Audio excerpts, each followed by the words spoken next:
Oh hey, looks like the mic is working. Yes. Alright.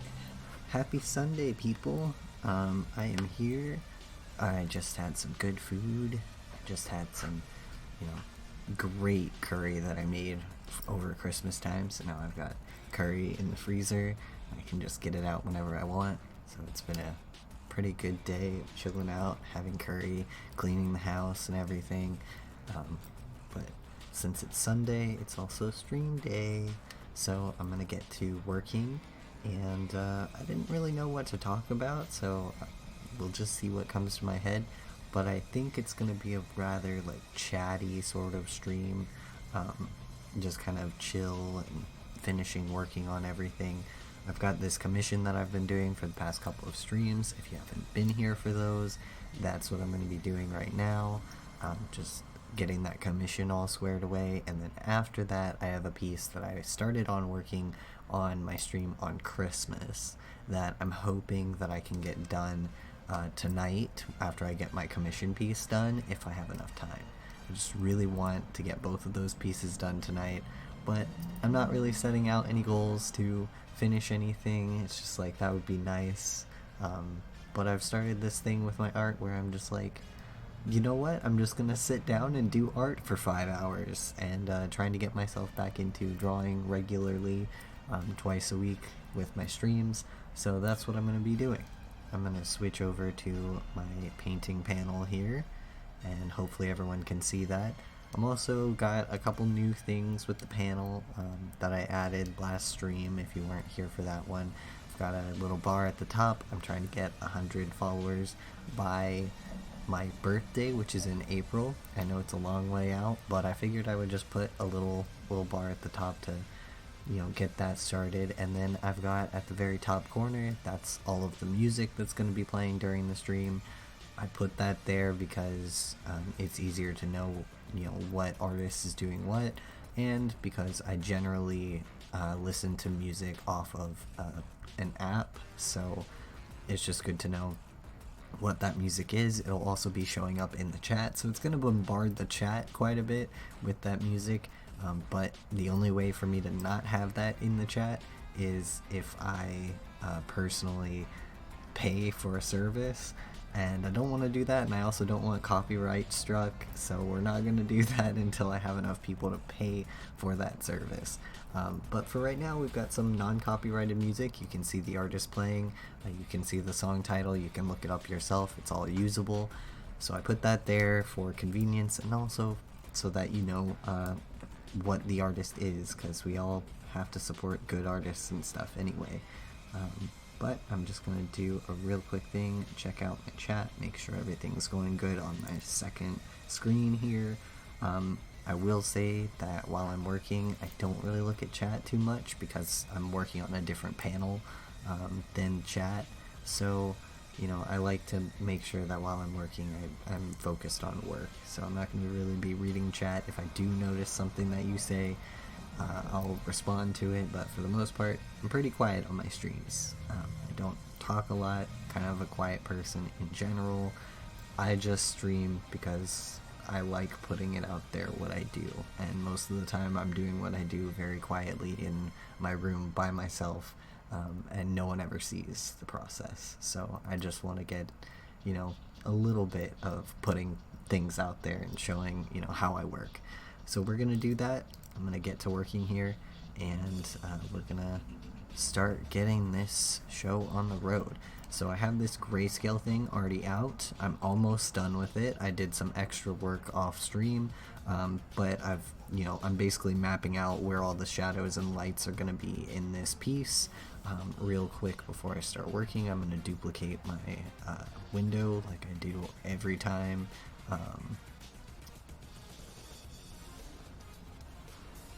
And I'm going to put this new window to the side just so that I can see the values. I'm also going to zoom out of this window a bit so that I can make sure that it's all good. I set up my tablet to be resting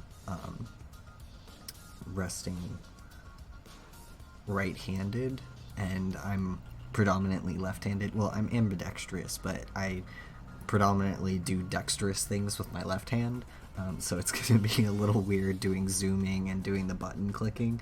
So if my drawing is a little bit jaggedy, that's why, because normally I don't use this hand to do zooms and stuff like that.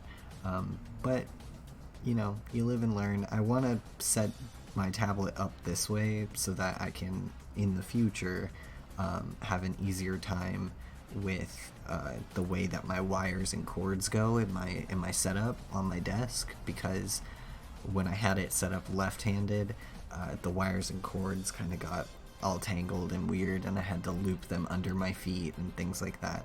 So I'm going for a more, you know, economical setup so that I can do work faster, and so that I can get up out of my chair a lot faster. But in order to do that, I have to worry about the stream and everything. Oh, that's not what I wanted to do. Control Z. Please undo. There we go. I really want to move this, but I don't have enough space. I'm probably gonna have to do this because I want it to be close to that wire, so I have quite a bit of space to work.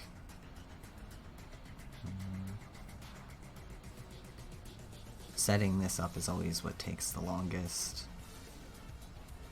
because it doesn't, there's no like good way to set this up. And yeah, I could make it a pull-out thing, like I could make this a pop-out window, but if I do that, you won't be able to see it, and I think it's a lot more entertaining when you can see what I'm working on stream, and when I'm working, it shows up on the like dropout canvas that I always put. Oh, I think that's gonna work. Oh, that's just beautiful. I love when things work out like that. Neat. Okay, now I'm gonna... Oh, if I zoom, it doesn't. That sucks. Okay. We'll put this closer there, and go like this.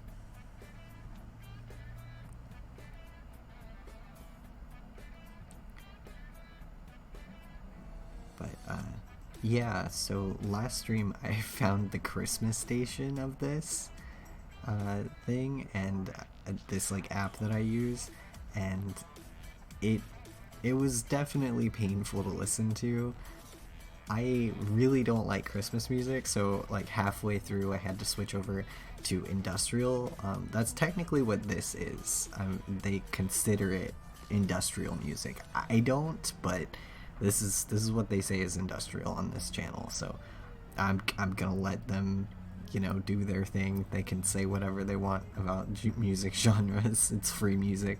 But yeah, that's what I switched it over to. Normally I have like a lo-fi station playing while I'm working, but lo-fi station gets kind of repetitive, so I wanted to work on something with a bit more oomph.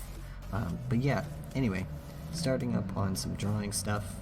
I need to finish this this grayscale map so that I can lay in colors. I'm just going to be finishing it now since I'm doing like small detail. I'm just finishing it with this pencil that I always use. One of my other streams, like 2 or 3 streams ago, I organized all of my brushes. So now everything's all set up so I can stream easier, and so that I can find brushes that I want to use. And I found out that I really like this pencil brush that I've got for pretty much everything. Like, it's kind of painterly, it's greasy, so it's got a little bit of a drag to it, and I like it for like top painting and stuff like this, doing like not fiddly details because I have a brush for that, but this one's good for those like sort of blended details but not entirely blended, and so I decided I would just use it for this.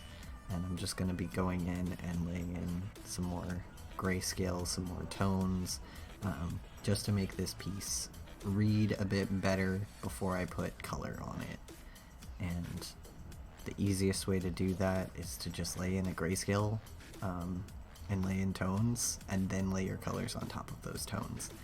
and it also makes things a lot faster. And I say that after I've spent, I think something close to like 8 to 10 hours on this piece. But it does make a huge difference. So I'll just be doing this for this stream, laying in these tones, getting everything squared away for color, and then finishing up the color. And you'll be able to see how quickly color comes together when you've done this. Also, this helps when you've got the technically I've got the sketch still underneath all of this, and that really helps with your tone laying, because the sketch almost acts as a dark layer underneath everything that you've put down. And the good thing about that is that you can just grab directly from the sketch, like I'm doing here, and just lay down the color that the sketch was, instead of laying down your top color or your gradient color that's over top of it. So you can already have those darks laid in, and it makes it much easier to lay in your lights down later. So I'm going to be grabbing from the sketch, grabbing from pieces where the piece is already painted, and things like that. I've also got some somewhat blurry blended areas up here that I'm just going to be laying in some strokes to clean up. And I don't really like blending, so the blended areas do go away very fast. I'm not a blender sort of person. I'm more of like a crosshatch, draw many stripes sort of artist. So I tend to lay down my values by drawing a bunch of consecutive colors next to each other, and you'll see that when I move to color. But that's just been my working style, so that's how I'm going to be doing this. And for me, it makes my work a lot faster to do it that way. But yeah, I hope everyone had a good Christmas. I don't celebrate it, so I can't say, I can say that I had a good day that day. Can't say it was Christmas, but it was a good day. I decided to do my stream. I did some spooky drawing. You'll probably see it when I get done with this. I'll switch over to finishing that. Did some fun, drawing things that make me happy, which is spooky stuff.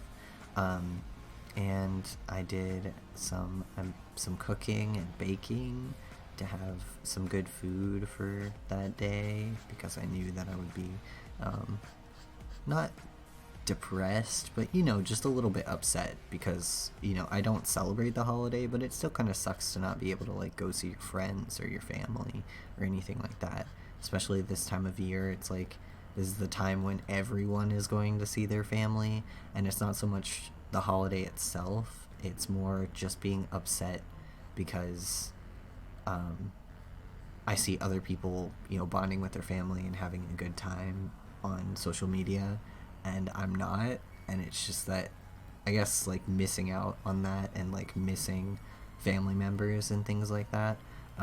So this time of year, I've always done a thing where I try to give myself a little bit of leeway during Christmas, during the holidays, just to make myself a little bit, a little bit mentally healthier. It just makes the time go by easier. So made some great food, sat in my house, played with my dog, had a good time, and that was my Christmas, I guess. But I hope everyone else's Christmas was great. I hope you got what you wanted from Santa, and had a good time with your family members and everything. I hope it was a good time for you. And also, I know quite a lot of people who were hyper excited to go see their pets again. So anyone who was headed home for the holidays, you shouldn't have done that. I know sometimes family can't be understanding, so I get it. I get that sometimes you don't have a choice. But yeah, I hope that seeing your pets that you haven't seen for a while was what you needed this time of year. But yeah, holidays were fun. The only thing that sucks, right, is when you don't celebrate a holiday, you're kind of out of luck with everything. On Christmas Day, I was so hungry and I didn't have any food in my house because I hadn't been to the store that week yet, and I was like starving, and I was like, oh man, I could order a food for dinner because I was doing a stream and I didn't want to have to like take breaks out to cook. So I was like, oh, I could order, Indian food or something for dinner for Christmas. And I'm used to ordering food on Christmas, like even when my family celebrated it. We had like Christmas dinner occasionally, but both my parents are divorced and like have lived separately all my life.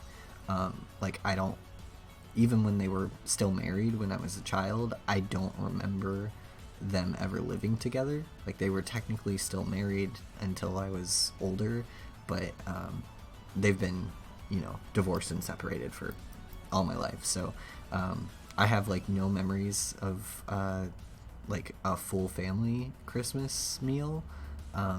And so there was like this, I wouldn't say tradition, but like this thing with my family where, because my parents were single parents and because our family wasn't that huge, where like major holidays we would make food, but then sometimes we would also often like order food. So we would make like Christmas Day, we would make Christmas breakfast with like ham and bacon and stuff.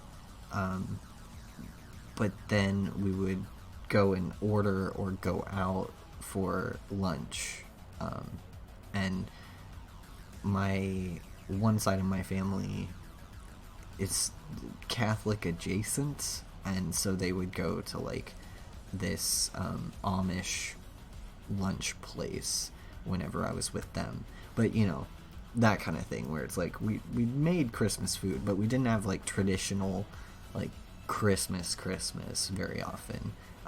We did occasionally have Christmas dinner, but our main like family dinner thing was never on Christmas. It was always like a few days before or after, or even weeks before or after, because everyone wanted to be with their actual like home family, like people they lived with.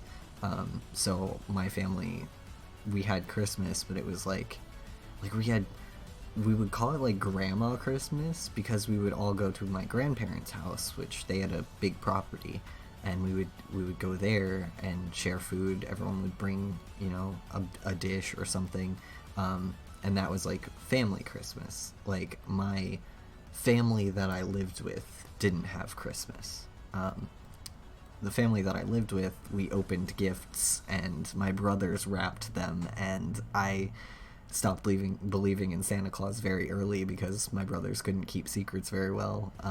And then I got co-opted into wrapping gifts, even though everyone in the family knew that they were they were not gifts from Santa. We would still wrap them from Santa.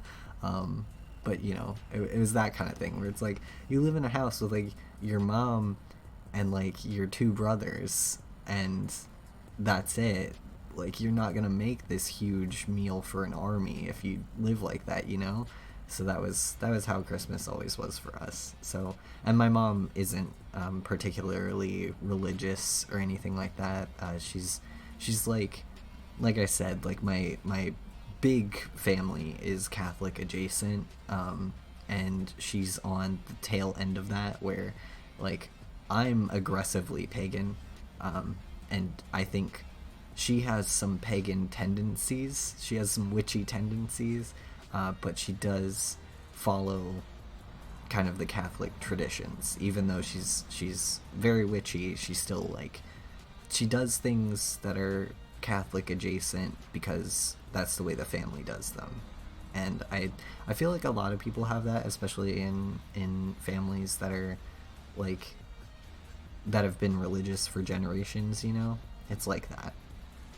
And that's kind of what you get when your family comes from another country, and you've got this like the immigration thing going on where your family like technically has some of those roots in another culture and things like that.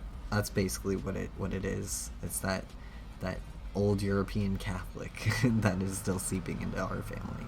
But yeah,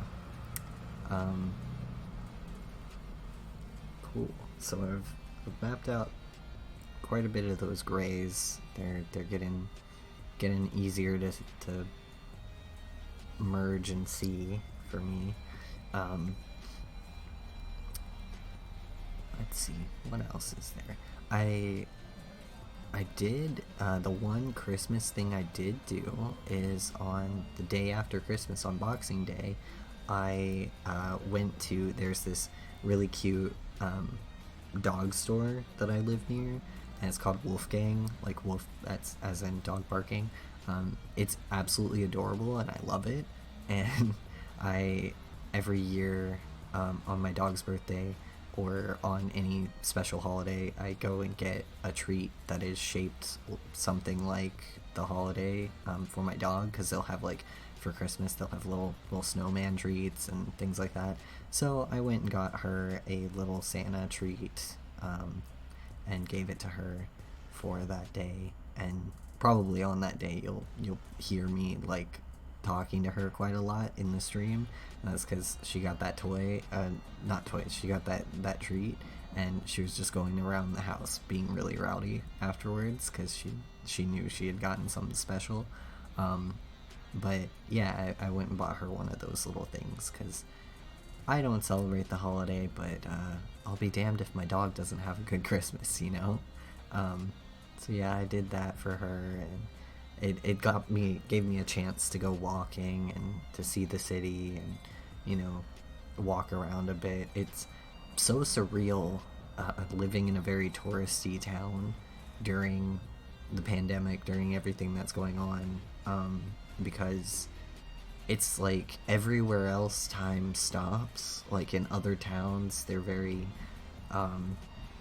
like dead, or like there's not a lot of things going on, but in this town nothing stops. Nothing has changed. It's still the same touristy town. I still see, like, tourists, I still see people walking on the sidewalk, I still see people going about their day, and it's so weird because I expect it to not be like that, and it just is. So I don't feel overly safe as someone who is immunocompromised. I don't feel safe going out very often or experiencing the world very often, but I do tend to go on long walks and just to look around at everything, because I feel like I haven't seen the world in months, you know. I haven't gone outside really. I mean, I've gone outside to go shopping, to pick up supplies, to, you know, do errands and things like that, but I haven't gone outside, and it's starting to drive me a little stir crazy. So I've started going out at the least populated times of day and taking long walks, and that gave me an excuse to go out on Christmas Day, or Boxing Day, and explore the city and go see things, because no one was out and about on Boxing Day. Everyone was at home or in their hotels, I guess. And it was just nice to go out there and see everything, and, you know, see the lights on the trees, and see how everything has been changed in the city that I live in. But yeah, that was most of my Christmassy plans. About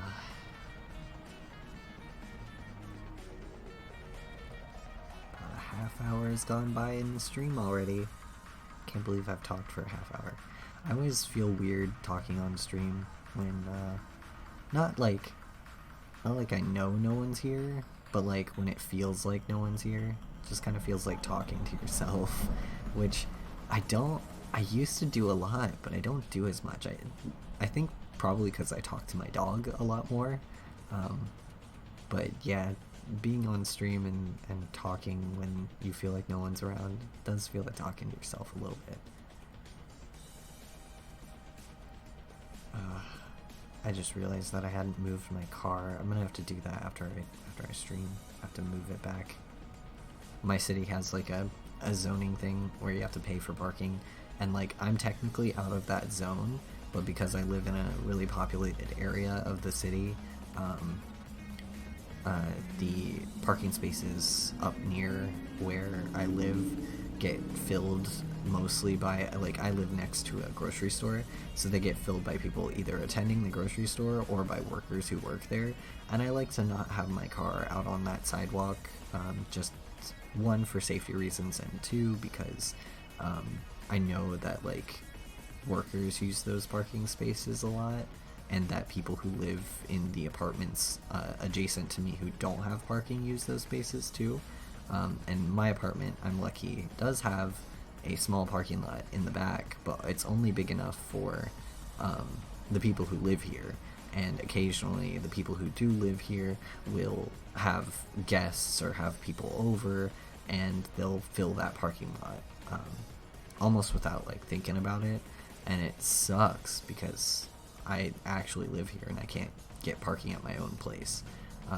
But, you know, I do move my car out onto the street if there's no parking. And since I did that last time I was out, I'm gonna have to move my car when I finish streaming. The weird things my brain thinks about while I'm busy doing something else. But yeah, I wish parking was not so much of a worry where I live. Parking is just hell. It's part of living in a tourist place, in a tourist town.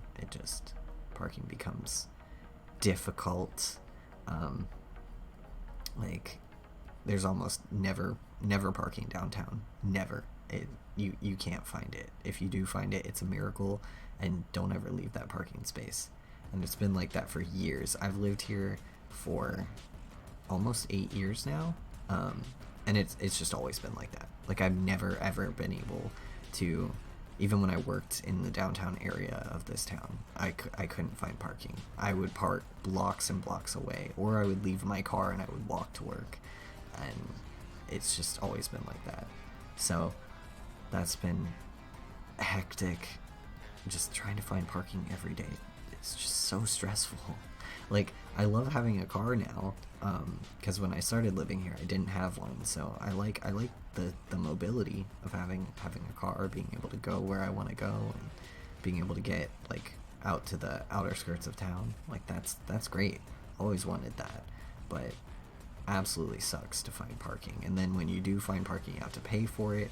And the car that I had before, the one that I have now, it's like got towed because it had a battery issue and wouldn't start, and when it would start, I would only be able to move it a little bit. Like, I would be able to drive to and from somewhere, but not actually drive or anything. Like, I would be able to go out to the store or something, but it wouldn't start again after that, so I couldn't fix it, and I didn't have the money at the time to fix it. So it got towed, because it was in a space that was technically either, I don't remember if it was a pay to park space, or if it was because we also have sweep zones, and it might have been because it was in a sweep zone. That may be it, but yeah, it got towed. And sweep zones here suck. You get charged like $25 to $35 for being in a sweep zone when there's no parking anywhere else, and it's the worst.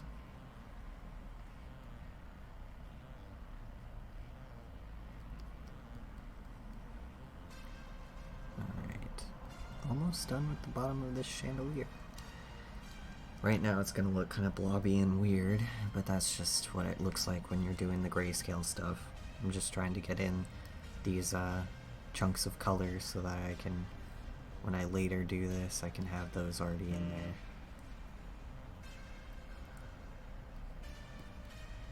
Also, if you can hear that, that's my phone vibrating. Whenever I get likes on Twitter or anything, my phone vibrates. I could set it to not do that, but I like it better when it notifies me. Even though I really don't like Twitter. I don't like social media at all, actually. Oh hey, Hey, St. Laurent, welcome to the stream. We're hanging out. I see you in chat. Hello. I was just talking about parking in the old car, and when it got towed, when it was parked out front of the other apartment.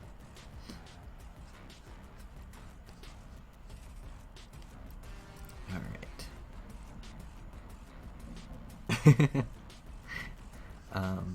Yeah, it was a time. I got on the topic of parking because I realized like halfway through drawing that I need to move my car before I end the stream. So I'm gonna be taking a break as soon as I'm done with the grayscale bits to go move my car, because I had to park after I came back from your house. I had to park on the street. So alright, cool. We got this all almost all done. Almost done. The chandelier. Chandelier that is the bane of my existence. Okay, scroll this in.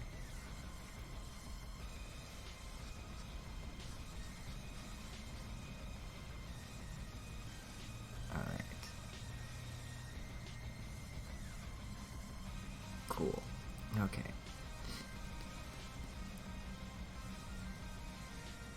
Also, it's been a fun time because I've been looking for like music to listen to, but it's got to be copyright free. So I found this track, not track, but I found this app thing that like puts tracks out that are copyright free. So I've been listening to copyright free music for all of my streams, and like that's great. Like it doesn't suck, but the only thing that sucks is, as you can see in the chat, it'll yell what the music is, which is awesome. Like, I love having the music there and having the artist support and everything. That's great.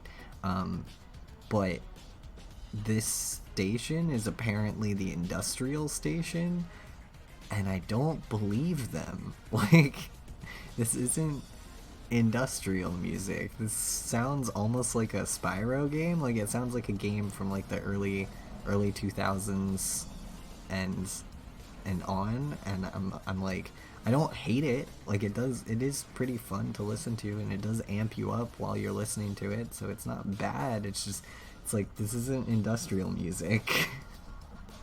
And it's been a weird time sitting here listening to this and being like, huh, this is the industrial station. But yeah, this music for stream has been a journey in many ways. This industrial station, and like last stream I had it on Christmas station, and that was wild because I don't like Christmas music, but Spyro themed industrial subgenre, yes, that's exactly what this is. But yeah, it's been a Christmas station for a couple streams too, and I was like, I can't do it anymore. I got to the I think an hour mark of my last stream. I got not very far in, and I was like, okay, I'm turning off the Christmas music. I can't do it. We're switching over to something tolerable. And I put it to industrial music. I was like, oh, industrial music. Like, I'll be able to vibe with that. And then this stuff comes on. I'm like, okay, whoever organizes the music doesn't know what industrial is, but this works. So this is where it's been for all the streams now.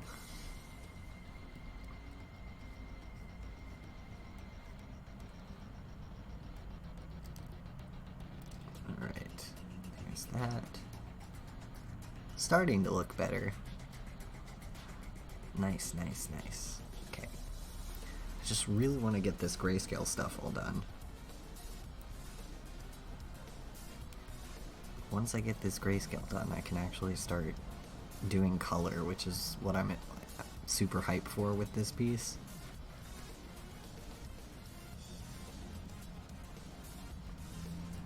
Oh yeah, and I don't know if you were if St. Laurent, if you were here for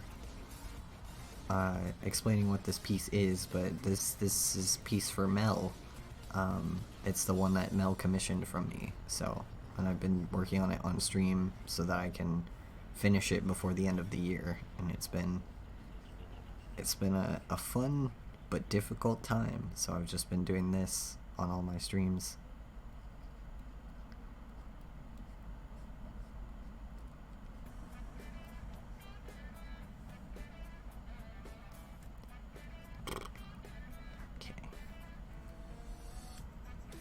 Here we are with the weird Western industrial music. Or I guess like weird electro swing? It's a strange time.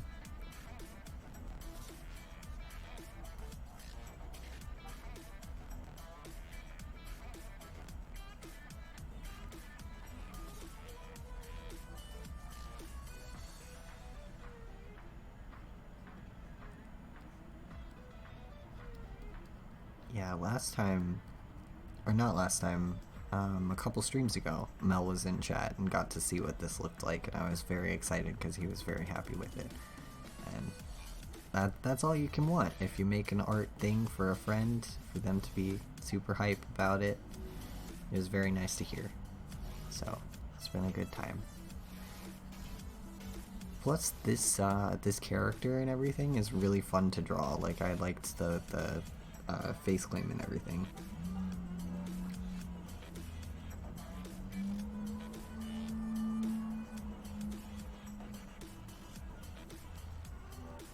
It's really funny that with you in chat and like me talking, it just feels really weird because it feels like we're having a conversation but very distant. Like there's a delay, and it's like hanging out with you, but like with a weird transistor between us.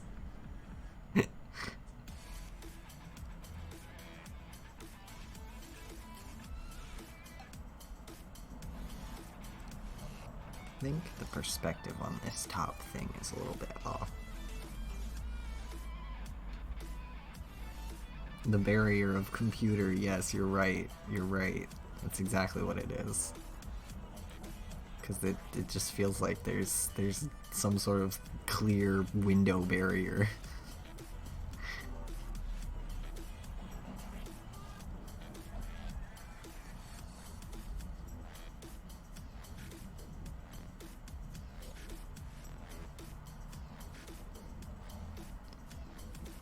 Earlier today I was trying to decide what to talk about on stream, and I was like, I don't know, I'll talk about like Christmas, and then I'll talk about food, and like I got like halfway into Christmas talk, and then I was like, how about we just talk about like weird Catholics?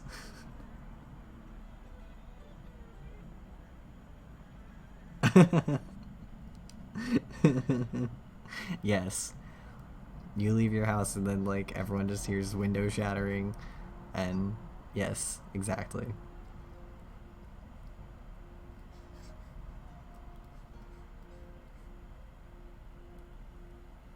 Now playing Doom Grove. Also, like this this artist who like made this song Doom Grove is like apparently one of the only artists on this app that I use that makes quote industrial music, and I gotta say, like, props to this guy. This isn't industrial music, but like this is some really good music. Like it does sound like Spyro, and it brings me good nostalgia, and I like it. And like I didn't, when I pulled it up, I was like, oh, I'm not gonna like this because it's not actually industrial music, but like it's good. Like props to this dude, he does good work. Alright, pull this up, zoom out a bit, make sure that perspective is good. It's still a little weird, but I think with color it'll look a little bit better. It won't be as strange. I think the issue is that this is a little too tangled right here. So I'm just gonna mark that for myself so that I know that that's being a strange time, and that this is a strange one too. As long as I mark everything when I come back in with color, I can usually fix it. Thinking out loud to myself. But yeah. Gosh, working on art on stream is just difficult because working on art in general takes so much brain power, and then to like talk while you're doing it, it's just but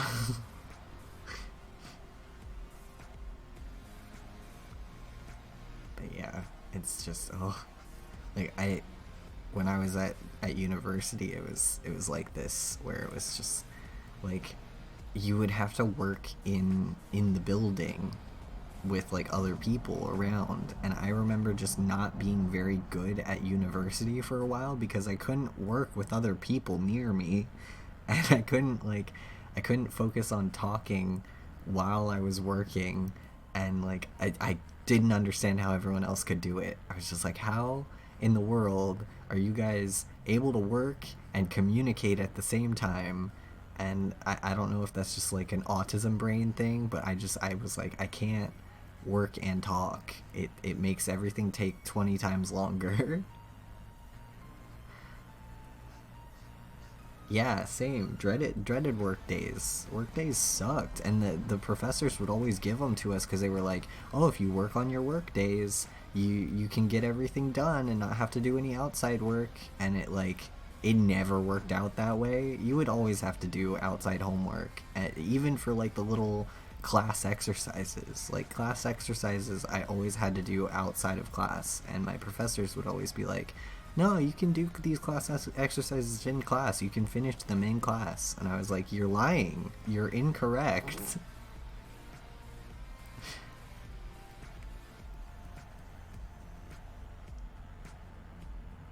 Yeah, exactly. There's simply not enough time. Like there just isn't enough time to finish what they tell you to do. Like just it's the worst. Like, and I don't want to be bitter about it, but like, don't go to art school, kids. It's a lot of work. It's very hard, and if you don't work particularly the way that professors tell you to, you struggle a lot. You become like me, where you don't do work in class, and then you go home and you work until 4 a.m. and then you get up at 8 a.m. and you do it all over again. It's not fun. Makes making art difficult.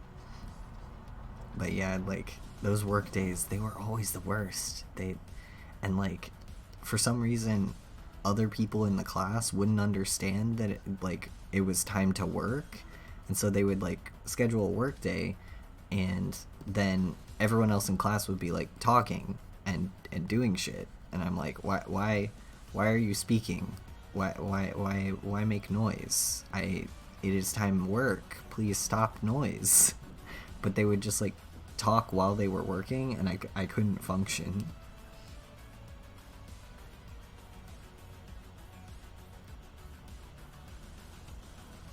Oh yeah, yeah. No, the here's 12 hours of work thing. No, that always got me too. Like I would always get, especially your major classes. Like I had in my major classes, they would give me assignments that they knew would take like 12 to 14 hours to finish, and they'd give them to me and then be like, okay, cool, so you have until next class, which in some cases was 2 days, and they'd be like, cool, so you have until next class to finish this.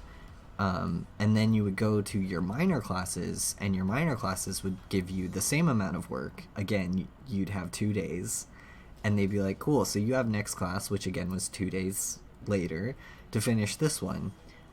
And it would like stagger, but it would still be hard to manage because it would be like, okay, if I do 12 hours of work in this night, that means I do none work on the other 12-hour work thing that I have to do.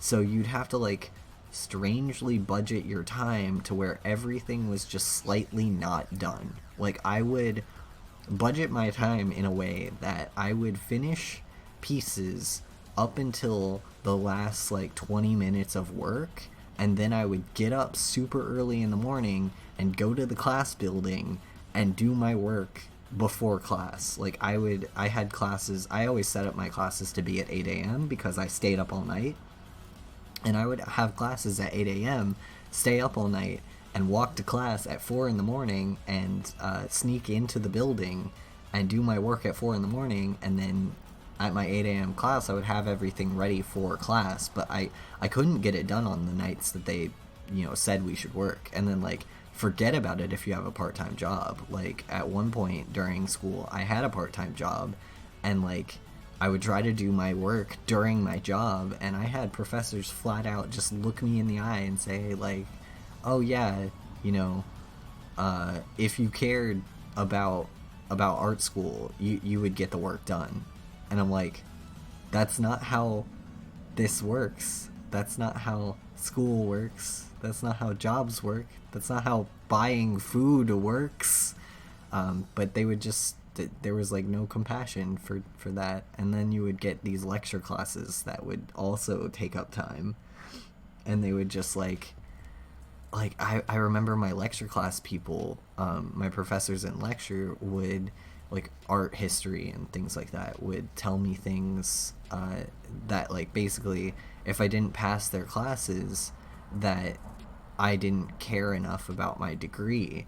And I'm like, I'm sorry, I care about my degree, but I also have like 6 other projects that are due, and those ones require like mental strength to do. Like those projects require me to be fully focused and on in order to create them, whereas yours don't. So, like, yeah, I slack off a little bit because I have to in order to have my brain available for the other things. And they just didn't get it. They were like, how do you not have brain power for everything at all times, 24/7? And, like, I can't believe at the time, like, I sort of knew that I wasn't neurotypical, but I can't believe that I didn't know that, like, more was diagnosably wrong with me at the time. I just, like, thought that everyone was like this, and I was like, oh, I must be the only one that feels wrong, But, like, I can't believe I didn't know that I had some, like, mental issue at the time, because it was definitely there. It was definitely manifesting in a way that was not beneficial to learning.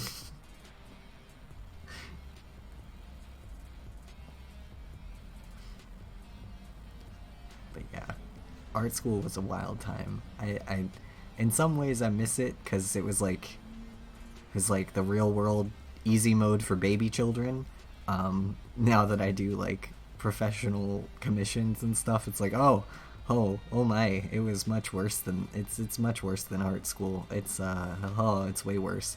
But, like, I can't say that working on commissions there has ever been a time where I have felt the stress that I felt during school. Like, it has never been as bad. Even when I'm, like, struggling with money and things like that, it has never been as bad as school. And I can't say that school, like, prepared me for this, because it didn't. It just made things more difficult down the road when I did have to start actually being serious about working and, like, having a schedule and everything. But, like, I miss art school because I miss the leeway that you're given at school. And it wasn't much, but it was more than you get in real world scenarios with real world projects. Like, it's not so much leeway, it's like understanding. Like, at least in art school, your professors are also art people, so they get when something's difficult, and they understand, like, oh, hey, me asking you to fix this one thing will take you 10 hours. Whereas, like, in the real world, no one understands that. They will come to me with things to change about a piece that, like, take hours and hours to do, and they'll be like, yeah, do it by tomorrow. Like, especially when you work on bigger projects with people. Like, I've worked on a couple of games, and for some reason in game projects, it's always like this. They'll always just be like, fix it by tomorrow. And it's like, No, dude, that's not how art works. That's not how any of this works. So it's like you get the benefit in art school of like having professors who get it, having people around you who also get it, like other students who also get it, um, people who understand on a degree that like what you're doing is difficult, but it doesn't make them nicer to you. It just means that they get it. They're like, oh yeah, I understand that this will take 12 hours, but like I'm asking you to take those 12 hours. Like it's art school is a wild place. Like I can't recommend people to go to art school. I can't recommend people to go to the one that I went to. I can't say that all art schools are like this, but like don't go to the art school that I went to. And I'm not gonna name it because I don't want to badmouth a school, an entire school, because I know there are good people who work there. But like, oh, it was a time. But gosh, I have so many complaints about art school. I could go off, but I'm not going to. I might do another stream or like a video or something. I've wanted to for a while. I've wanted to gather some of my friends who also went to this same school and do like a call stream where like we can all be working or we can all be doing something and like share a screen or something and be on Discord and just talking about our experiences, because I believe that like some like I know I have some stories that are really unbelievable, but I know people who have even more unbelievable stories than the ones that I have. And I just don't think that people get like what goes on at these schools, and like I feel like someone needs to talk about it, because there's so many other art streamers who don't like really talk about their education, and I think it's because of things like this. And I just really want to have a call stream where people just go off about like, this is what I experienced at school and it was horrible and I wish it wasn't like that. But I don't really know who to invite or like who to ask to join in on something like that, and then I'd have to organize everything, and I'd have to get everyone all set up and ready, and I like it's the sort of thing where like I'm not a big streamer by any means. I just started doing this, and I don't want to like throw people onto my stream with very little experience and, you know, just to sort of like yell about bad experiences in their life. It just seems overly negative, but it also seems necessary. So I don't know how to broach the subject with people and just be like, hey, do you want to come and like dunk on your school with me? Like, and it's just weird. I don't know if I'll do it, but it seems like it'd be a fun time, I guess.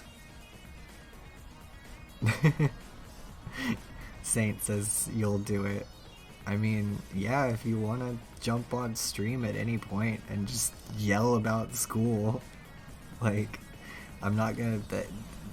It would be a fun time. I've needed to chat about it for a while, and I know that like in our personal life we talk about it a lot. Like we yell about our school a lot because we have to see it every day. We live in the town where it is. But like, yeah, it's something that like, yeah, we talk about it a lot, but I wish like more people. I wish someone had an online presence and talked about it before I made the decision to go, you know? And I like, what motivates me to maybe do a stream or a video about it is that like I feel like if I can be that for someone else, I should do it. And so I might set up a thing where we do that. I'll have to figure out, I'll have to like ask all the people that I want to invite and see like if they have time and if they'd be willing, because I don't want to just drop people into that conversation, considering that I have diagnosed PTSD from this school. I don't want to, you know, trigger anybody else by talking about it, so I want to make sure that everyone's healthy and good before we chat about these things. But yeah, maybe I'll set that up and we'll have, I don't know, a stream or like a video or a call or something to do with that, just to make sure that someone out there has the information they need to not choose the school that we went to.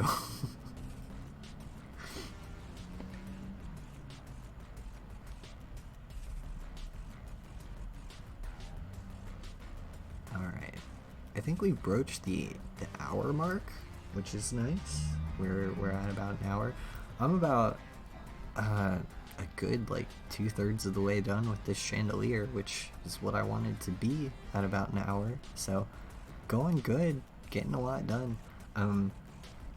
As soon as I get this chandelier done, we'll almost be ready to lay in some color, because after the chandelier I've just got these candles, and I think that's about it, because I'm not going to do any detail on the character any more than I already have, because I leave a lot of that for color. So as soon as chandelier is done, since it's a big foreground piece, and you know what sucks? I did this chandelier, right, and it took me so long. I had to model it in SketchUp. I had to do a bunch of art tools to get it to work, and I talked to Mel about it, and the first thing he said, like, because I showed him the sketches, obviously, since it's a commission, but I was like, yeah, this chandelier took me a long time. On stream, I had to model it in SketchUp. It was difficult to draw. The proportions were always wrong, all this stuff. And then first thing Mel does is looks at me and goes, if you want to take it out, you can just not draw that chandelier. And I was like, no. I gave myself a challenge, and I'm going to do it. And it's just like it wasn't like that hurt to hear, but just like no, I'm going to draw the chandelier. It was there in the sketch, so it's gonna happen. Like I love the dude. I'm glad that he was willing to just be like, yeah, just don't do it. But like, no, Mel, chandelier is happening. And like, after modeling it in SketchUp and you know, placing it in here and doing all this, it looks epic. Like, I'm glad I did it, but just the proof that I can do this chandelier is what I wanted.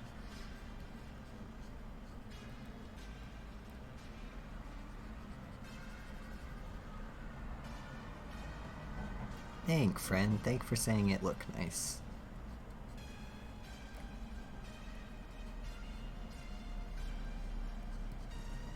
Okay, cool. Alright. I think the top part, the shine on it is a little off. So I'm gonna fix that, because we got all this funky lighting happening from these candles.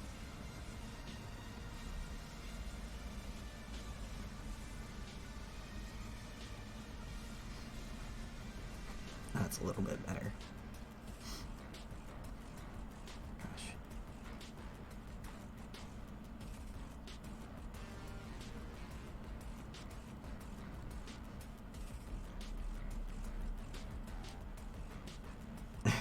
Yeah, candles are great. They sure do some things. Yeah, they really do screw with the lighting quite a lot when you're doing a piece. They tend to mess with you, make your brain do funny things with light. And I've got, how many candles do I have in this? I've got one, there's technically two here, so 3, 4, 5, 6, 7, 8, and then there's the ones on the bottom, 9, 10, 11, 12, and the 2 on the desk. So 14 candles, 14 sources of light. I'm so glad that I made a folder for the lighting so that I know how it works while I'm doing this. Because, gosh, the 14 candles. Almost 16 candles, lol. But yeah, candles do mess with your light sources a lot. And I don't think that there would be any other light source, because I wanted this to be a piece about, like, a piece at night. So I think those candles are just about it.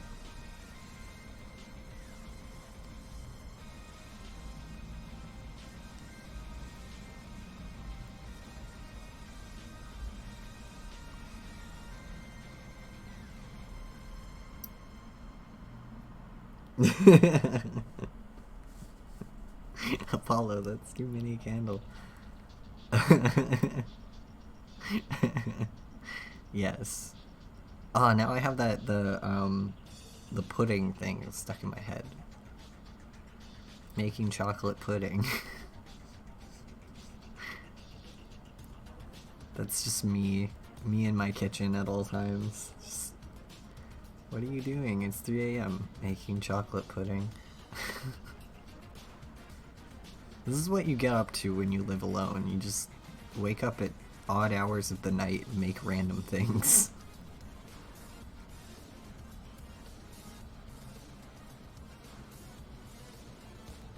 Oh man, I was gonna talk about food here, and I totally forgot that was gonna be topic today. But I did make a really good food object earlier today. I made kimchi pancakes, and it was the first time I've ever made them, and they are really, really good. And now I understand. I understand the kimchi pancakes. I get why everyone rants and raves about them. They're awesome. They're really good. Like, kimchi pancakes, definitely worth making if you like kimchi. They're very, very good. So I made those and had those today, along with I had some rice and curry rice. But kimchi pancakes, baller. That's why I was going to talk about food today, because I made a good food object that was very nice. But yeah, kimchi pancakes. Definitely, if you like kimchi, make some kimchi pancakes. They're not difficult either. But I made those, made some rice, had some soup earlier, and stuff like that.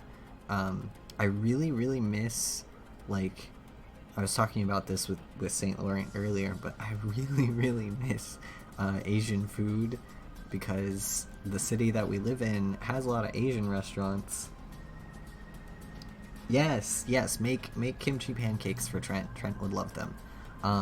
But yeah, I miss Asian food a lot, because we have a lot of Asian restaurants where we live, but like they're expensive in not a prohibitively expensive way. Like, they're not like bougie, but they're expensive in the way that, like, it's a lot of money for not a lot of food.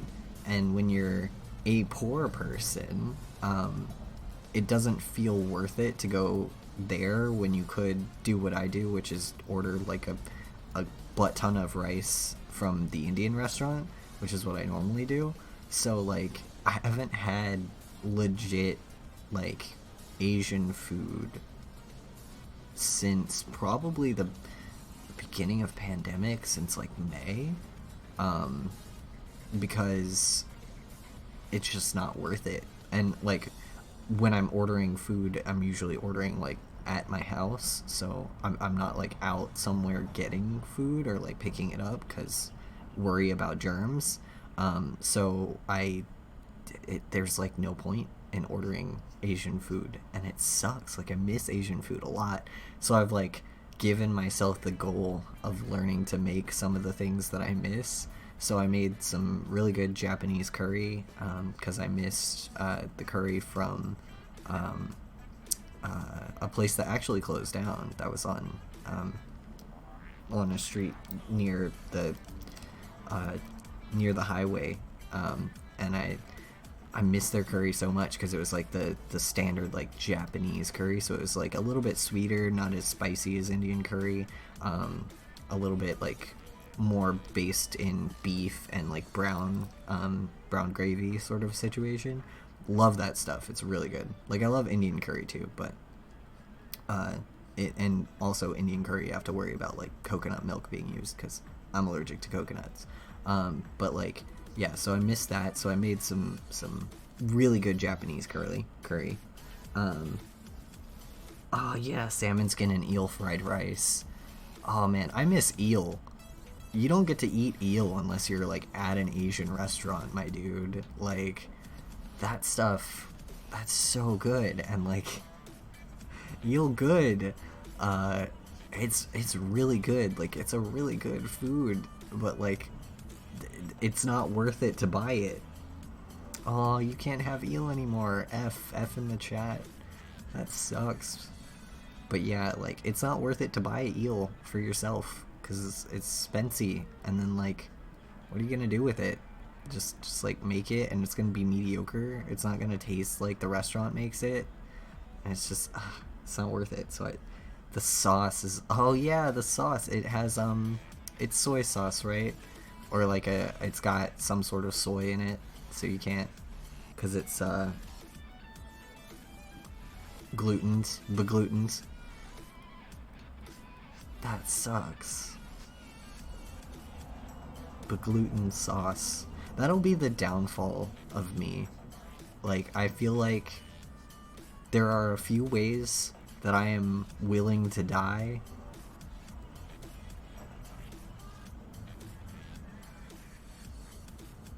Yeah, the sauce is beglutened. But yeah, there are a couple ways I'm willing to die. One of those is giant chocolate cake, because I'm allergic to chocolate, can't have it. But yeah, giant chocolate cake is one of them, and then just like very heavily glutened soy sauce is the other way. Like, I am willing to go out eating some really good like Asian food with soy sauce, like that's fine. I can end it that way. That's good. Oh, there's Hoshi. Hoshi is awake. She's a wonk. But yeah. Yeah, bring some flowers to my funeral. But yeah, that soy sauce, the gluten soy sauce, it's the saddest thing too, because it's like the smallest bit of the meal, but it makes all the difference. And it's not the same. It's not the same without the sauce. It's really not. And I wonder with like the eel sauce if you can make it with tamari. Because I know it's a thick sauce, but you might be able to make it with tamari and like potato starch. I think. Right? Yeah. I was like, there should be a way to do it.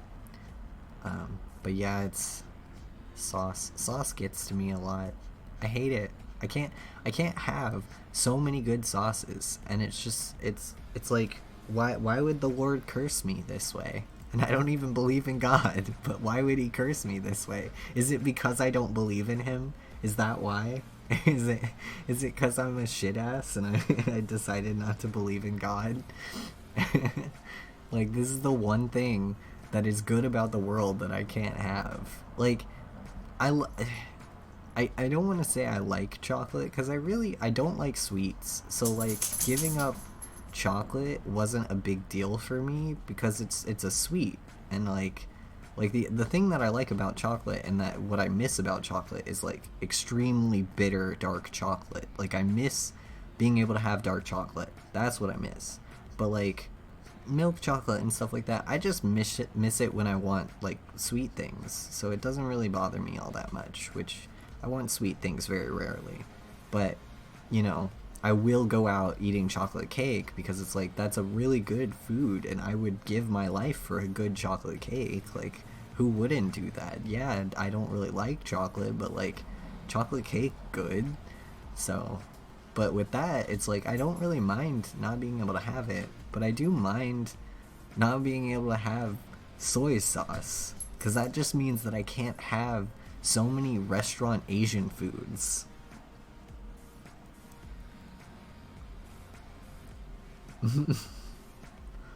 Like, not being able to have Asian foods at a restaurant sucks. And like, yeah, you can have them without sauce. Like, you can be like, no sauce please, but it's not the same. It's really not the same. Like, and then like the server never really knows what you mean, which sucks too, because I when I go and I'm like, no sauce, I'm gluten free, can't have gluten, am allergic to things. It's not a language barrier usually. It's just like an understanding barrier. Like, they're like, oh, you can't have this thing, and then you're like, yeah, no gluten, and then they're like, is there gluten in blank? And like, they don't know. Like, the servers don't know if there's gluten in the thing, and you have to like ask multiple times, and you have to be like, are you really sure there's no gluten? And then like, by the time I get home, it's like, there was gluten in that, and it's just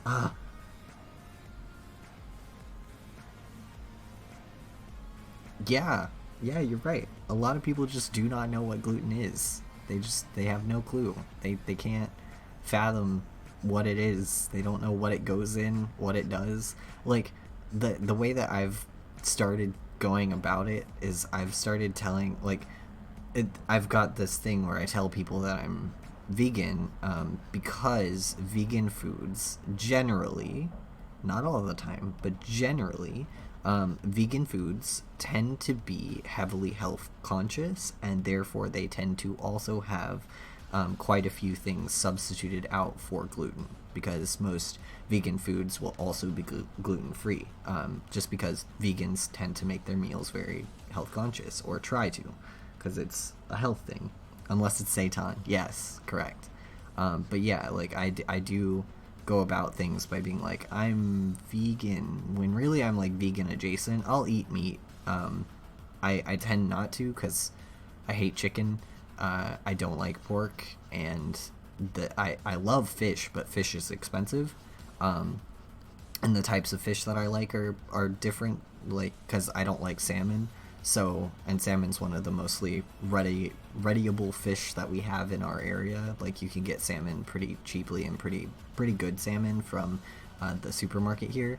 But I am from the north, and when you're from northern hemisphere, you grow up on a palate of more whitefish and river fish, so that's what I'm used to. I'm used to briny whitefish, so that's usually what I like. Occasionally you can get some good like tilapia, but yeah, like I'll eat meat, but I tell people that I'm vegan because they'll be like, oh, we have a vegan gluten-free menu, and then it's like, yeah, nice. When you tell people you're gluten-free, they give you a side eye like you're some weird white soccer mom trying to make their life harder. And like, if you're a white soccer mom who says she's gluten-free for health benefits or whatever the fuck, stop it, because it makes life harder for me. It makes things so much more difficult when people are gluten-free and they don't take it seriously, because then I have to not take it seriously because no one knows what gluten is. And like, the gluten sensitivity and the celiac gets worse over time. It's not something that gets better. It's not like I can like suddenly not be not gluten free. It's not like I can make a choice to be in pain. Like I could, but I'd be in pain for the rest of my life. Like, it's not something that I can stop doing. So it sucks, because a lot of people will start a gluten-free diet and then not be serious about it, and then eat gluten things in public anyway, and eat gluten things and convince other people that things are not gluten-free when they are, or whatever, and it just it makes things so much more difficult.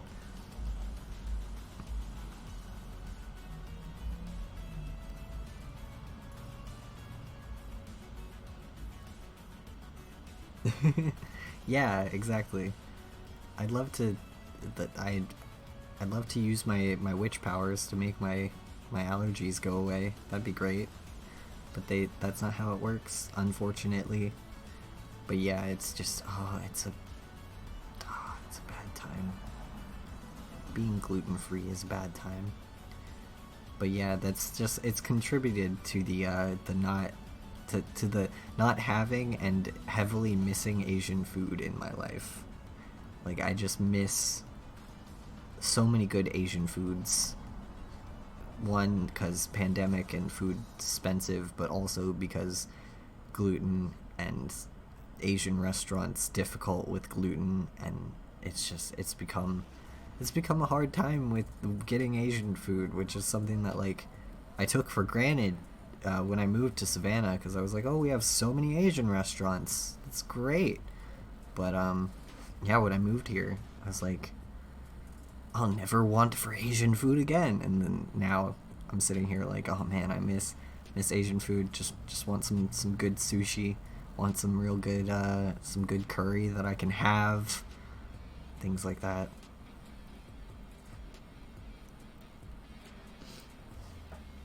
Yeah, yeah. At some point we do. We gotta go find an Asian restaurant, disinfect ourselves, and just go ham.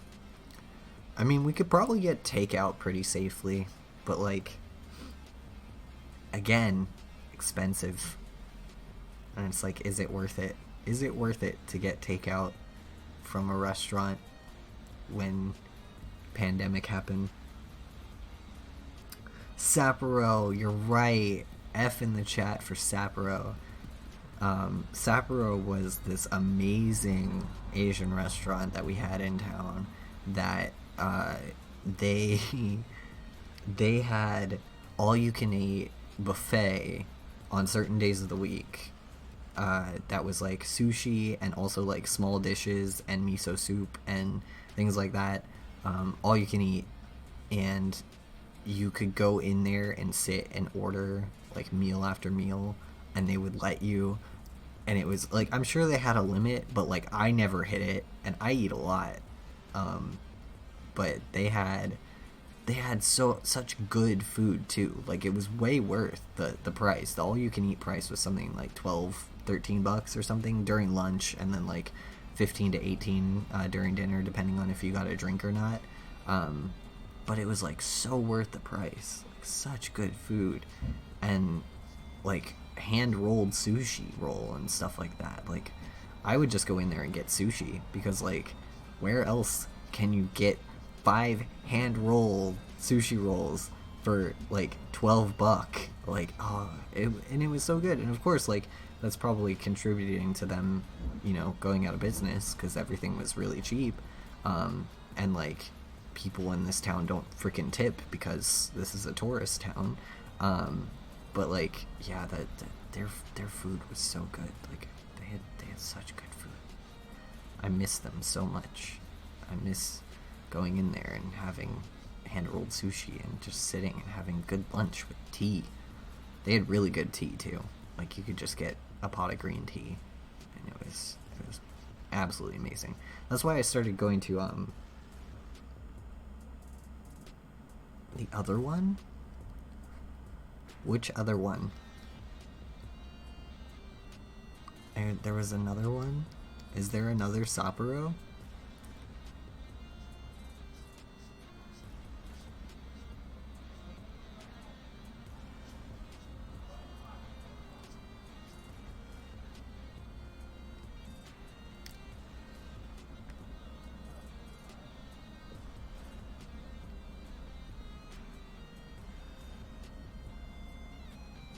Oh, yeah. The one that was like out of town, the Pooler one. Yeah, it was subpar. It was not great. It was food not as good, not worth the price. Smaller portions, not worth it. It's kind of bleh, which sucks. Love Sapporo. Also, I don't think they had the all you can eat thing last time I went.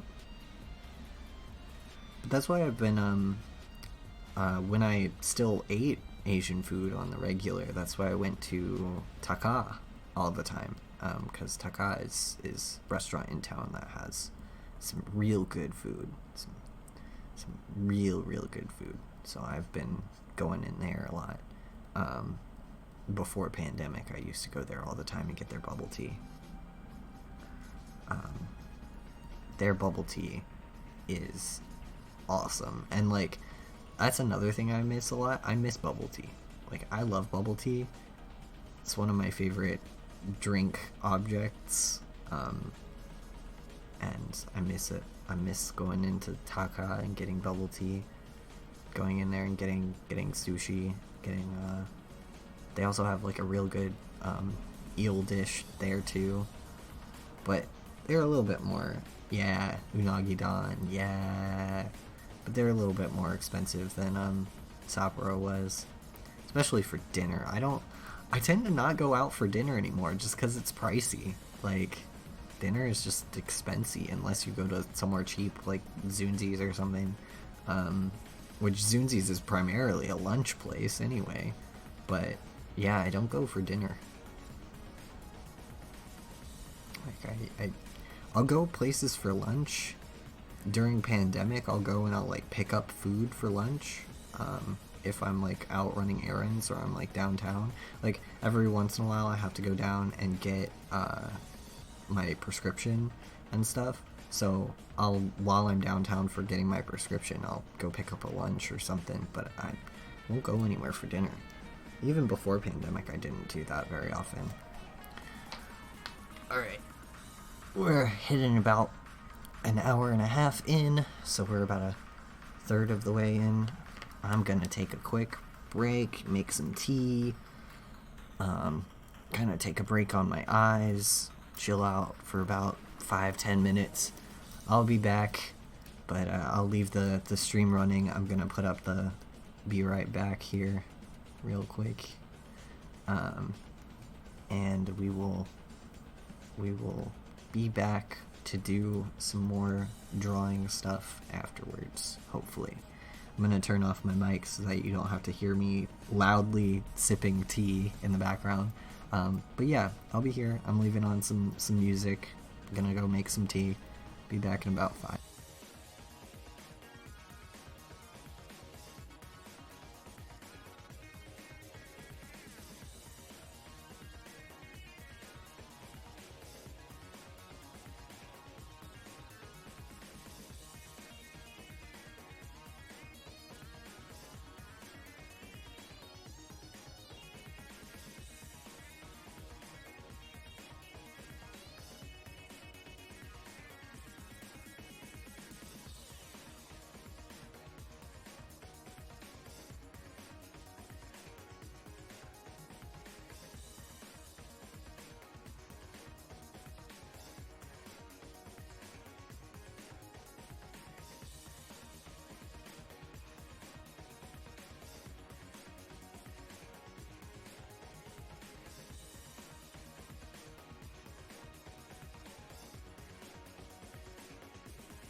Aha, I am back. My last gingerbread tea thing broke. And, so now Trent has brought home mistletoe. Nice. I love mistletoe. But yeah, my last gingerbread tea little satchel broke, which absolutely sucks. So now I am without the tea that I wanted. Now I have just my Morning Thunder tea, which is highly caffeinated, so I'm probably going to have a caffeine spike here in about 20 minutes or so.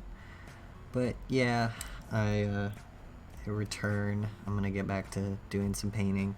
But anyway, on the topic of food, a food item that I realized while I was making tea and smelling that nice gingerbread tea that spilled everywhere, I miss, there are these cookies that you can get that are gluten-free and vegan.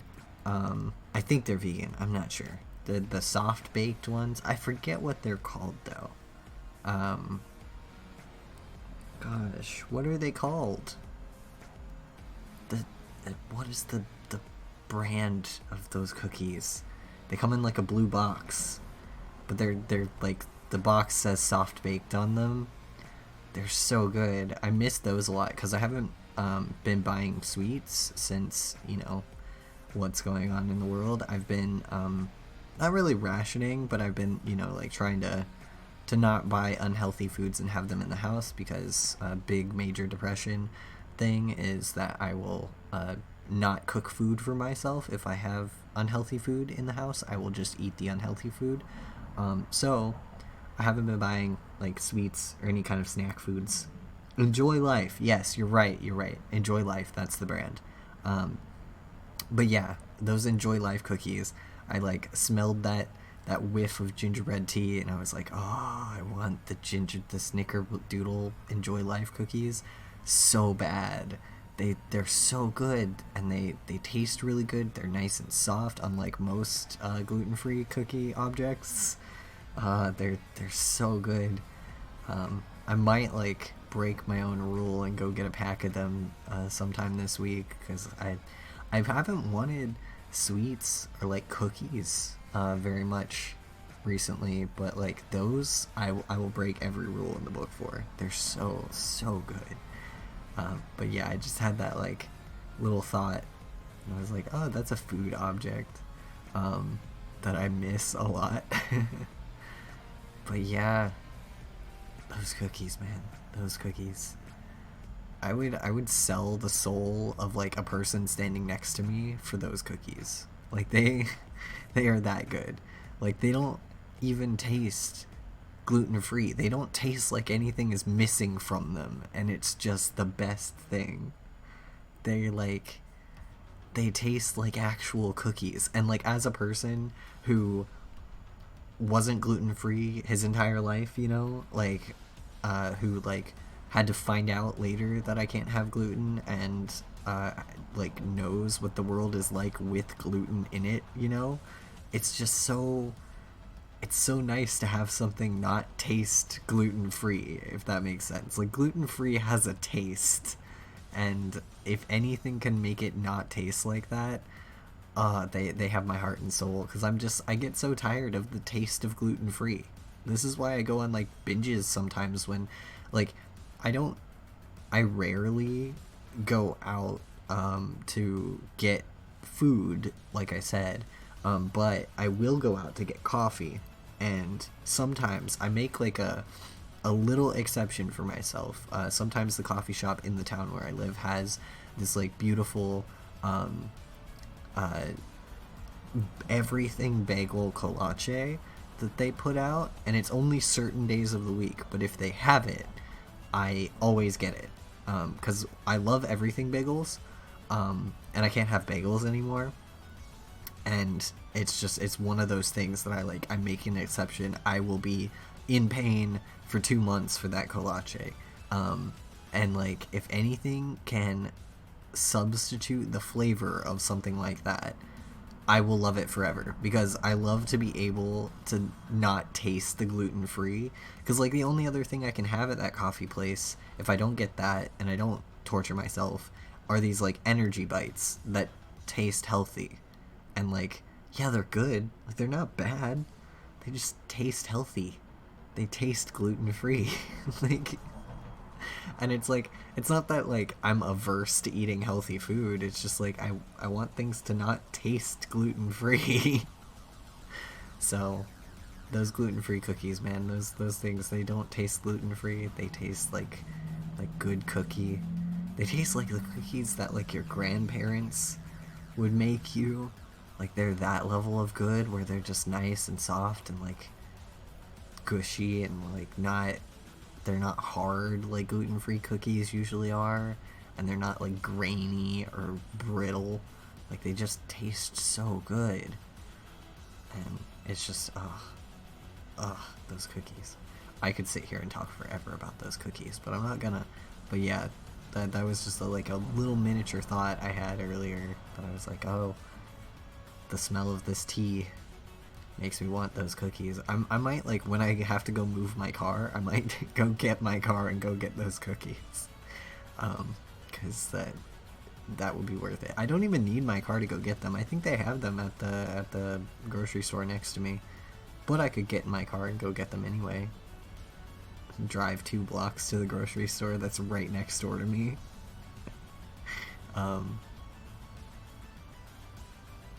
Yeah, cool. I'm glad they have them there. I remember, this is bringing up a story from a couple months ago, but I remember a few months ago, I wanted those cookies. I wanted them really badly, and the grocery store was out of them, and everywhere else was out of them, and they were all gone, and I was like, I need those cookies. I need them bad enough that I am willing to give my money to a terrible corporation to get those cookies. And so I ordered a box. I think I ordered 3 boxes of those cookies on Amazon. And I think I had like a coupon, so they were really discounted. It wasn't like I paid a lot for them. But like normally I don't even use Amazon on day-to-day life, and here I am sitting on Twitch. But like Amazon like purchasing I don't usually use. I do have a lot of Amazon boxes in my house though, because I tend to collect those and use them for like cosplay stuff. But yeah, I purchased those cookies on Amazon, and I waited and waited for them to come in, and I ordered some other grocery stuff too, because if you're gonna order stuff, you might as well order like a full order. So I ordered enough that I wouldn't have to pay for shipping, and put all that in one box, and made it cost effective as much as I could. But I ordered some stuff, and I remember getting the package to my front door, which had like those cookies, some soup, which was also vegan and gluten-free, some like gravy, which was also vegan and gluten-free, some like cereal, I think, and like a couple other things. And I got the box, and I remember going out to my front porch and getting it, and the cookies were the only thing that was gone. The only thing out of this entire box of food that I ordered. Someone opened the box and then stole the cookies and closed the box again. And it was like, it wasn't like they weren't delivered. Like, I looked at the order, and the order, clearly said that those cookies were in that box and had been delivered. And I was like, how stupid can you be to steal a box of gluten-free vegan cookies, like, out of a box of other gluten-free vegan foods? I made like a post about it, and I was like, I hope whoever did this is like suffering. I hope the cookies are brittle and terrible and dense, but like it's just so dumb. Like like I'm not even all that mad that they were gone, because like it's not like I don't have enough money to buy my own cookies, but I was pretty mad that like those were the only things that they took. That was what I ordered the entire box for. It wasn't for any of the other things. I ordered the box for those cookies. And I was just so upset. I was like, how can you steal a box of cookies out of a thing and like just grab the one thing that is vegan and gluten free that like mattered, you know? Like the rest of the stuff in there, yeah, it was from like, thanks Hoshi. Oh, and there goes the dog next door. But yeah, like all the rest of the stuff was vegan and gluten free, but it was like stuff that is naturally vegan and gluten free because I tend not to deal with substitutes of things if I can help it. So like when I'm purchasing my groceries, I don't tend to go with things that are like something that has been made gluten-free, because sometimes there's a lot of additives when you do things like that. So I tend to go with stuff that's just like naturally doesn't have gluten in it. So if I'm ordering stuff, it's like instead of ordering a glutened pasta, I'm just gonna order a pasta that is made without, like a beet pasta or something. Instead of ordering a pasta that's meant to taste like regular pasta and is like gluten free, because you can never get the imitation right, and also it's usually got additives in it that I don't want to deal with, so I just tend to avoid it. But yeah, so I had all these things in that package that were just naturally gluten free, just gluten free because they were, you know. But no, like the one thing that is specifically made to be gluten free is the thing that they took. I was so upset. I was like, I hate people. I just hate people. And for like, I think it was an entire week, I was just angry at the world. Like, and I'm not normally a person, like, yeah, I can be a little bitter. I can get kind of bitchy about things, but like, I'm not normally a person that's just like angry all the time. But I don't know what was going on with me that week. Maybe my hormones were being funny, but like I was so mad, and I couldn't stop being mad. I couldn't stop being angry. I spent like a week just angry. Like I would wake up angry, and then I would go to bed angry, and then I'd be like, I could go get more cookies, but what point would that serve? Because what if they get stolen again? You know what I mean? Like it was just I was like, I can't even go look at those cookies because I'm just mad. Like, and it wasn't even the act of theft that made me angry or anything like that. Like I don't mind like theft all that much, because like, yeah, people suffer. If stealing stuff makes the suffering less, sure, go have at it. Like I'm not mad that someone who probably needed food got food that day. Not mad about that.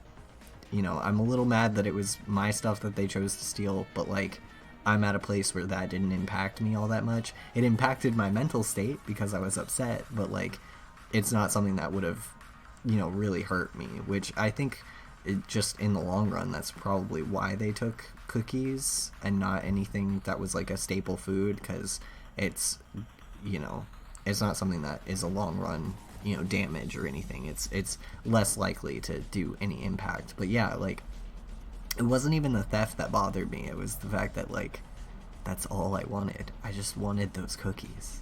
I just wanted those cookies so bad. But yeah, like the craving for those cookies was just so strong. It was just but that's the kind of pull that these cookies have on me. Like they have like a large pull on me, and I don't even like sweets. They're just the one sweet that like that my brain will do anything for. That was a fun time. God, just being angry for an entire week over a box of cookies. Such an irrational thing to be, but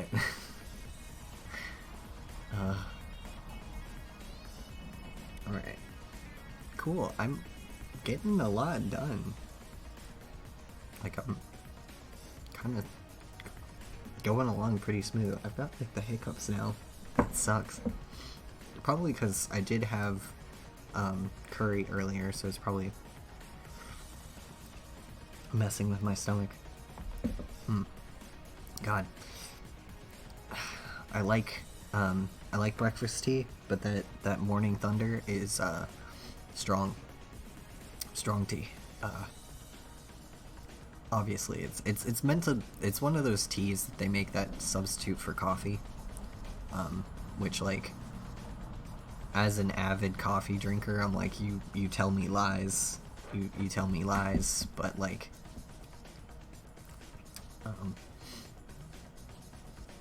yeah, it's pretty strong. It's pretty in your face. I if I wanted coffee, I would just drink coffee, but like, I got this tea because I was trying to not drink 4 cups of coffee a day, and I found out that no matter what I do, I'm gonna end up drinking 4 cups of coffee a day. Like, if I want to get things done, I have to consume caffeine, and it's just the world I live in, I guess. I think it's mostly the ADHD that causes me to not be able to function without the coffee. Because like, if I don't have coffee, it's not like I have a really bad addiction. It's not like I have the thing where it's like mood swings or like anything like that, or like decrease in productivity. It's more like my ability to focus on one drawing or on one piece of work goes away. So I'm still productive. I just do 80 different things all at once, and I get none of them done because I'm doing so many things all at once. So I tend to drink coffee to kind of like stabilize that. Stimulants, in fact, do affect ADHD, so that's what I tend to use coffee for. And it's always really funny because like, I'll talk to people who are like, I don't think it badly of them, because I know they just don't know that you can use stimulants in this way, and that if you are if you are not medically being treated for ADHD, that coffee can help. It can also hurt. Some people with ADHD, coffee does nothing for them. Some people with ADHD, it's like me, and it focuses you. It just depends. ADHD is a really wide disorder, but I talk to people sometimes who will talk to me about coffee, and who will be like, it's not healthy for you. You shouldn't be drinking coffee every day. You shouldn't need coffee to function. It's unhealthy. And I'm like, okay, but like, it's literally very similar to ADHD medication. Like, stimulants are what they give you for ADHD. So like, it's a self-medication tool. And I think that being uppity about coffee is a form of ableism, and no one wants to have that conversation. Yeah, you shouldn't need antidepressants. Just eat 50 oranges. Exactly. It's exactly that.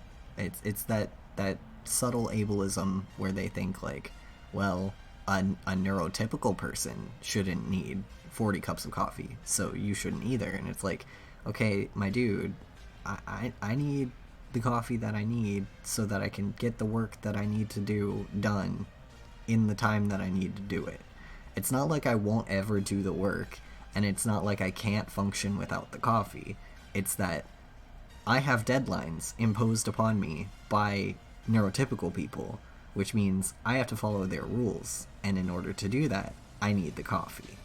If there was no like supremacy of neurotypical people in the world, if rules weren't made specifically for neurotypical people, if I had longer time to work on things, I wouldn't need the coffee. That's not the way our world works. We are in a hellscape of capitalism, and neurotypicals are the ones who are running it. So yeah. But yeah, it's one of those like small things that bothers me when I talk to people about coffee, and they usually recommend this like morning thunder tea, and they're like, oh yes, this tea, it'll replace your coffee addiction. And then I have the tea, and it doesn't do that, because tea deposits caffeine in a different way than coffee does. So it helps a little, but not a lot, and I still drink coffee every day. So if you have ADHD and you're looking to like make the switch to something that isn't coffee, maybe not this. I've heard that people like that mushroom drink a lot for substitute for coffee.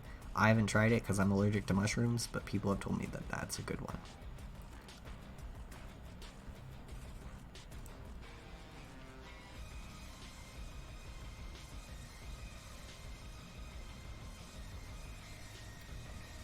Okay. We got just a couple more stalks off of this little chandelier boy. Oh, so much effort and time. I hope it looks great when I'm done with it, though. I hope Mel likes it. This chandelier is gonna... Fast lane? Oh yeah, fast lane. That's the, that's also a Celestial one, right? Celestial Seasonings tea? Yeah. Yeah. I don't think I've had that one. Or if I have, it's been a long time. I may have had it with you, St. Laurent, actually. May have, had it with you a couple of times, or like when we lived together, probably. But yeah, I've heard Fastlane is good. I don't drink it often. I might have to pick some up and see if it functions well, if it functions the same as the coffee, the caffeine. But yeah, it's pretty good. Recently, I've also, from talking to Mel, I've been looking into buying a Chemex because I have a French press and I have like a standard issue like Cuisinart coffee maker. And the Cuisinart coffee maker is great for if I want that like 4 to 5 cups that I generally drink and I want it to be there all day. But that's only when I'm home and only when I'm working on like commissions or like doing something that requires my full brain attention. So like it's rare that I really need the Cuisinart for that kind of stuff, so I don't use it very often. And the French press is great, but it only makes 1 cup, 1 to 2, and it requires cleaning after every cup. Whereas the coffee maker, I can go like 2 to 3 brews of coffee without having to totally take it apart and clean it, you know. But the French press, I have to clean it, and it has to be cleaned by hand. I don't have a dishwasher anyway, but like even if I did, it would have to be cleaned by hand, and it's just a lot of hassle. It's become like a daily routine to get up in the morning and clean that thing and then make my coffee. And I was talking to friends about it, and they were like, "Oh, a Chemex though, you don't. It's easy to clean. You still have to clean it every time, but it's easier to clean." Oh.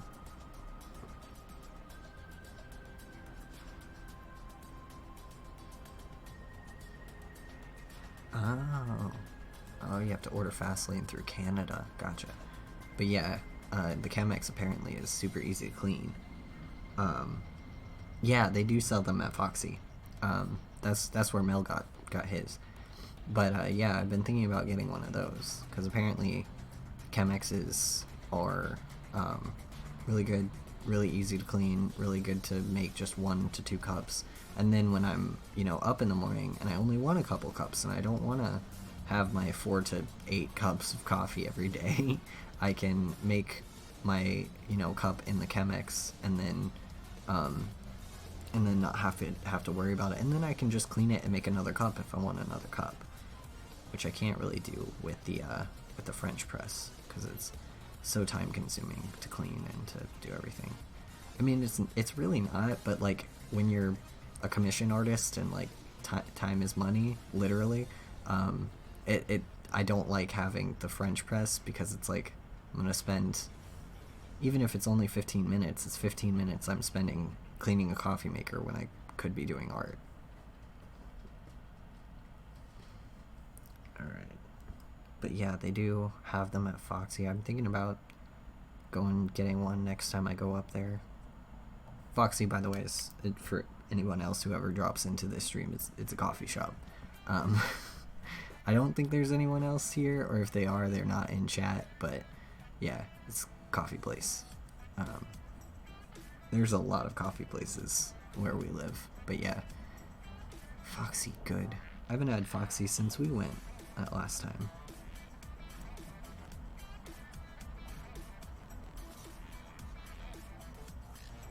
Yeah, might be one other person here. That's why I just like to clarify, because I don't know how many people are in stream, sitting in chat, just not interacting. But yeah.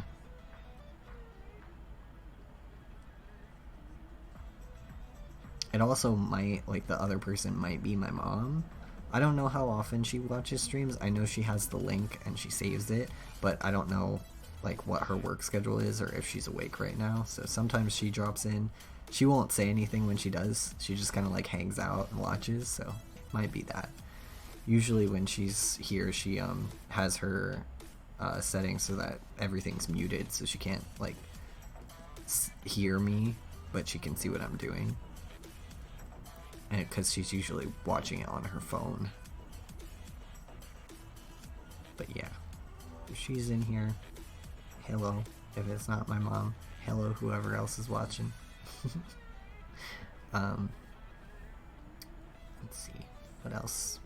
I'm trying to think of, like, other food topics to get onto, because I think the topic of food is a good stream topic, because I could talk about food forever. I love food so much. But yeah, I'm thinking, like, what other things are good? What other foods are awesome? I mean, I do really want a bagel thing from Foxy now. You sent me a text? Let me see. Hold on. Find my phone.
Okay, neat.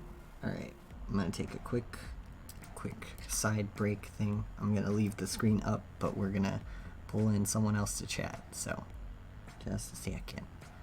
Let me log on to Discord here.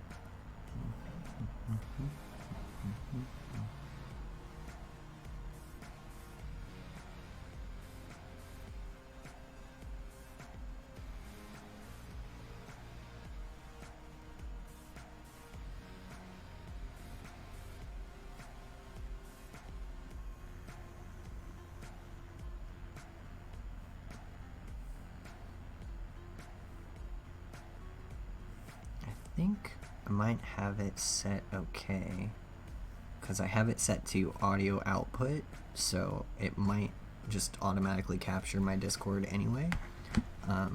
So let's find a person to chat with.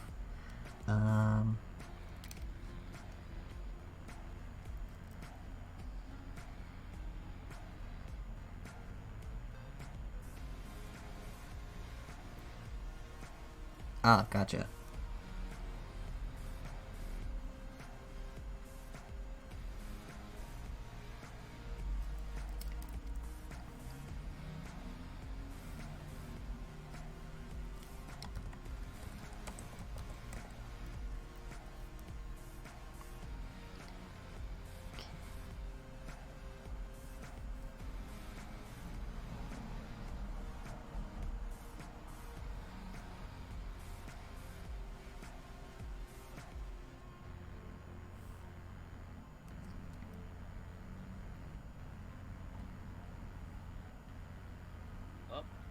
Hello. Whoa, Hello. I am here. Hello, you are here. Welcome. Thank you. I'm, Amazing. I'm going through my settings now to make sure everything is good. Yeah, I'm not entirely sure if stream can hear you. I think so. I heard myself echoing like Okay. a few seconds behind, so I turned the stream itself off so I could hear you better. Okay, yeah. Then yeah, yeah, stream can definitely hear you then if you're echoing cuz the stream is set to have a couple seconds of delay, which is why your chat is always a couple seconds delayed. Um Oh, I got you. Yeah, so it's set up for a slight delay just in case like anything happens in chat that I need to swipe in because I'm my own mod. So, That is I, completely fair. yeah, so yeah, you are gonna be slightly delayed. But yeah, hello, friendo. We have been talking in chat back and forth and since near where stream started. Um, but yeah,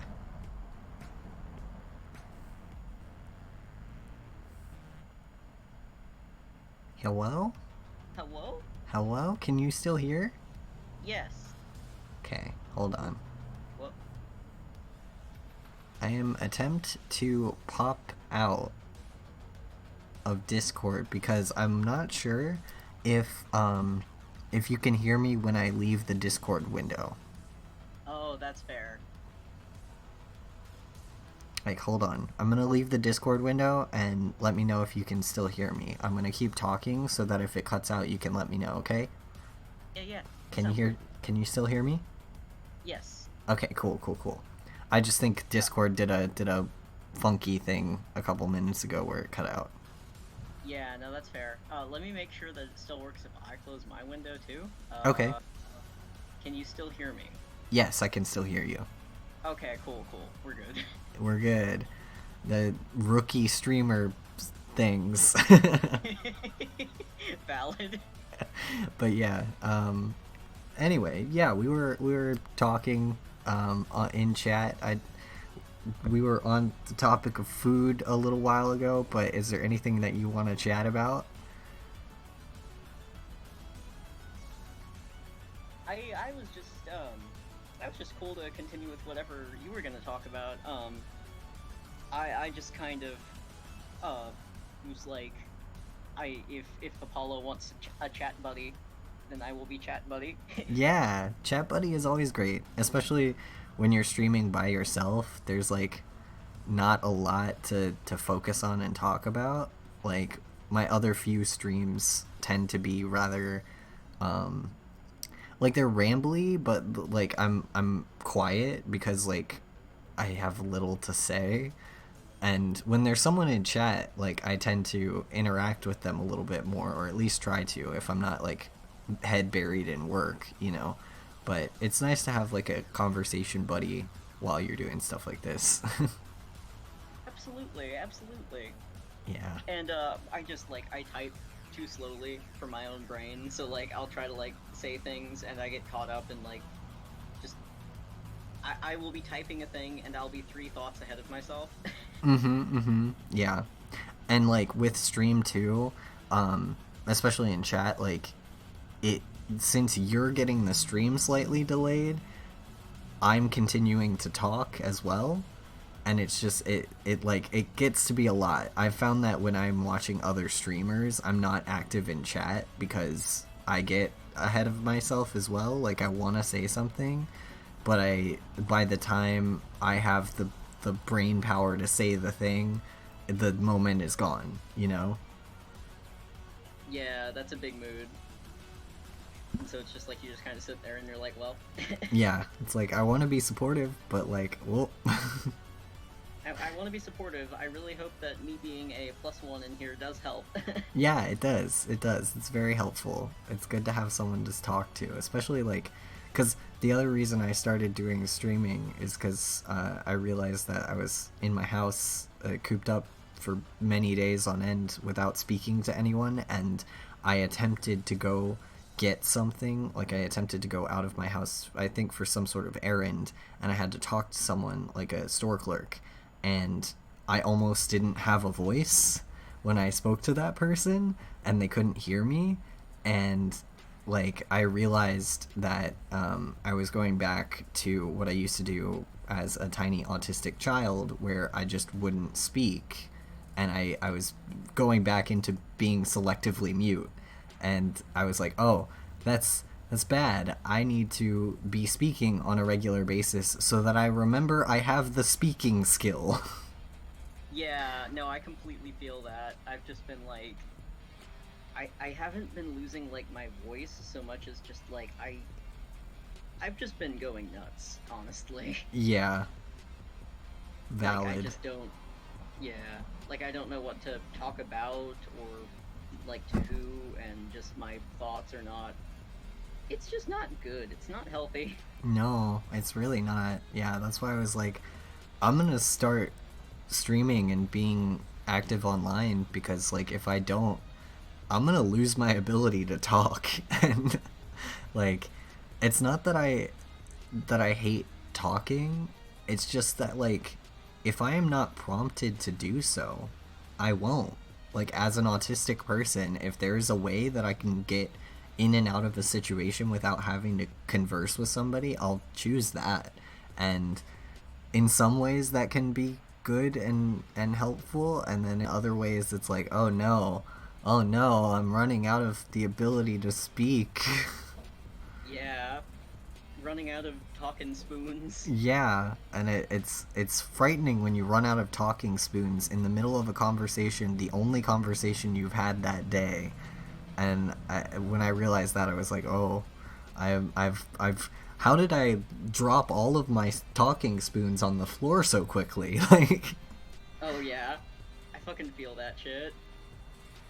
And it's just like every time you do talk to someone, it just feels weird, and you're just like, yeah, it just feels off. Like it's good to have friends who are also neurodivergent, because like I think, like, I saw a post a while ago that was just like, when you and your friend are both neurodivergent, you haven't grokked each other's weirdness yet, so you just kind of like bump into each other like defective Roombas. And it's kind of like that, like, having other friends who are also neurodivergent during this time. I will like attempt to talk to my friends, and we will both be having a time of it, and we won't, like, we'll know that the other one is not functioning correctly, but we are also not functioning correctly, so we just kind of like bump into each other with weird platitudes. Like, oh yeah, until you like kind of figure it out if you do, and it's like, oh, yeah. it is definitely a time. It just becomes it quickly becomes a time, especially nowadays. We've got this shenanigans going on in the world, and it's like, oh well, I guess learning to be social didn't need to be on my to-do list this year. Yeah, yeah, good god. It's also just kind of weird and sad that that was like one of the things that I actually planned on for like a year, like one of my resolutions this past year. I wouldn't say it's sad, but just, it's just kind of odd that one of my resolutions was to be more like outgoing and social, like to attempt to be out there more, because I know as someone who like works in art industry, I know that like connections and networking is the way that you get further. And so I was like, oh, I'll just learn to connect with people. Like, I want that to be one of my goals, which is something that someone my age should already know how to do. But like, as a neurotypical, I never got those skills. So I was like, oh, that'll be my goal for 2020, is to just connect with people. And then everything happened so much, and I'm like, oh, well, I guess that's not gonna happen. I guess we're not gonna learn to be social and connect with people. Yeah, I fucking feel that shit. I had like a similar resolution. I just like wanted to get out of my house more and like, experience the world actually. Mm-hmm. And now I'm just like, well, I'll do that eventually, I guess. Yep. Just because, like, I mean, 7 years at SCAD and being just in that environment, I didn't want, or rather, I didn't have time to, like, go out and look at a tree, which is a thing that I genuinely enjoy doing. So, like, Mm-hmm. Yeah, like, oh my god, like multiple years at that school really does screw with your brain. Like, oh yeah, I think a lot of my terrible autism habits, like some of them are from childhood because you just get those. They oh come yeah, free with the disorder. they sure do. But like some of those I learned because of being in SCAD. Like Oh yeah, because I spent days and days without hi Hoshi without human interaction. So oh yeah. it just like it messes with your autism a lot to not interact with real life people for several days, and then the only people you do interact with are professors who like say some wild shit to you. Oh yeah. And So then you're just like, is this normal? yeah, you're like I like the whole time I was at SCAD I was like this is normal, right? People normally do this, and then I like talked to other people who had not been to that school and they're like no, and I'm like oh okay. And you're like, oh, so I got punked. Yeah, it's just like oh this is normal college experience, and then people are like no it isn't, and you're like oh I've been tricked. Yeah, yeah, I fucking feel that. Oh my god. Oh, headphone slipping. Yeah, same here. Goblin right.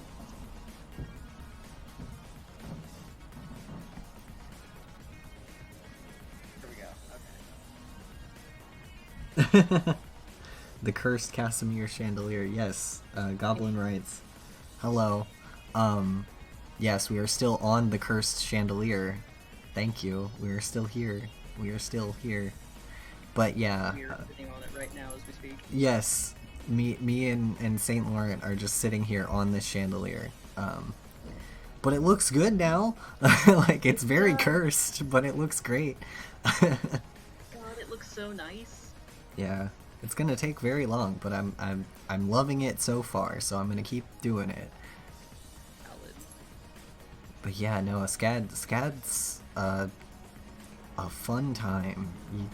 Yeah. Really messes with your brain. I really want to do that. I don't know if I should make it like a stream because I feel bad um, doing like making it a stream where like I'm the only one drawing, you know what I mean? When I other gotcha. people are contributing to the conversation. Like here it's just sort of like, oh, if you want someone to talk to, that's cool. But like I would feel bad if I invited people on to talk about their experiences and then like it's my stream, you know?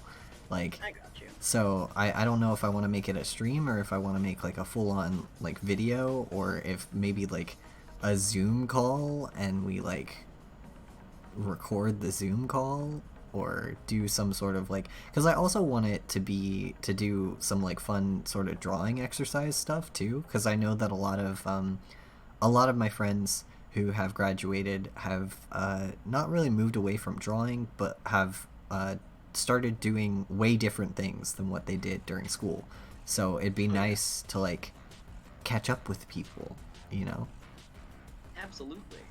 and see what they draw now. Absolutely. That that would be cool. I do agree with that. Yeah. Would be a good time. Yeah, maybe it'll be something I set up. Maybe for like New Year celebration or something. We'll have that stream. I'll see if people are free. Um, see if anyone wants to come and talk about. Hey, let's dunk on SCAD. Like I made a Discord server for dunking on our school, but it's not active. Actually, almost none of my Discord servers are active right now because I don't post in them and because big autism brain I don't have a lot to say, and then like because I'm the creator of the server and I don't talk, I found that like no one else really talks and it's just kind of like alright, I guess the server's dead now, and then I make another one for another purpose, and like, the cycle repeats itself, and Yeah, that's completely fair. yeah, so I'm like, and there aren't enough people to, like, keep momentum with them anymore, so I just kind of am like, alright, well, I'd make a Discord server for things, but no one speaks in Discord server, so I'm just gonna not do that. Yeah, no, that is entirely fair. Excuse me. Ah, okay, there we go. Stomach issues. Valid, same. Yeah. But, like, yeah, I always run into the issue where, like, I'll join a Discord server and then, like, I forget that because of my autism brain, like, I can't keep up with a group conversation. Same. So I'll start trying to talk to someone, and then, like, 50 other people say things, and then I just kind of shut down and Yeah. end up, like, leaving because, like, I don't know how to keep up with that. Yeah, I mean, same. Like, I was worried a lot, actually, before starting streaming, because, like, what kept me from doing it for the longest time is that I thought I wouldn't be able to handle stream chat, because I was like, I can't handle a Discord chat. Like, if there are more than 10 people in the server, I shut down. I can't even look at it. Like, I'll want to say something, but I can't even click on the page. And some of that's trauma, but a lot of it is, like, also autism brain of, like, I can't look at the chat. And I was worried that that would impact my ability to do streaming, but it kind of hasn't, mostly because, like, chat it is usually pretty chill when I'm streaming, and I usually have mostly just friends in here, which, is great. But also, I think the difference for me with stream chat is that if I don't respond to stream chat, it's not the end of the world, you know? Like, whereas with Discord server, if someone is trying to get a hold of you and you don't respond, you look like a jerk. Exactly. And I couldn't live with that. I'm like, I can't do it. That's completely fair. Yeah, at this point, if I do join, like, any servers or anything, I make a point of being like, hey, you gotta, like, if you need to get a hold of me, you gotta ping me or something, because otherwise I will never see it. Like... Yeah, same. Like, anytime I'm in a server, I'm like, you can at me, but, like, even if, like, I'm really bad, even if you at me, I might not answer. Like, there is no legitimate way to get a hold of me. And, like, the weirdest, just me as a person, I've always been this way. I've been this way since at least since I started SCAD, but even before that, probably. But I've always been hard to get a hold of, and I don't understand where it comes from, and I don't know, because, like, I don't try to be, but, like, all my friends who have ever been close to me are just like, oh yeah, you're really hard to get a hold of. You're just like a weird cryptid. If we want you here, we have to, like, summon you with, like, we have to kill a goat and, like, sacrifice a bunch of things and summon you. And I'm like, that's weird, because I try to be available, but, like, I just am not, I guess. And I mean, that just kind of happens sometimes, I get that. It's hard to be available sometimes. Yeah, Especially definitely. with, like, the issues that we have, like...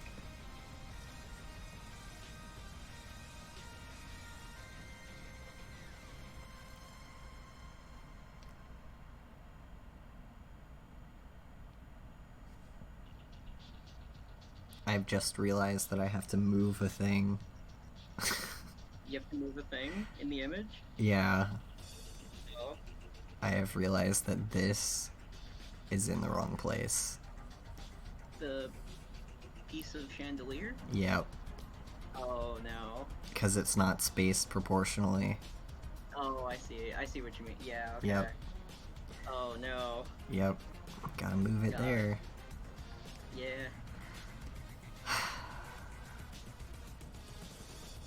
I hate having to do that, especially when you're, like, so far along in it. Yeah, it's always the worst. I always had the bad luck of that happening to me while I was when I was at SCAD. It would always be like the last hour of work time, and I would find a mistake like that, and I'd be like, oh. And, like, for, like, illustration, they don't care. they're like, oh, it's an artistic choice. You made a choice. You moved a thing, or like you warped this so that you could see something else better or something. But like in sequential, you make a mistake like that, and they will eat you alive. They're like, this They will. perspective is wrong. Oh yeah, I do remember that.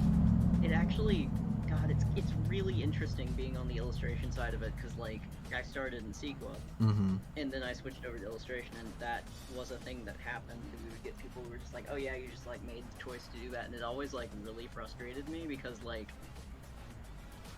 it was never something that like looked okay, if that makes sense. Oh yeah. And this is like not to dunk on anyone who made images like that, but it was something that was very clearly like everything in this image is fine, and then the one thing is fisheye. Yeah, yeah, yeah. And the person was like, yes, this is a deliberate choice that I made, and I was like, but why? Yeah. I remember having an illustration class and not understanding these differences, and I remember making a girl cry because of it, because like she had proportions that, or I think it was a pose that was wrong, and I remember we were doing like during critique, and like in Sequa, they're brutal to you. Like if you get a pose or a anatomy thing wrong, they will tell you, and they will tell you in the most mean way possible. Oh yeah. So like I essentially did that. Like I during this critique just like looked at her and I was like, yeah, this arm is broken, which is like a very standard phrase in sequential. They're like, broken arm. But like it made her cry, and I felt really bad. It was true, but I felt really bad because I was like, I didn't mean it like your art is bad. I meant it like that arm needs fixed. Like, Well, yeah. but It is always really weird when that kind of thing happens. yeah, and it's just like I it's weird because I don't want to say it's like a language barrier, but it kind of is, because it's just something that like that's just standard fare for sequential. Like you'll just hear phrases like that all the time, and yeah, they're kind of mean, but they're also kind of helpful. And then like you get to illustration and you say something like that and it's like a big insult, and it's a weird time. Yeah. And it's like, how did this happen? How did we're like we're all artists here. We're just in different departments, and then there's Yeah, like different departments even in the same building. Like yeah. we share a building. And it's just like the languages here are very, very different, and I don't know what to do about it. Like, Yeah. Yeah, it was always really wild when that would happen, because it was just like I never went very much far into illustration because I was mainly Sequa, but I did have illustration as my minor, so I did take all the minor classes that you need. And like every illustration minor class that I took, they would like, the illustration people would tell me that I belonged in sequential, and then the sequential people would tell me that I belonged in illustration, and I never understood which one was right. I was like, I don't know what's right for me. I'm just taking classes that seem like fun. But like the illustration and also, people, like, yeah, go how ahead. do you put someone into that kind of category? Like, Yeah, why do I belong in illustration, or why do I belong in Sequa? You know? yeah. Like I remember the illustration professors telling me that I belonged in Sequa specifically because whenever I did an illustration, I had like a story behind it. Like I had a very fleshed out like narrative situation. Yeah. Like with when I was doing work, it was always narrative. And they were like, yeah, you belong in Sequa because your work is always so aggressively narrative. And I'm like, okay, yeah, that makes sense. But like then Sequa would be like, you belong in illustration because your work is, while it's narrative, you have a lot of conceptual things and very like high lofty ideas that you can only really like do in an illustration, otherwise you will die. Like it was mostly just in Sequa I was giving myself much more work than is humanly possible, and Gotcha. my Sequa professors were like, yeah, technically you can make a comic about that, but you need 150 pages and a lot of time. And they were like, it would be better if you just drew an illustration of that same idea. So they would tell me that I belonged in illustration. But it was just always, it was like I felt bounced back and forth between the two departments a lot. And that makes sense. Like, hearing you say that, like, it's like the distinction just seems like, how do I put it? It seems null to me. Mm-hmm. Like, it feels kind of like, okay, we should really, like, there's a difference here between these two departments, but the way that these people are categorizing them, it seems like things should just be a bit more freeform, and you should have it as one department. Yeah, that's what I always thought too. Yeah, because, like, if you're gonna, because illustration is also narrative, like, that is the whole, you know this. Yeah, You know how illustration. And then, that's like the like, whole point of illustration is to be able to tell a story with picture. Like, exactly, yeah. Like, I don't, like, you can also not do that, but, like, I mean, God, I do not have, like, the words to talk about this properly right now, but just, like, it feels like they're trying to, like, make too much of a distinction here. yeah, yeah. Like it Like, when I was in the classes, it felt like, and I don't know, like how to really put this because it's really not this way. Like I know that people are respectful of all art forms and stuff, like, but it felt like that illustration was trying very hard to not be lumped in with Sequa, if that makes sense. Like they were trying to be like, but we're the real artists, you know? oh yeah, And then Sequa was just like trying very hard to not be as pretentious as illustration. So it just yeah, became like almost like a pissing contest of like bouncing people back and forth because like, oh, you're too pretentious for Sequa. Like I was told a lot of the time that like my art was too pretty for Sequa. Like I spent too much time trying to make things look nice, and that was a very illustration thing to do apparently. And I was like, but I like pretty art with pretty boy characters doing pretty things, uh, like, and I can make like, comics why, about that. yeah, and, like, why exactly, why am I not supposed to spend that time in sequel? Like, I know, like, industry rules and all that shit, but, like, why are we so heavily focused on the industry of sequel? Because, like, sequential art is more than just Marvel or whatever, you know what I mean? Like, Yeah, yeah, and like I found that a lot of our classes were so heavily focused on industry standard that like they weren't helpful to me. Like I exactly. out of SCAD, I'm just like I'm working on setting up my webcomic, and I am learning tools that I was never taught because Yeah, my school was too busy trying to teach me how to work for Marvel, and like I, I I did not get taught how to use online web platforms for comics. I did not get taught how to make an online portfolio. Like these are all things that I feel like I should have been taught, especially in the generation that I was in. Like our generation is the web generation. We're the people that started the internet. Like exactly, in the yeah. way that it is, and for me to not know these things just seems wrong. Exactly. And then, like, on the other end of it, I went out of Sequa because I was like, I also was like, well, this is, I don't want to work for Marvel, and that's what they're trying to teach me, so I might as well go to illustration because it seems like, you know, it's going to be similar enough, you know? Mm-hmm. Mm-hmm. And Yeah. then I get there, and they're like trying to teach me animation. Yeah, yeah. I remember being in illustration and the whole illustration department being in uproar about like micro animation, like They were like, "Oh yeah, animated illustration is the future of illustration," and I'm yeah, sitting here like, "My dude, I literally can't animate. I don't know what you want from me. I'm yeah, sitting here trying to be like trying to learn character design, and you're desperately trying to teach me how to do animated illustration for product design yep, in the character design major."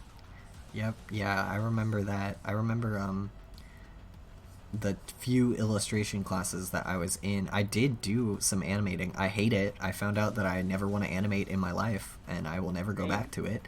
But I Yeah. did do some, and I remember my professor being like, "This is the future. This is where illustration is going," and me just being like, "Oh, I don't want to be an illustrator then. Like, No, yeah.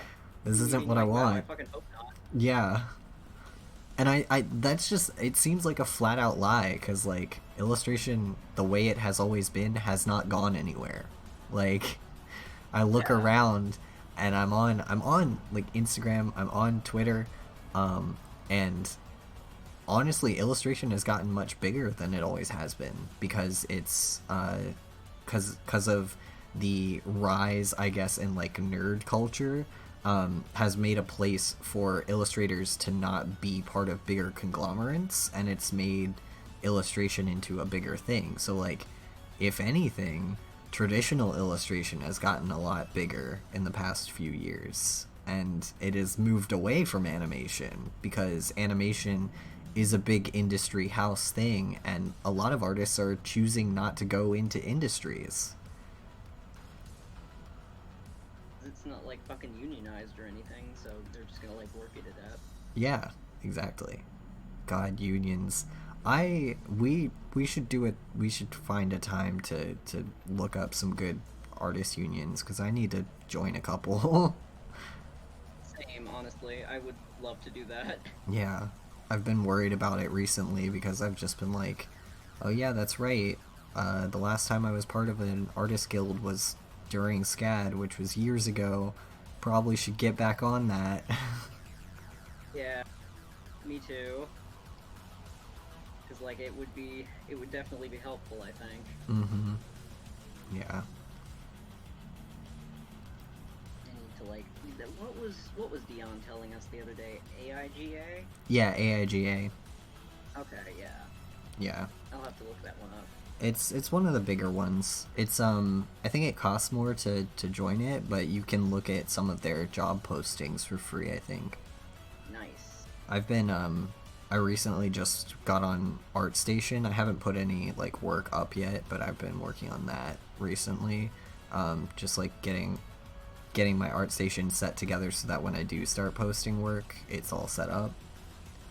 Yeah, that's fair. Because people have told me that that's a good way to get work, and it's like, the thing with getting work is like, I have no trouble getting commissions. However, commissions don't pay rent, and I don't think people understand that. Like, because people will tell me like, oh, why don't you just, set up your prices and put out some feelers and like start doing commissions. It's like, my buddy, my dude, I already do that. It's just that commissions don't pay rent because people don't pay for commissions unless they're also artists, and other Yeah. artists are also poor right now, so like none of us have money to commission each other. Exactly, yeah. I fucking feel that.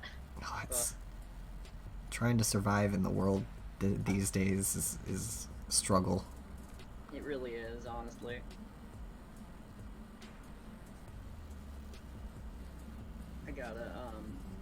I recently got approved to do like Uber Eats stuff. Oh, nice. Yeah, so that would be a way to make money without like exposing myself to too much COVID. Yeah. Since I would not be having like people in my car, so Yeah. I've been thinking starting up doing Rover, because love dog, would love Dog's watch good. dog, because it's you can basically watch other people's dogs, and like take him on walks and stuff. I figured that would be a good like side hustle. I have 5 side hustles. that is fair. But yeah, That I is figured completely valid. I figured starting that would be good.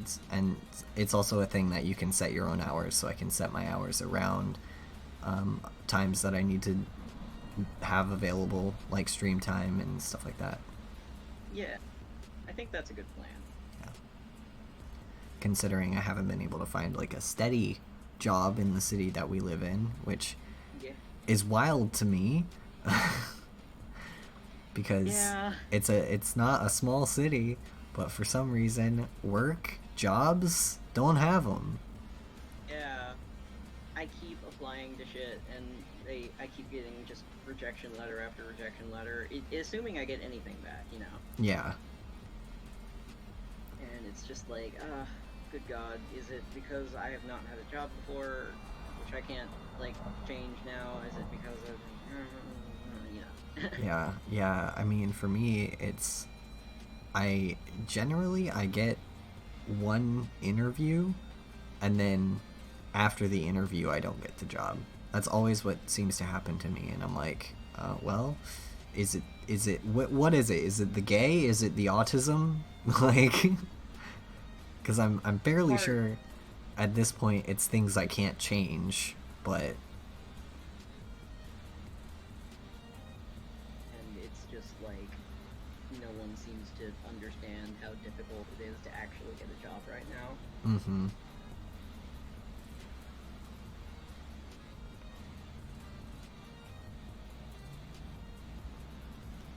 I think I'm almost done with this chandelier. I'm so happy. Nice.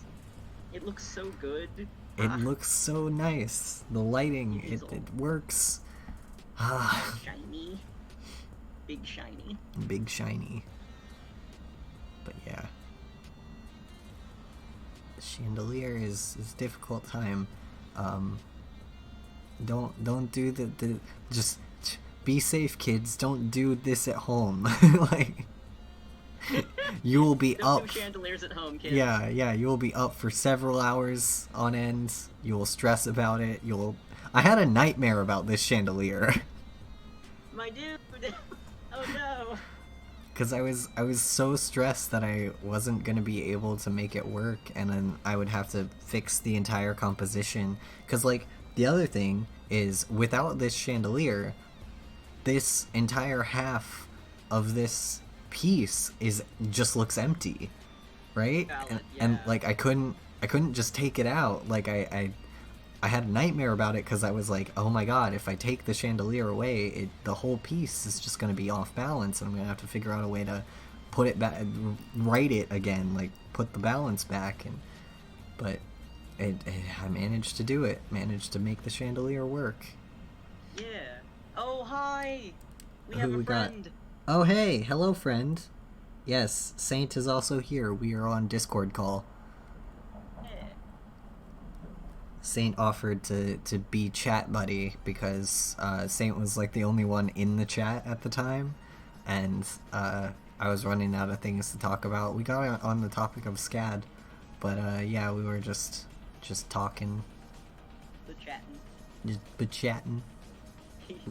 We have been hanging out a lot recently because of, well, I've been, like, coming over to your house to help you with stuff. Hi! We did, like, car shit and stuff. Yeah. It's like... good to see your icon and you're speaking. Yeah. Yeah.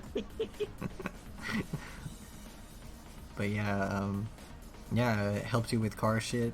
I've been seeing you, and I've been seeing Hawthorne a lot, but it's like everyone else has been gone. I have not seen anyone, and it's like driving me a little nuts. I haven't seen my friends in months.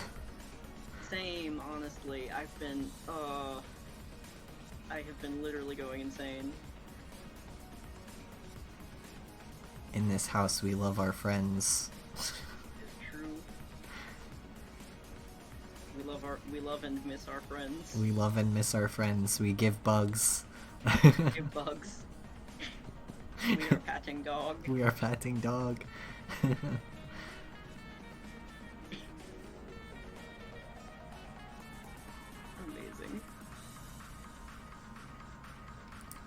Oh man. So who is this character? Oh, this is I'm not... This is Mel's character, Casimir, who is a little automaton, I think. I'm pretty sure I'm right with that. A little automatic boy. He is very good. We love him. He is good. The good shit. Yeah, if you want to join voice chat, you can. Yeah. The more the merrier. I am open to that. Twitch is doing cut out. It might be my end. Sometimes my Twitch likes to drop frames, and it might just be my internet. So, if Twitch is cutting out, that's why. My internet likes to drop frames. But yeah, you are valid to join voice chat if you want to have a call. I shall go to Discord. Fix the chat up. Yep.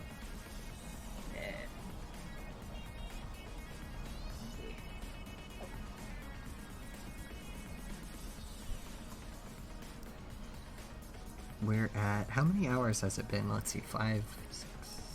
It's been about, we're at like the 4-hour mark. So we only got another hour on stream, but I might stream a little longer until I finish this piece, because I want it to be done so bad, because it looks so nice. It's valid. I'm really excited to see what it looks like when it's done. Yeah. It's one of those things where, like, since I'm doing the Payne's grayscale backdrop, the color is gonna come together super fast. So it's like, it's gonna be, once I get this grayscale piece done, I'm gonna do like a bunch of overlay and multiply layers, and then it's just gonna go. Yeah. Yeah, that's always really fun to do, because then it just comes together so quick. Mm-hmm. Oh, like, rip. haha. Rip audio skipping. Big F in the chat. Oh, God, I think someone just fucking hit the big dip in the road outside. Ha ha ha. Someone, is that the one that's on, it's like right before you go into that square? Yeah, it's the one that's like right at the beginning of that alleyway. Yeah. You know how if you take that, Yeah. take that, whoop, you alright? Yeah, I don't have the COVID, I promise, it's just the tea. The fucking scene from Monsters Incorporated where they're all freaking out about the sock. Yeah, just every time I cough, I'm always just like, especially when I cough in public, I'm like, I don't have COVID, I promise, I have allergies. Yeah, no, I fucking feel that shit,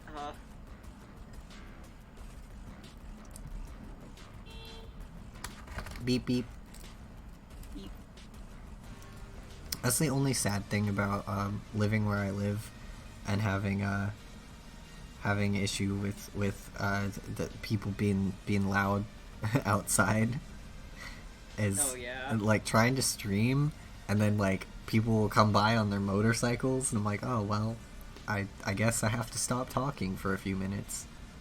Yeah, and it's like, lovely. Yeah. Like, this is exactly what I wanted.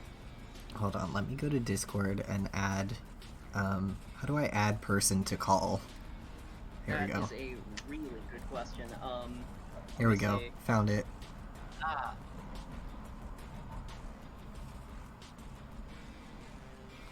I made a group DM for us. Nice. I can see the, like, the Discord person is talking thing. Oh, wait, no, is that ringing? Oh, ringing? Muted? Mute. Oh, not muted. Oh. Oh. Oh. Oh, well, this is weird. Hello! Oh, nice! I don't know how to put it on speaker, though. Can you put it, is there a speaker option? Hold on. There should Usually be. on Discord there is. There should be. There should be. Oh, wait. Hello? Hello? Oh, I did it. Nice. Yeah! Welcome! Hello. I love Welcome. your Discord icon, it's very nice. Yeah, it's very cute. Oh, thanks. It's a little picture thing. Eh? Nice. A little goth picture. Yeah. I love it. I love those things. Those are so fun. I know. They're handy for people who don't do digital art, so, Yeah, they're also really good for like character creation stuff. Like, yeah, when you're Yeah, when I Oh, don't want to yeah. draw. Yeah. You people with your human characters. God, I wish there was a good way to do character creation with non-human characters. Yeah. Fair. I mean, there are certain things. I have seen a few furry picroos. There's always you can try making a char, like you know. Mm-hmm. Yeah.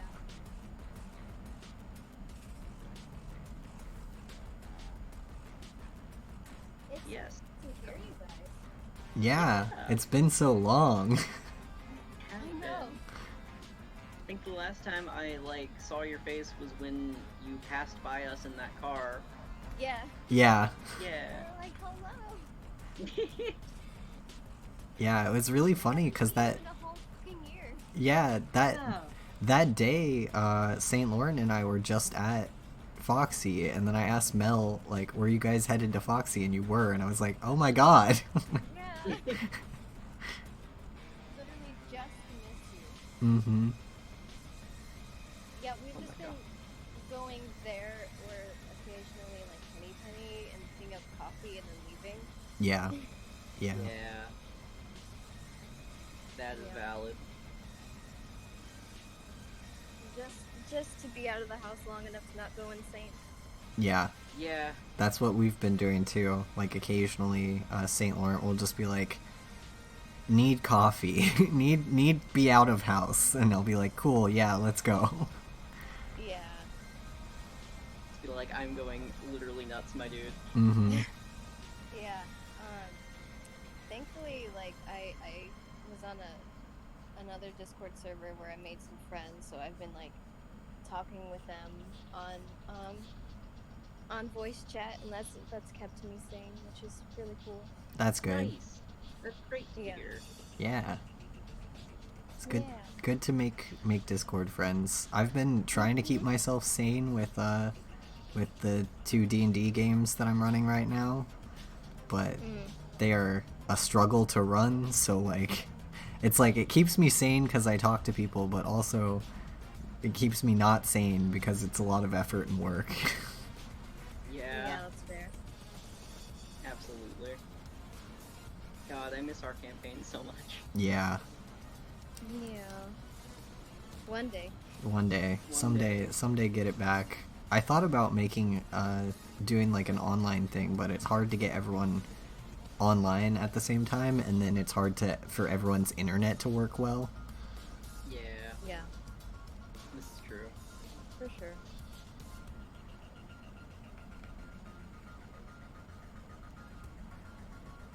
Cool. I'm trying to figure out how to watch the stream and also do the Discord at the same time. Hmm. Oh yeah, you're on like a phone, aren't you? Mm-hmm. Yeah, that's always a fun time. Yeah, I don't know if you have like an iPhone, I think you can have like a little small button at the bottom that like, or not button, but a little it'll like zoom the frame down to the bottom if you click on the stream and then click away from it, but I don't know how your phone does it. I know that my iPhone 6 does that.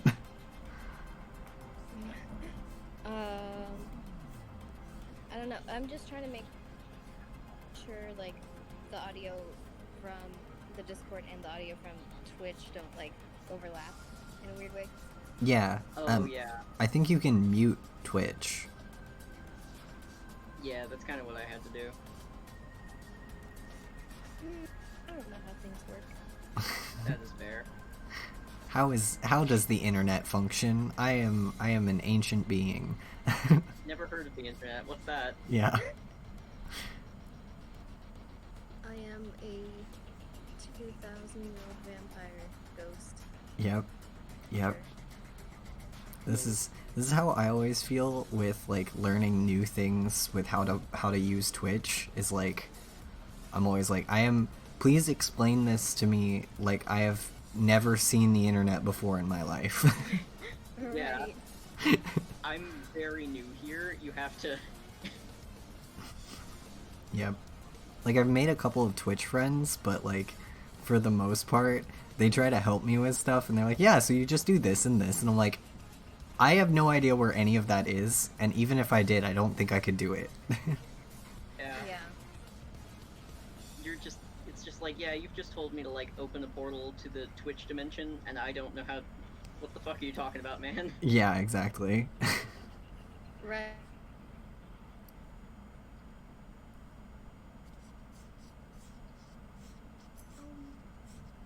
Man, oh man. I figured it out. We're good. Yeah. Learning new things, one stream at a time. I'm so excited about your Casimir.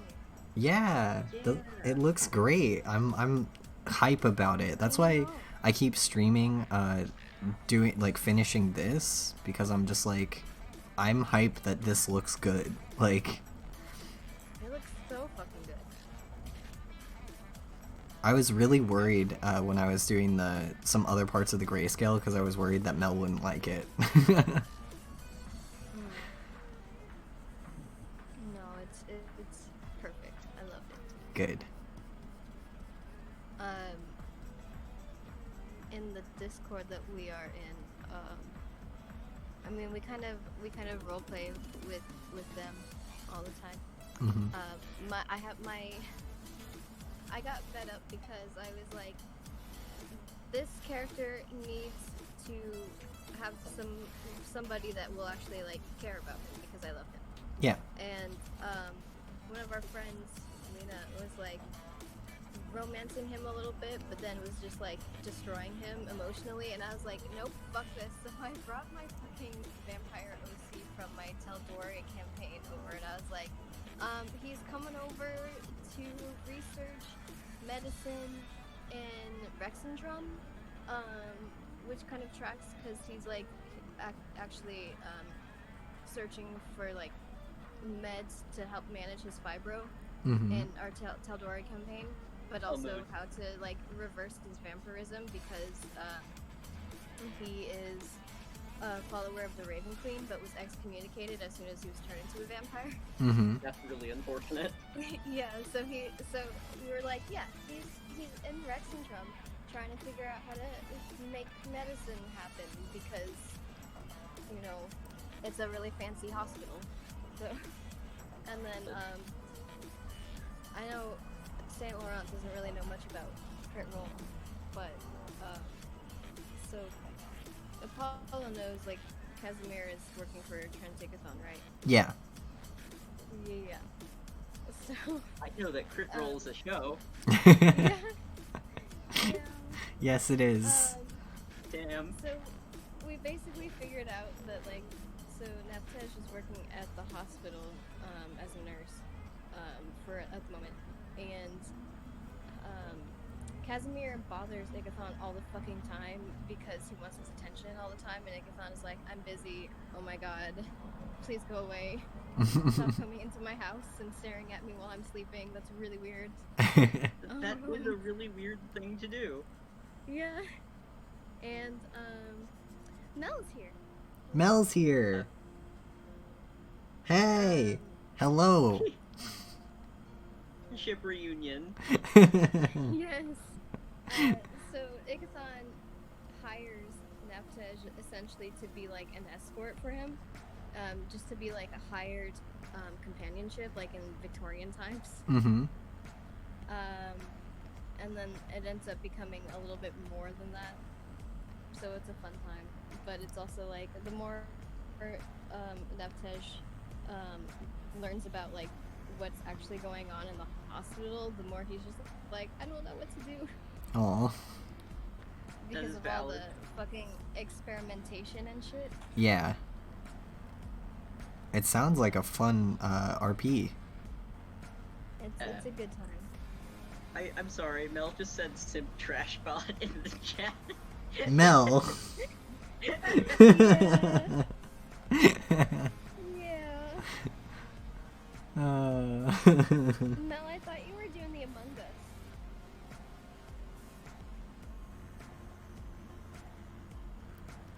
Oh no. Yeah, stream is cutting a lot. Yeah.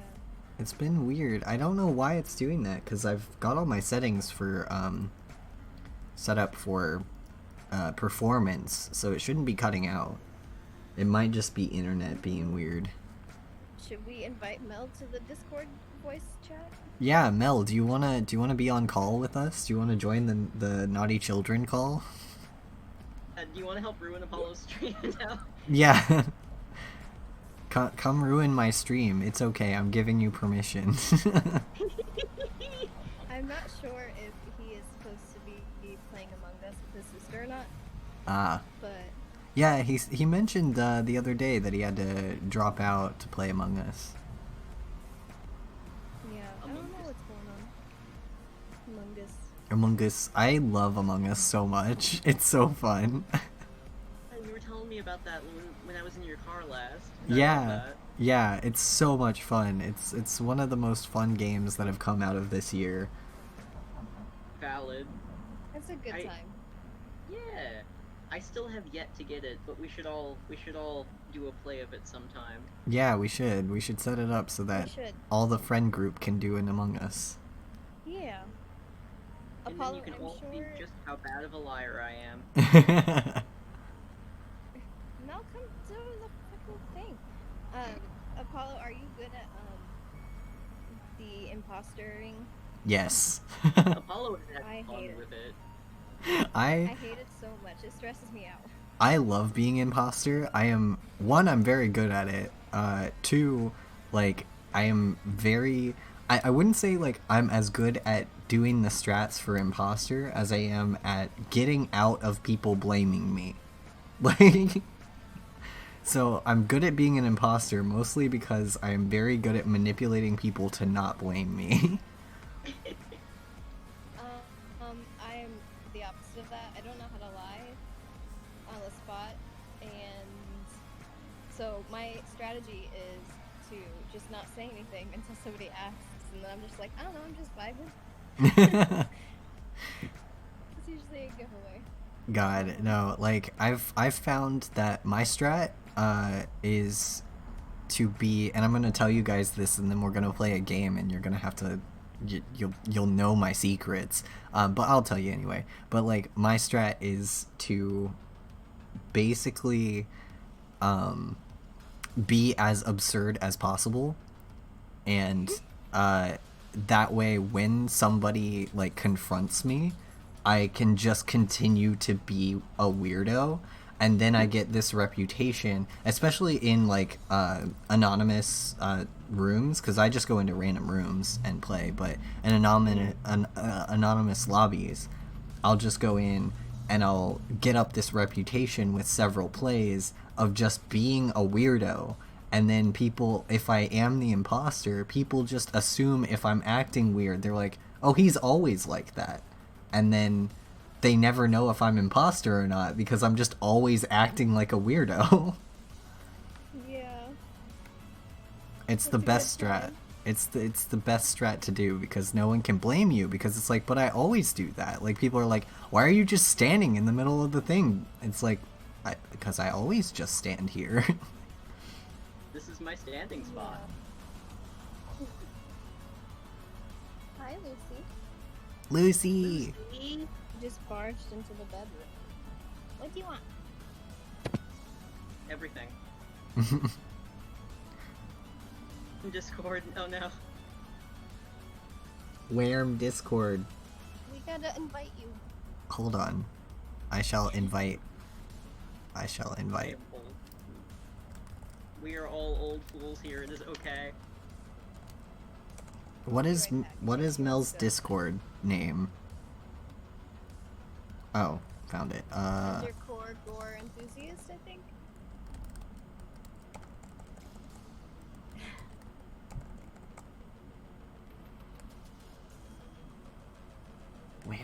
Where your Discord? What is it? Hold on. It might be. Because I have to search it to get him in here. Wait, can I invite? Um. Oh, it's just Mel Paisley. Okay. We have invited the Mel. Hello? Hello! Hello? Ah, I'm here. Welcome. Welcome.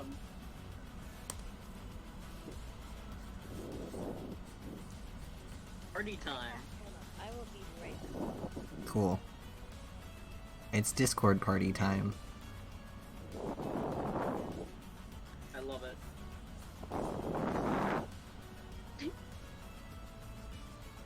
I heard y'all were talking shit about my creature. Yes. We are. Yeah. Well, Saint didn't know this character, so Ah. Ashley joined the chat, and then Ashley was telling us about No, him. I was explaining Naftesh. Yeah, and Navatage Oh. too. Both. Gotcha. Talking shit about my creature. That's fine. Your creature is my wife, excuse you. No. I Be know. nice to him. I won't. But Amazing. I will consider it. I've missed you people. Yes. I've missed so many of my friends. It was so nice to see you the other day, Mel. I know, that was so weird. Yeah.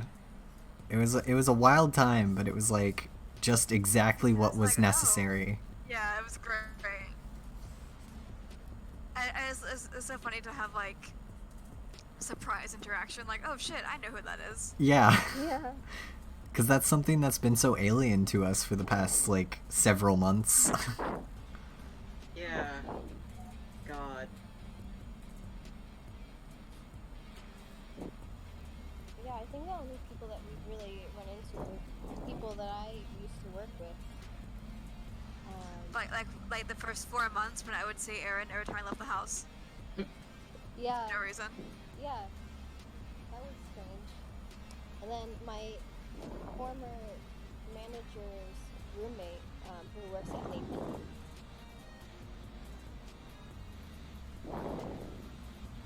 But that's about it. Yeah, I never see anybody when I leave the house for some reason. Like, it's been months since I've seen even just friends, like, just leave the house and no one's around. I think because we're all being smart, just staying home for the most part. Yeah, that's true.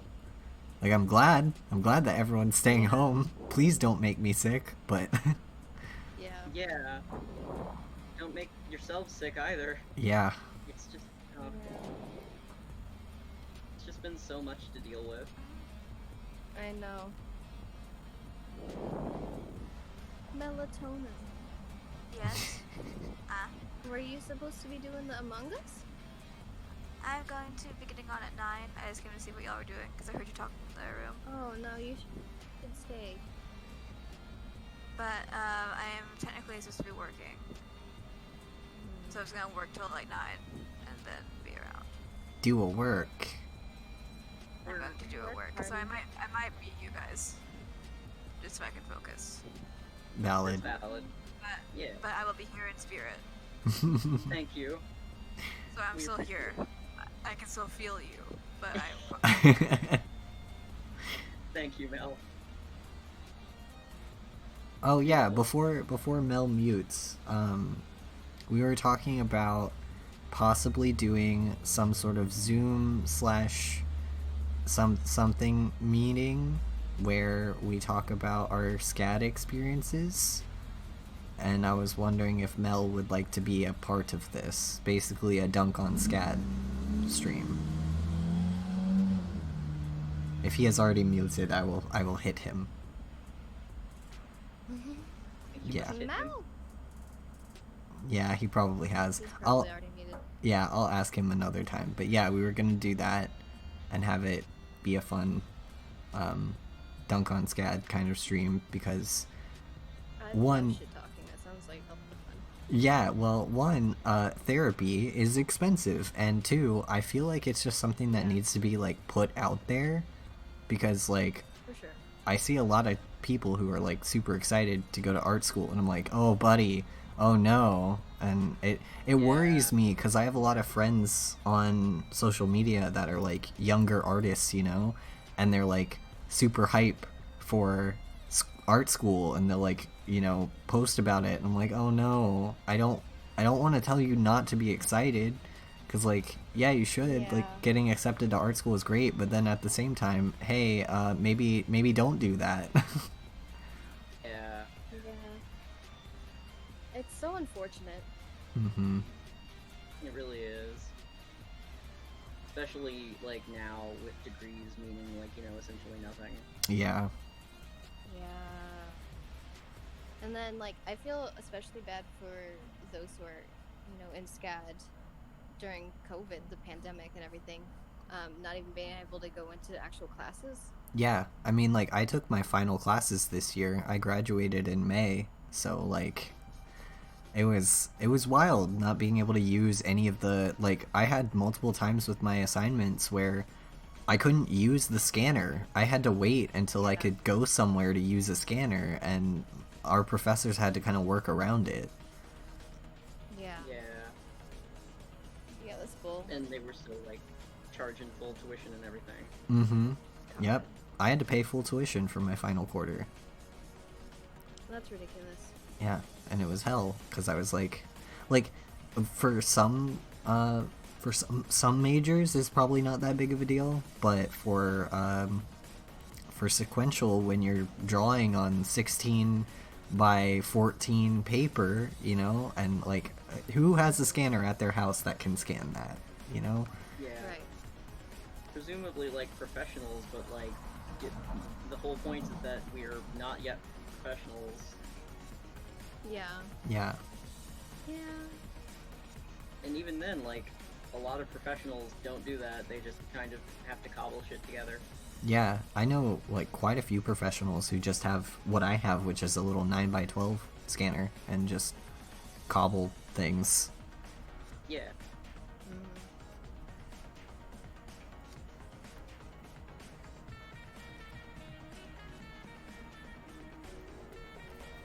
It is a God, this music is just gonna slowly get to me over time. If you've got the stream muted, you can't hear it, but oh my god. time. I Valid. cannot hear. It's I'll just be right back. cool. It's just it's wild. Music is wild. Why stream be like this? Valid. Good questions. Good question, please. Yeah, so Trent came home and just dropped off this mistletoe and a saffron tin, and then left again. Well, now you have mistletoe and saffron. This is true. I have both of these things. They did give me a kiss though, because I did just put it above my head because that I'm a dumbass, and that's the first thing I did with mistletoe is I just did that and I looked at them straight in the Good. eyes. The ruse, it worked. I know. True. Very true. Where are they headed now? Did they go back out to hang out with people? They're hanging out with Josh. Ah. At Josh's house this evening. Nice. Yeah. You are home alone know. with the baby. I am home alone with the baby. The baby is sleeping though. She is sleeping in her bed. Aww. And I have not yet closed the windows for the night, so people keep walking by and going, "Oh, cat." I mean, And I'm valid. I also Yeah. would do this.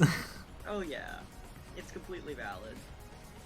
It's also really funny because depending on her mood, she'll just fucking hiss at people and like swipe at the window, and it's always just like, "Why are you such a goblin?" Yeah, it was Like- wild. It was wild when I was over there, and she hissed at me. I've never had her hiss at me before.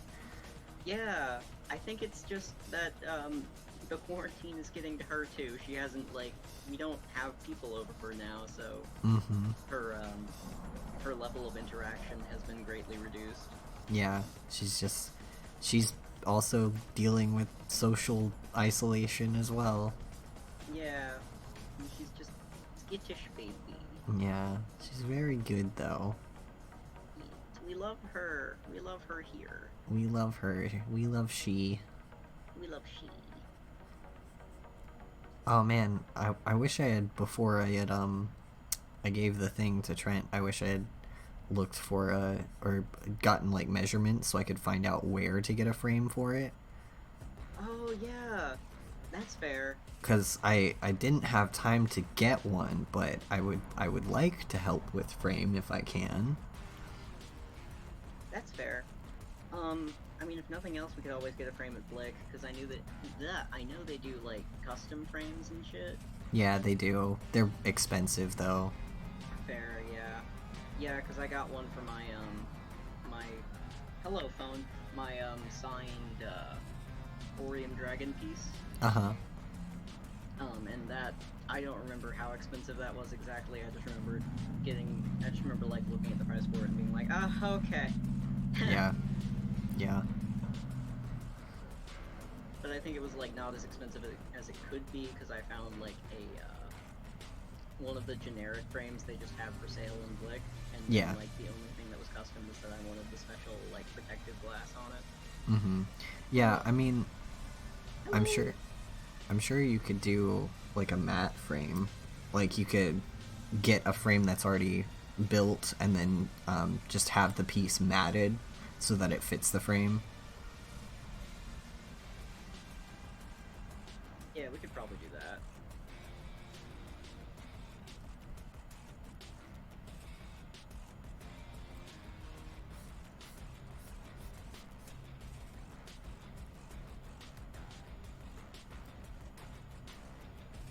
Did Ashley come back? So, hello. Hello. Oh, okay. Hello. Welcome back.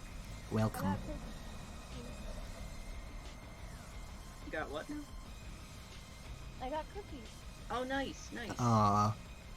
I want cookie. Valid. I'm sorry. Oh, I'm no, very it's sorry. fine. We just, like, earlier in the stream, I had a long conversation about these cookies that I love. And so now it's like, want cookie. Yeah. I made a gingerbread loaf. Yeah, Oh. nice. Yeah. It's got, like, chocolate chips in it, and, everything that gingerbread should have except cloves, because I ran out of cloves. Mm. Oh, did you see the matcha loaf that Hawthorne made? I saw, the did? progress pictures of that. Yeah, it looks good. Yeah, I was really excited to see how that turned out. Mm-hmm. What Oh, look at him. He's so pretty. is pretty? Okay. My mother thinks I'm selling something that I'm not, and I just, like... Oh god, I just got a text from her that was just like, what are you asking for your skull? And I was, like, baffled for a second. The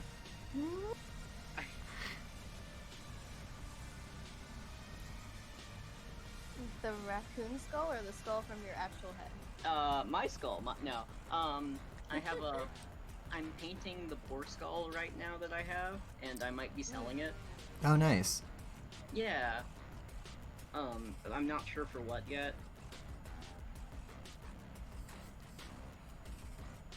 Yeah, painted skulls are, Pricing is hard. yeah, painted skulls are really nice, though. Oh yeah. I'm doing like a moon theme for him, so like all the moon phases and stuff on it, just like in India ink right now. Oh, Nice. that's cute. Yeah.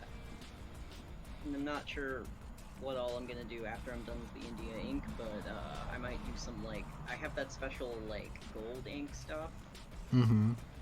and I might do like some accents with that. Yeah.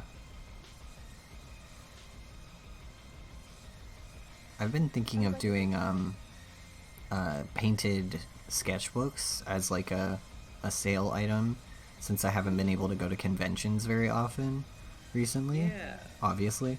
So I've been thinking of like buying some blank sketchbooks and doing painted covers, because I think that would be fun. Yeah.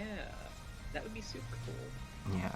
I miss doing traditional art. That's half the reason why I was excited to do the gift for Trent, because I was like, I just want to paint. Like Yeah. I love digital art, but after working for a long time on digital stuff, I get kind of burnt out on it. Oh yeah. No, I Yeah. completely understand that. I also wanted to do traditional stuff, which is why I'm painting the skulls. Mm-hmm. I'm just never happy with my work when it's digital. That's fair. I had that problem for quite a few years, and I just recently got to a point where I'm kind of happy with what I do digitally. But I think, like, even if I add textures into it, it doesn't look. I don't know. It doesn't look the way I want it. mm-hmm. I don't really know how to explain it, but I feel like I can't really sculpt out the faces as well as I can with paint, Yeah. like with actual paint. And I'm not Yeah. sure why, because it feels the same, but it never looks the same. Yeah. Yeah. I had a similar issue when I was like trying to do digital painting, and I was trying to use the digital tools the same way that I use traditional ones, and it wasn't working out, and I eventually just kind of like shifted to where I kind of have two styles. I have like a digital style and I have a traditional style, and they're just different. But like what helped a little bit with that for me was brushes. Is finding the right brushes really helps you be able to use them the same way that you would use a traditional brush, because it's not so much about like how you put the paint on, but more like how the brush lays when you paint with it.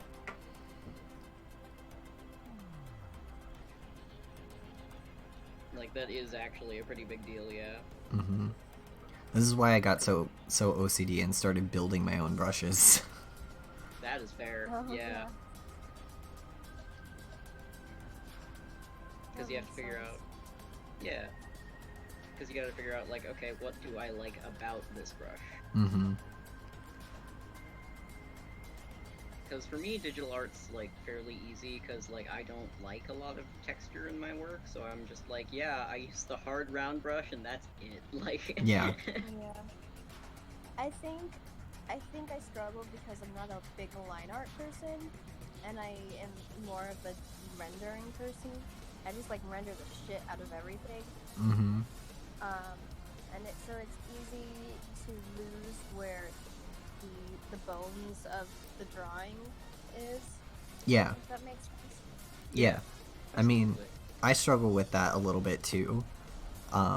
Even now, and because I also don't do line art.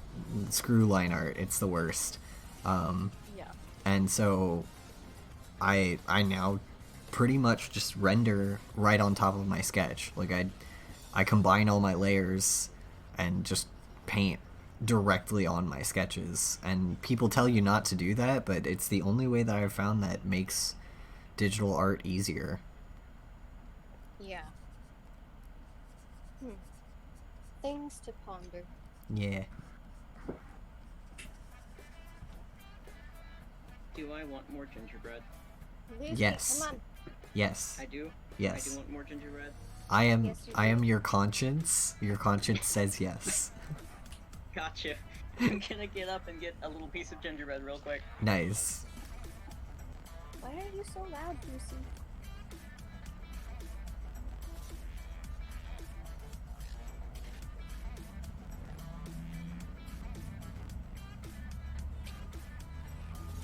She likes to be hurt. It's okay. Every couple minutes, Hoshi will shake her entire body and jingle and make noise. She's so cute. I miss little marshmallow. She's very good. She's evil, but you know, very good. No, she's perfect. A little marshmallow. No, she's absolutely Satan incarnate, but she's a good girl. She's just absolutely evil.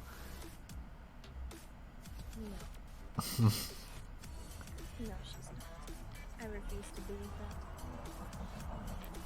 Yeah, I remember the other day when I ran into Mel, and I think it was Nick who asked me how Hoshi was doing, and I was like, yeah, she's good. She's standard Hoshi, being a goblin, doing terrible things, haunting me in the night. And Nick was like, "Oh yeah, well then she's good. Like she's just being Hoshi." And I'm like, "Yeah, she hasn't changed. She's still absolutely atrocious at all times. But I love her endlessly." Mm-hmm.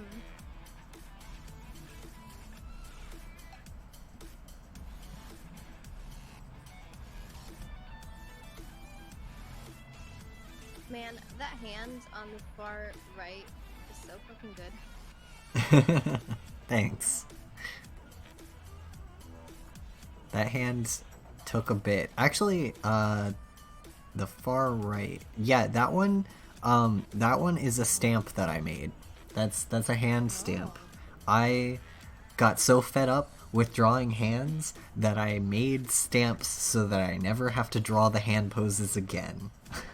Oh shit, that's smart. Yeah, like hold on.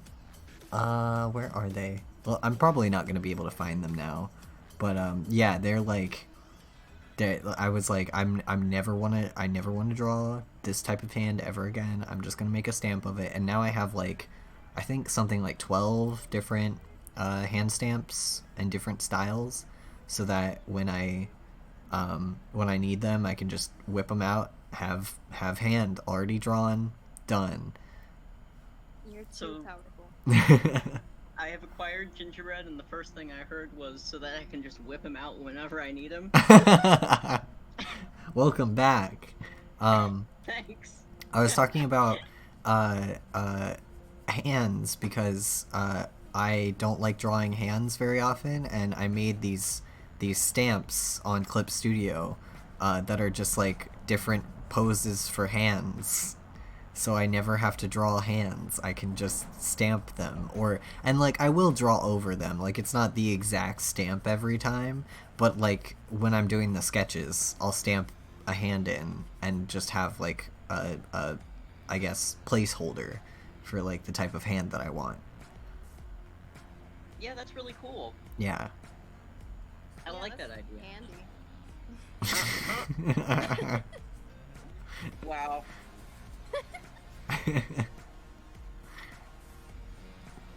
This Anyway, is I wish I was that powerful. this is That lad. it's the benefit of being so disappointed in your own art that you OCD learn how to build brushes and how to program so that you can make brushes that do things for you so that you never have to do them yourself. Valid. Rip to you, but I work traditionally. Yeah. I mean, you can do it traditionally too. Like I know a couple traditional artists that have castle drawings that they keep as like on tracing paper so that they can lightbox them whenever they need to draw that castle. Like they're comic artists, so whenever the comic calls for that specific thing, they can just lightbox it. That makes sense for a fucking castle. I'm not gonna draw the same ass castle every time. Yeah. Oh yeah. Fuck that noise. Like, no thanks. Architecture, never heard of it. Yeah. Architecture It's a is great way to do it without getting the without doing it the stupid way and just copy pasting it. yeah. Yeah, Yeah. because It- it's still pretty easy to like change it up if you're tracing over it. Yeah, exactly. Oh yeah. Architecture is one of my many passions, which is another reason why they told me that I belong in Sequa. Yes. The ping-ponging. The ping-ponging of you belong in this department. No, you belong in this department. But architecture is also the reason why I modeled an entire chandelier in SketchUp. So it's a passion Yeah. of mine, but it also harms me. Valid. I feel that.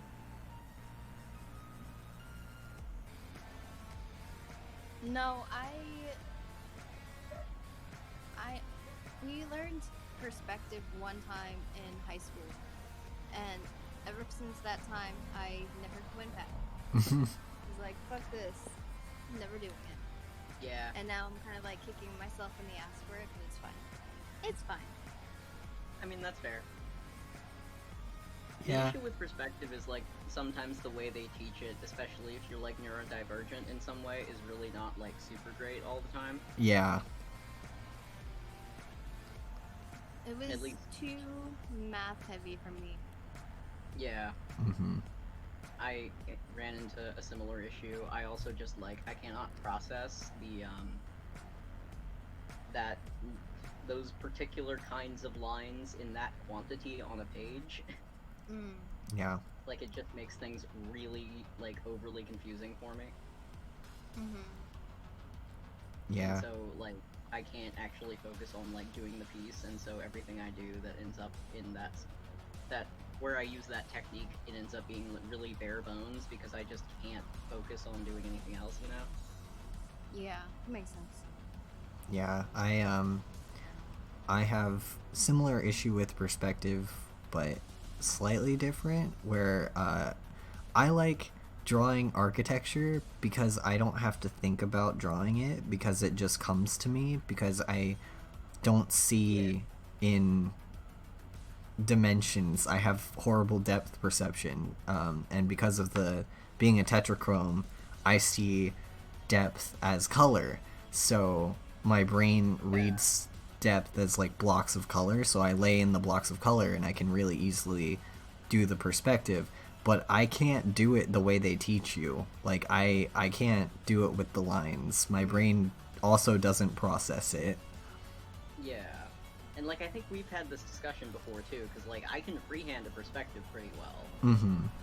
Like, it's not gonna be, like, 100% perfect, obviously, but, like, I can do a good freehand when I try, you know? Yeah. Like, And then, like, the lines just really fuck it up for me. yeah, like, it doesn't work. I don't know why they teach it like that, because it really doesn't work out for very many people. Yeah. Like, there's a few people who are like, yeah, this works out for me, but most people, even if it does work, they're like, well, this is not great. This is kind of hell. Yeah, like, I know a couple artists who they can do that tool. Like, they're like, yeah, this works, but it's not the fastest or easiest way to do perspective, so they always do it another way. Like, even people who can see the way that it's supposed to be done are just like, yeah, no, we'll do it a different way. They're like, yeah, this works, but it sucks. Yeah. I think Woodward, like, for him, he just fucking scribbles all over the place and then erases out the shapes. Yeah. I don't fucking know how he does that, but it works. Yeah, I mean, like, a lot of perspective is just the shapes, because, like, being, like, with tetrachromia, you just kind of, like, you see the depth as a shape, so I just, when I'm doing perspective, I just draw the shape. Like, I don't think of it as drawing the distance or whatever. I'm like, oh, this shape would be the shape of the side of this wall, and I just draw the shape. Exactly. I struggle because I think of them as lines, and it's too mathematical for me. Mm. And Yeah. I get overwhelmed with all of the lines and angles and shit, and I just ignore it. Yeah, Yeah. that's completely fair. I'm trying to do a little bit of perspective or architecture in this one painting that I want to do. So I'm just taking my sketch and putting it in clip art, and then fucking taking the background and tracing over the lines in the background so I can print it out and then transfer it onto canvas later. Yeah. I mean, Yeah. I do that too. Yeah. That is a I valid don't have way to time go. for that. And it's not really going to be an integral part of the piece anyway, Mm-hmm. so...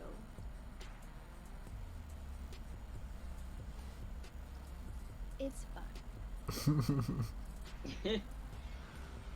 I just want to paint faces in the same angle every single time and expect to be a good artist that way. Yeah, no. That's a mood. Like there is an angle that I always draw whenever I doodle, and Yeah. it's like coincidentally it's this one. It's the 3/4 like side view Yep. of a face, Yep.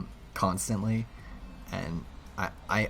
I always do that, and like I found myself always doing it, and I'm like I'm not gonna do it this time, and then I start drawing, and then it's still that. God, Yep. I feel that. This is me with profile shots. Hmm. Just because I'm so used to doing like character designs, I'm just like, oh yes, well we gotta have the profile, and then someone's like, but you have to do the fucking forward-facing view too, and I'm like, the what? No one looks forward. That's just wrong. Right. I've never heard of that before. Never in my life. Yeah, no. Recently, I tried to It's a do a foreign concept. yeah. I tried to do a couple like forward-facing pieces recently, and like I didn't hate them. They were all right, but like they, I definitely it was a struggle to not make them side-facing. Yeah. I have one painting like that. And I have been avoiding it because I'm supposed to paint a beard on it and I'm scared. No. Oh, that's fair. I don't want to fuck it up. Yeah. So it's just been sitting for like months. That is valid. Yeah, it's the struggle of traditional art. True. Mhm. Very true. Very It's true. like you can't just like save the layer on that. Yeah. I can't just decide that I want to take it off later. Yeah. Yeah. I mean, I mean, I guess you could like use technically, vellum. technically, if it's oils, you kind of can, but like, it's still a risk to do it. Yeah. Yeah. I'm not sure because this is gonna be the last layer. I'm not sure if using linseed oil instead of turpentine will be good for that. Yeah, usually that, or like, if there's any way to set your below layers, a lot of artists will just set their layers below whatever, and then paint over the whatever the setting liquid that they use is. I'm not sure. I have varnish, but I don't think that's the same thing. Yeah, I don't know. I haven't used oils in a long enough time to know what to use to set them. I just know that a couple of my friends who use oils, if they have like a piece, like some, I was talking to one of them that does a lot of like elaborate crown paintings, and he was saying that he, when he's getting ready to do a crown on top of like a beautiful painting underneath, he'll set the area where the crown is going to be and then paint it on, so that way if he messes up the perspective on it, he can scrape it off. But I don't know what he uses to set things. Yeah. That's fair though. I mean, I was thinking in theory because this painting's dry. It's been dry for a long time. Hmm. I was thinking if I can just paint it with the linseed oil and then wipe it off if it gets fucked up, maybe it'll be fine. Yeah. Because that's a lot easier to wipe off than turpentine, because the turpentine kind of strips the layers underneath. Yeah. Yeah. I mean, that might work. And if you, like, wipe it with, like, a linseed soaked rag, too, that would probably help it. Yeah. Yeah. I don't know, I'm scared. Fair. Fair. Fair to be scared. Fair to be scared. Art makes fear. Art does make fear. They Damn. really do.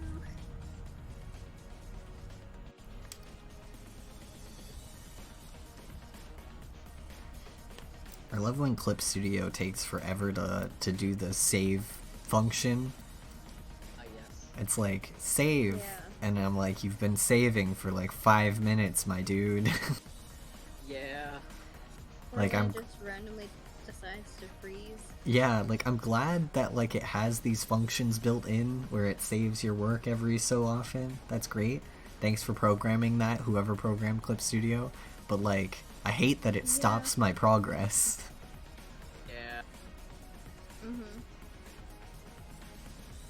blessing and a curse. Mm-hmm.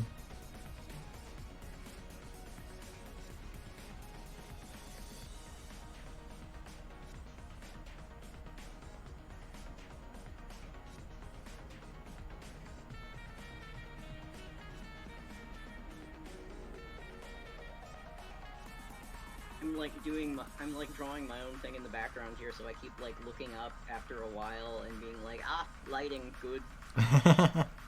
Thank you. Yeah. Yeah. Like, it looks really pretty so far. Good. I'm glad. That's what we go for here on my channel. My channel that is what, I think like 2 weeks old. Valid. 2 weeks of good art. Yeah. 2 weeks of not finishing pieces. Well, that's for every artist. Yeah. I did a Christmas stream and did a nice spooky drawing for Christmas, but I didn't finish it. Now I'm upset because I wanted it to be post on Christmas. Yeah. Oh, yeah. But I'll still post it when it's done. I was gonna do the rest of it tonight, but I think this piece is gonna take more time. And I don't wanna put this one off anymore, because I just really wanna get it done. That's fair. It looks so good though. Yeah. It do. I want to print it out and put it on our wall. Yay! God, that'll be so strange. I can't, like, when this happens, if you put it in like your bedroom, like I never go into your bedroom anyway, and that'll be fine. But if you put it anywhere like outside, like in the house, I'm not gonna be able to enter your house. Oh no. Cause I can't look at my own work. Like I. Oh well, I have a few of your pieces in our room, so. Yeah, I know. Don't I've come in seen when I was over the last time for the last D&D thing that we did before all of this hit us. I remember like glancing in as you guys were getting something out of the bedroom. I think you were getting your crit roll book, and I like glanced in and I saw my piece and I was like, oh, nope, can't. No thanks. No thanks. I feel that though, but I like them. Thank you. Very nice. Good work. That is very flattering, but I don't think I will, like, I when I was going through SCAD, I always thought I would grow out of it. I was like, oh, I'll grow out of it. I'll be able to, you know, look at my art and paint and, like, not be self-conscious. And, like, I still haven't grown out of it. I still hate looking at my own work. So. I mean, that's fair though. I understand this problem. Mm-hmm. Yeah, I understand it too. Like, if I saw my own pieces in somebody else's house, I'd be like, oh no, why do you have that there? Yeah. Yeah. Yeah, like, I can look at big art mood. I can look at my stuff when it's on my own hard drive or like on my own website. Like, that's fine. That's fine. It's a little cringe, but it's fine. But like, if it's in someone else's house, I'm like, oh, why do you have that piece of trash? Yeah.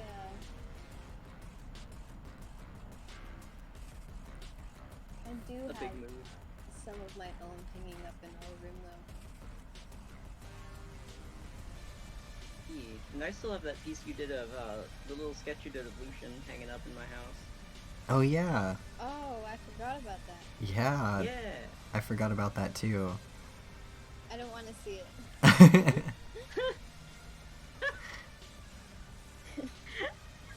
Don't show it to me. No, it's okay.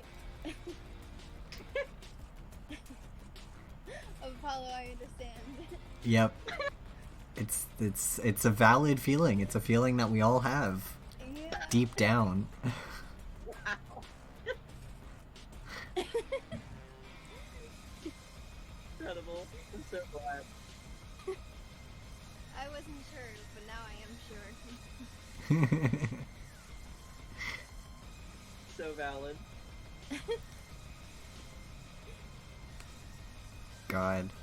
Do we have people listening to us? That's fun. There are 4 viewers. One is me. It's Mel. One is me. So there's like one other person here who's listening to us.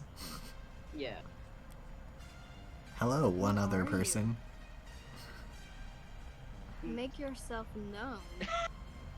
Well, I said earlier that it might be my mom because she sometimes watches and like puts it on mute and doesn't hang out in the chat, so Gotcha. could be her. That's cute. It also could just be a lurker who isn't talking in chat. I want to know who you are. I know Lena was in here earlier. Oh yeah, I remember that. Lena? Mm-hmm.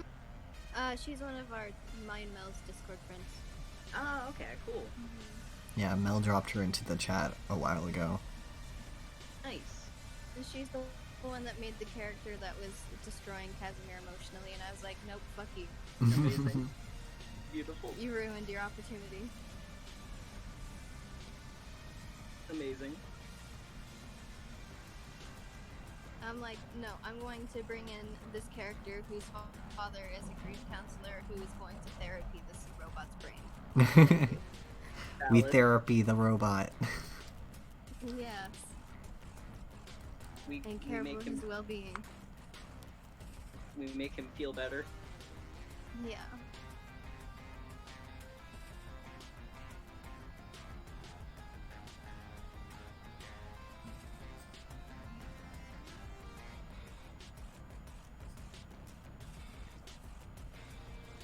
To yell at Mel too, though, because he also likes to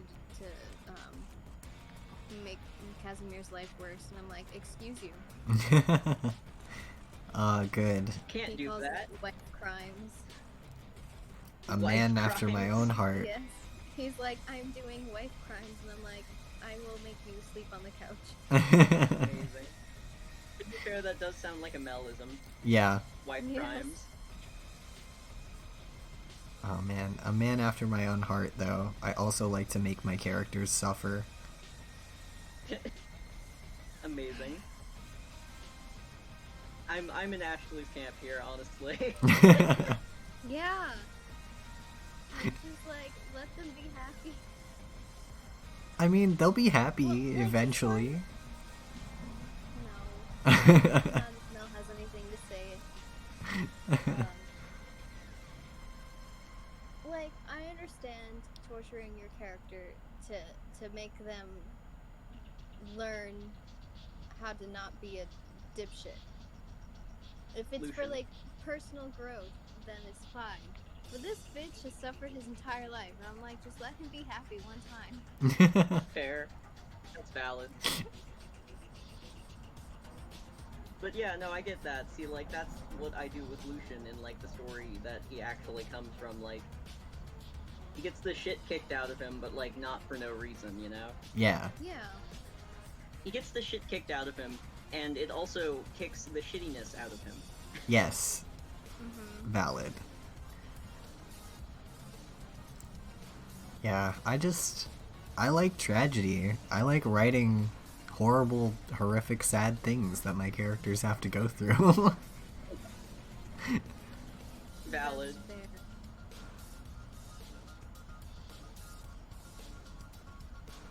Sometimes I will forget that I have upstairs neighbors completely, and then I will hear bear from upstairs. Bear? Bear. They have a Bear? dog named Bear. Your upstairs neighbors are loud. Yeah. Yeah. They do things like that. They like to let. It's a time. They've thrown tables before and stuff. Oh, that's a lot. Yeah. Yeah, when I was I don't know exactly what goes on up there, but it's definitely something. yeah, when I was over there the other day, they were very noise, and I was like, how can like one group of people, one family, make this many noise? Yeah, it's definitely definitely a lot. Like, part of me worries, but then I also, like, do not want to go up there to check. Like, I've talked to like, the one neighbor before, Mm-hmm. but I also don't want to go up there when I'm hearing things happen up there, even though I get worried. Because, one, it's not my business, and two, I don't want to get table thrown away. Yeah. Hmm.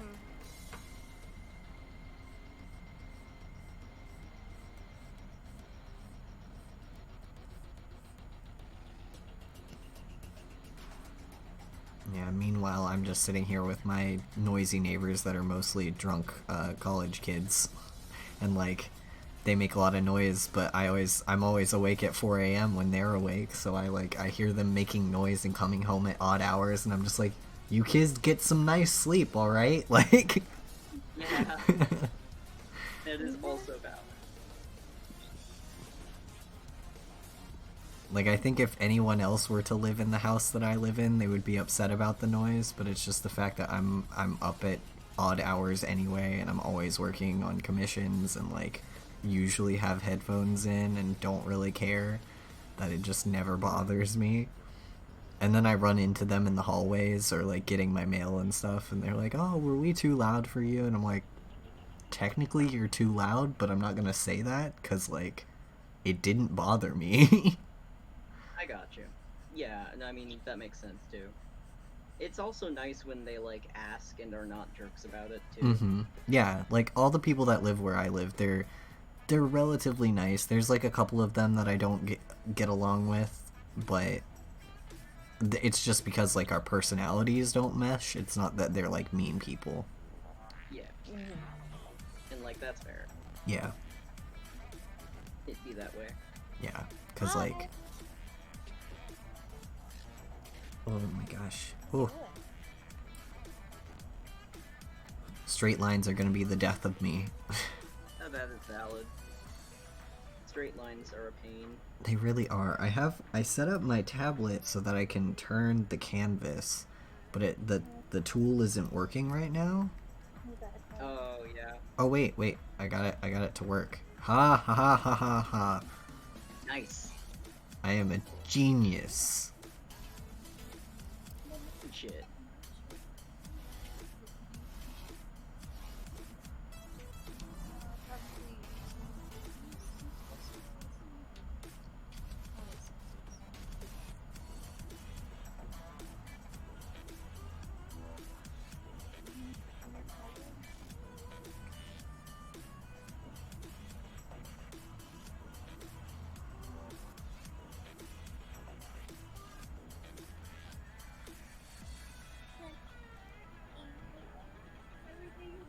Every day I get emails.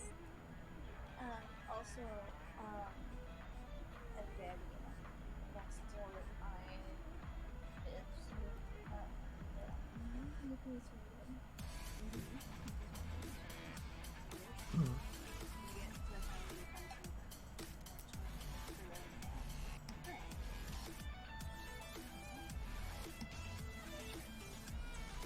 Yeah. You need that on a mug. I made a chart. Everything's fine. Or on the t-shirt. I'm making a background today. Oh my god, Hoshi has an adorable smushed face right now. Oh, the smush. The smushed, God. the smushed face. Love a host. She's like half awake too, so it's very funny. She's got like her one eye open and she's looking at me because I said her name. But she's like all smushed and you can tell that they're like, it's like the lights are on but no one's home. Like you can tell she is not awake. Valid. I was telling them about wife crimes. He's just in general that you like to cause wife crimes and then I tell you that you're gonna sleep. I hear Mel. I am here. Hello. I'm wearing a sweater because I was really cold. Hi. Hi. Quiet. Valid. I'm wearing a sweater. Good. Hell yeah. Sweater times. Their weather.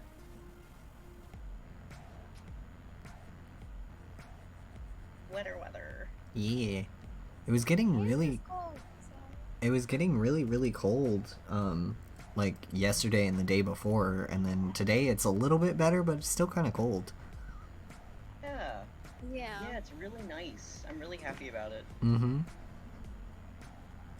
I am usually angry about it, but I chose a good year to get into Victorian dress. Yeah. You did. So This is true. I'm always wearing a million layers, and it's a good time. Yeah. I need to I get don't out suffer. I need to get out some of my old pieces, because I put them all away for like summer, and then I forgot to get them back out for this season, so I've just been wearing like the sweaters that I have. But I need to get out some of my old Edwardian and Victorian pieces so that I can be warm again. Yeah. Fair, that's valid. I I need to have- get clothes that I like. Yeah. I have acquired a couple of wool skirts that I just switch out all the time. Nice. And I just wear like 2 other skirts up underneath those, and then I'm set. And I have like some cashmere sweaters and a wool sweater that I wear a lot, Nice. and I'm good. Welcome to the band of people who love the cold, because like my main reason for loving the cold is fashion. Yeah. Valid. I still prefer the spring time and the summertime when it's not unbearable. That's valid. Like I like. June until the rest of like June, and then until summer is over, I cannot stand. But like the beginning of summer is always good for me. Yeah. The cold makes my fibro hurt less, so I'm just usually like, fuck yes, I can go outside Nice. and be chilled. If anyone Mhm. needs anything in the cold, I'll do it. I'll get it. We nominate St. Laurent for ice errands. Yes. Yes. And I've been like less resistant to it this year, I guess, because I'm off tea now. But like, even then, it's still just like I get cold, but I still hurt less. If that makes sense. Mm-hmm. Like, it's still got the same effect on me, so I'm still just like, yeah, this is still nice.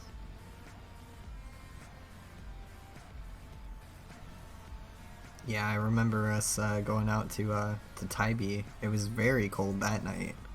Yeah, and then I was like, I weenied out very quickly, and I was upset with myself, but You shouldn't be upset with yourself. It was pretty cold. Like, if you weren't gonna weenie out, I was gonna weenie out, so... that's fair. I was Yeah, okay. I'm just like, I was fine until we started walking back to the car, and then I was like, this is too cold. Why did we do this? that's fair. That's valid. Yeah. It was nice to get to see the stars, though. It had been so long since I'd been out of Savannah proper. Mm-hmm. Yeah. It's nice to just once in a while get out of the city. Opposite. I want to be in the city more. Well, I That's mean, fair. you don't live downtown, so that's... No. Yeah. I'm always in my house. That is fair. Yeah. I tried one time to bike to Bonaventure, and I almost died. Oh, Oh. cool. Great. What I happened? couldn't breathe. I couldn't breathe, and my legs turned to jelly, like halfway back home. Oh. No. Yeah. And my neighborhood isn't like the safest, so I was like, I gotta hurry. I can't slow down. What if somebody tries to jump me? Yeah.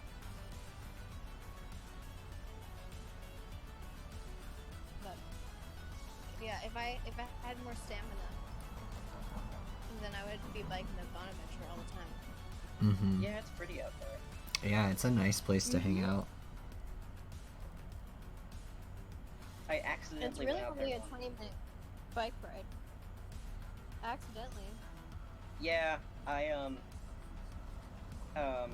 was wandering around, and like coming back from doing something back before I had a car, when I had to like walk home from places instead of getting Uber. And I just kind of took a detour and ended up at Bonaventure, and I was like, huh, so that's where this is. Yep. Oh my god. Yeah, it's not too far from my house. Nice. Yeah. It's really not. It's not that far from downtown either.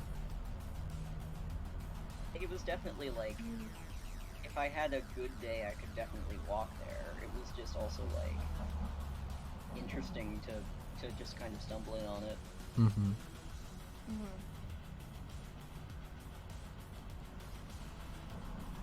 Yeah, it's really nice. They also have like a wedding, a little wedding area. Neat. Yeah, the little gazebo. Mm-hmm. Yeah. That's really cool. It's more of like an archway, but it's really cute. Yeah. It's really nice.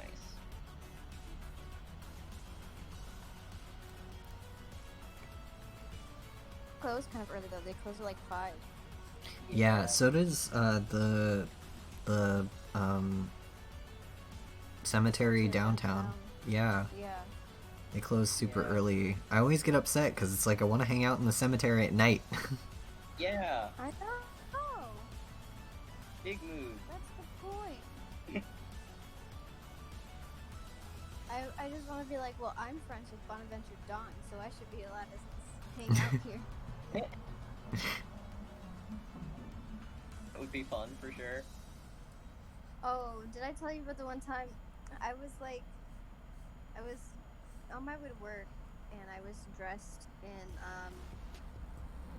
like my purple corset with like my long black skirt, and I had my hat on and everything, and I had like really dark makeup on, and I was waiting for the bus, and then Bonaventure Dawn is at the stoplight, like stopped at the stoplight, and he's like, "Hey, do you need a ride into town?" And I was like, "Yeah." So I got into the big truck, and I don't know if you've seen his truck, but it's got like the cemetery painted on it, and it says Bonaventure Dawn. Uh-huh. Oh my god. So I got into the cemetery truck and then got out in the middle of downtown in a big goth outfit, and I was so happy. Oh my god. Nice. That's perfect. That's really I good. know. It I'm was not incredible. I'm not familiar Huh? with Bonaventure Dawn. He's a tour guide over there. Yeah. Oh, And I okay. think, yeah, and I think his family used to tend to the cemetery a lot. He also hangs out at the CVP like every day. Yeah. Gotcha. He's there almost every time I'm there. Amazing. Mm-hmm. He used to come into my work a lot because he would give us like flyers and stuff like that. Yeah. That makes sense. Yeah, he's a chill dude. Mm-hmm. Cool. This is good to know. You know, one of the Savannah NPCs. Yeah. Yes. Yes. Oh my god. Man, I need to make like a book of NPCs for Savannah because like I've been thinking about just the weird people that you run into in this town. Oh yeah. That would be really cool. Mm-hmm. Bonaventure Dawn and Spooky Steve. Yeah, Bonaventure Dawn, Spooky Steve. Oh man, I haven't seen Spooky Steve in so long. I haven't either. Love that guy. He usually hangs out at the rail now. Oh. Interesting. Yeah, I think a lot of his tours start from there, so that's why he hangs out there often, but I haven't seen him in so long. Love Spooky Steve. Tour guide? Yeah. Yeah, he used Gotcha. to do the purse tours. Yeah. Okay. That makes sense. Didn't he start his own tour company recently? I think that's what he was doing. Yeah. I know that he moved to Las Vegas for a little while to do that, and then I Mhm. guess came back recently. Yeah, he said he moved to Vegas and then returned here to do something, and I think it was starting his own tour company is what he was trying to do, at least. Gotcha. Yeah, he came over here once for dinner, and he gave us a basil plant. Nice. That's great. Yeah. Love that. Mhm. Yeah, he's a cool dude. Sounds He's like an- it. He's another chill dude. Yeah, I used to see him all the time when I used to work downtown, because I would see him on my way to work and on my way back and stuff. I would see his tours all the time, too. Nice. Mhm.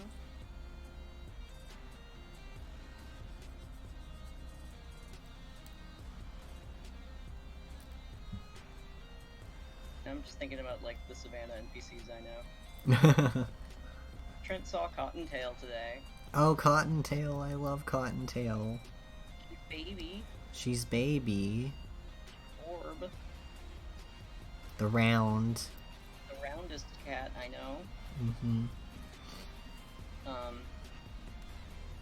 Yeah, they got to pet her on their way home. She... Oh. Yeah. And then could not pet Whisper because Whisper of hate rude. other cat. Because Whisper is rude. Oh no. Rude and feisty and will attack. Yep. Very Yeah, fighty. Josh came in. The baby. Josh came in with them, and Trent had to rapidly explain to Josh to not try to go close to Whisper, Yeah. because of this. Yep.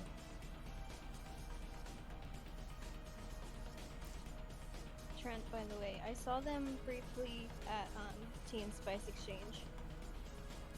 But we They didn't told me the mix other up. day. Yeah. Yeah. I am glad you got to see them. Me They too. They told me looked it. like they were having a rough time. Yeah. Yeah, they've been having a rough time of it lately. Oh. Jobs suck. Yeah. Yeah. Working difficult. Yeah.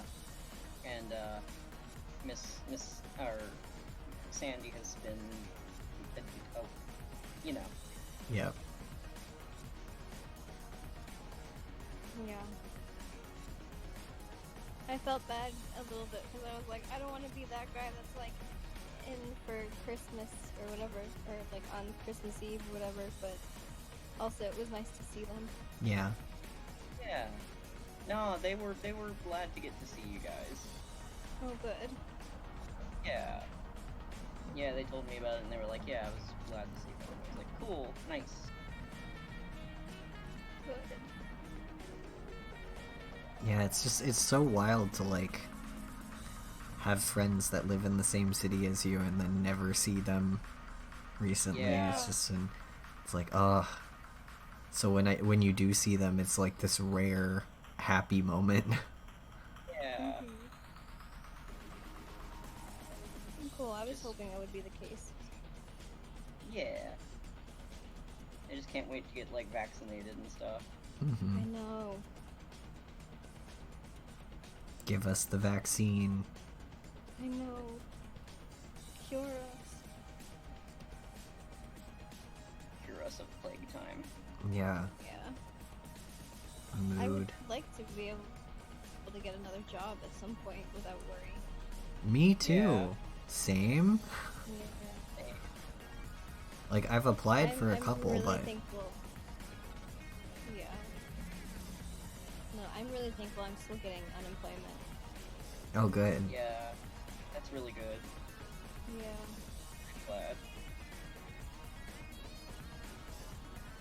It's really weird though, because before quarantine started, I was like, yeah, my ideal would be just like not have to work and stay at home and paint all the time. Mm-hmm. And then I got that opportunity, and I was like, no, I actually need a job to like feel like I have a purpose. Yeah. It was really bad, but you know. Yeah, no, No, I like, feel it. it's like you always think, oh, if I had more time I would make more art, you know, and then you get more time and it's like, oh no, I actually need stability in my life, you know. Yeah. So, I mean, the issue here is that we have more time, but we don't have any of that stability. So like, Yeah, Yeah.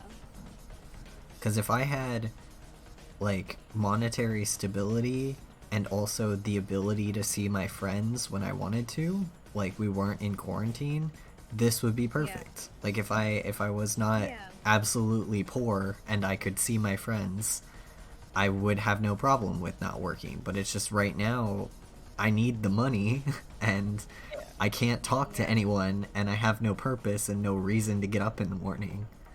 yeah, Yeah. Yeah. capitalism Yeah, that's a hell. mood. Mm-hmm. Like we still have all of the problem of the capitalism and the money needing, but we don't have any of the job from the capitalism. Mm-hmm. Yeah. And also the government refuses to do the assistance, so we can't. Yeah. Yep. I'm just glad that like before all of this happened, I got approved for food stamps, so they can't take it away from me. Yeah, Oh, that's, that's good. good. Yeah, I'm happy I got that. That's all I applied when I realized that I was having trouble with the rent here and I wasn't able to like secure a job, and I was like, okay, I can't get a steady job, but I can be on food stamps and work freelance, and that'll pay. Freelance will pay for my electric and all, you know, like bills, and then I can put the rest toward rent. And like just having that assistance has been enough to keep me afloat. Like I'm not saving money, but I'm also not hemorrhaging money like I was before. Yeah. Yeah. Well, we definitely prefer that. Yeah. Mm-hmm. Yeah. Meanwhile, I don't know if Ashley was here when I said this, but like I got approved to do Uber Eats. Oh, good. Yeah, so like I can do food delivery stuff and make some money on that, perhaps without like having people in my car and exposing myself possibly. Yeah. So that needs to be something. Mm-hmm. And yeah, my dad's going on Medicare at some point soon, maybe next year, maybe at the end of this year. So I'm trying to figure that out right now, and you know. Yeah. Oh man, I tried to sign up for Medicare and wasn't I wasn't poor enough to be able to can't think of words right now, to be approved for it, I guess. And so then they're like, oh, you can do this other insurance plan that's like $300 just for health insurance, not even dental. And I'm like, that's an entire paycheck. No thanks. Yeah. And it was I like, guess no, I'll die. yeah. I signed up for something on the health insurance marketplace or whatever, but like I don't think I could afford that. And certainly not without having a job of some sort, but they also rejected me for Medicaid twice, so like because like it's like what I think the plan they gave me was like something. It had dental included. And it was like slightly cheaper than $300, I think, but like it was still just like, well, our rent is $11.30 here. Mm-hmm. Yeah. And yeah, we need to eat, and I can't eat cheap food because of allergy time. So Yeah. Yeah. That's been the biggest thing for me recently with budgeting is food, because like that's why food stamps was so much help for me, because food when you have allergy is expensive. yeah, and like people kind of don't get that sometimes. Mm-hmm. Like I can't just go to McDonald's and get a burger because I don't particularly want my food to kill me. Yeah.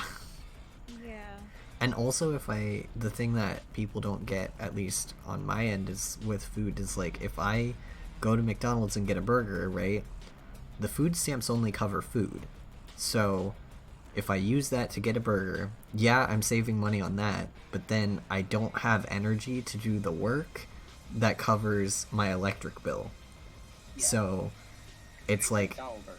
yeah, so it's like the McDonald's burger in the end loses me money because it's cheaper and I'm saving money on food stamps, but I'm not making anything the rest of the day. Yeah, exactly. Because you're busy in the bathroom dying. Like, Yeah.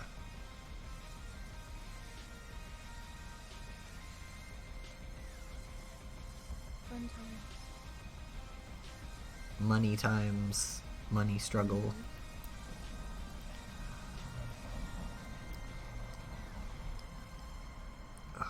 Oof. Finish my tea. Tea. It's good. It is good. Oof, not this tea. No, not this tea. Oh no. It's cold, and also I'm myself, so I always let my tea just repeatedly steep. Like, I don't take the bags out, so it's cold Oh and no. over steeped and bitter, but it's got caffeine. That's what I That's wanted. fair. Yeah, it's the morning thunder too, right? Yeah. Yeah. I need to try some of that actually, see if I can have that, because that's one of the flavors that I've been wanting to try from them. Mm-hmm. It's pretty good, like, if you make it appropriately and not do what I'm doing right now with it. But, like, if you make it the right way, it's a pretty good tea. Like, I like it. I keep it because it's good for the mornings where I don't have several cups of coffee. Like, Yeah, that's fair. That is valid and fair. valid and fair. Very good. Eek. One of the things that Mel and I kind of splurged on this year is like coffee makers. Yeah, So, Mel was telling I bought an me. espresso machine. Mel was telling me about the Chemex and gave me a good, like, hard sell on it, and now I want one because they sound great. They're really good. Nice. Yeah, I haven't used it yet myself, but I watched Mel use that, and you just like fold some paper that they give you in the thing. I don't know if it's parchment paper, but It's probably a but coffee it- filter. oh yeah. But it like filters out all the weird stuff, and then it gets all foamy on the top, but it like drips down, and it's all nice. Yeah, Nice. sounds like That it was would be very awesome. descriptive. It just, like, when I talked to Mel about it, Mel was just like, yeah, if you like coffee, this is what you need. And, like, I am the drinks 4 cups a day man, so Yeah. like, I definitely need a way to do that economically that doesn't, 1, waste coffee grounds, and 2, doesn't require me to make like a 10-pot cup of coffee every day, which I had been doing, and it was hurting me because I was making a lot of coffee and drinking a lot of coffee that I didn't actually need.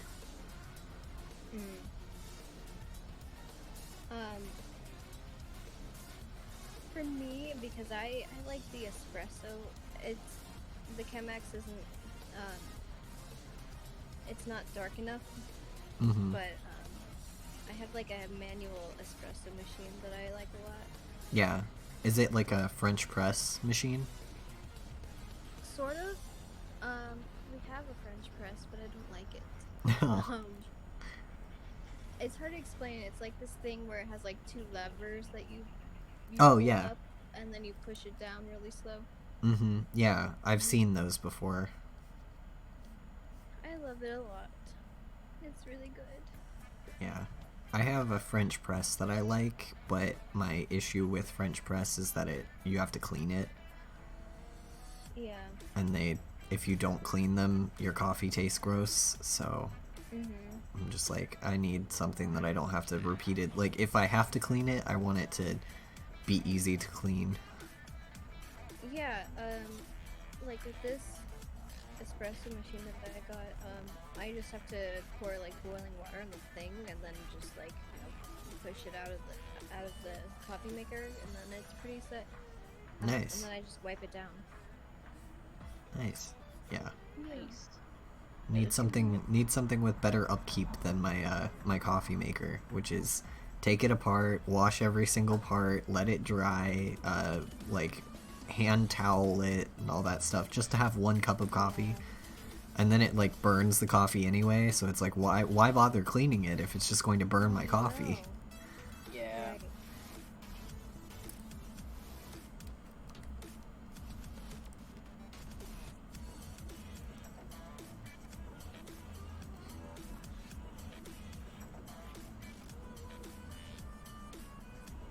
I still haven't gotten.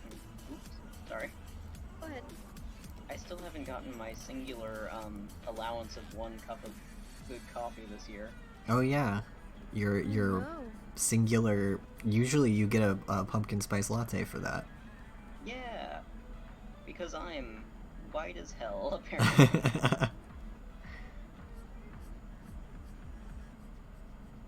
Yeah, I genuinely enjoy that. Yeah. You should get it. I should. Yeah, you should go get a coffee object. Yeah. And then I can regret getting a coffee object. Yeah.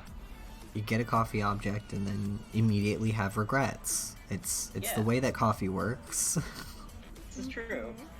I'm glad that this is not exclusive to allergies. I'm glad that this is just a thing. No, I mean, like, we were talking about this earlier, but I use coffee as a stimulant to fix my ADHD, but that doesn't mean it's good for me. Like, it still makes my stomach suffer, but I get it anyway, because I prefer the fix of the ADHD.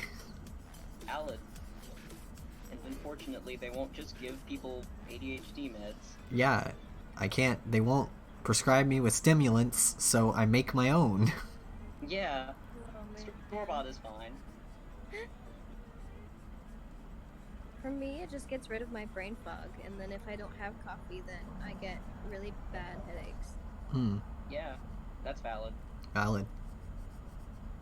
Yeah, But, Sometimes migraines. for me it just becomes like I use it because like I was telling St. Laurent that like I can work without coffee, but I will work on random things all at once. Like I will jump from project to project repeatedly, and I don't get anything done because I'm working on so many things all at once and I have so many ideas.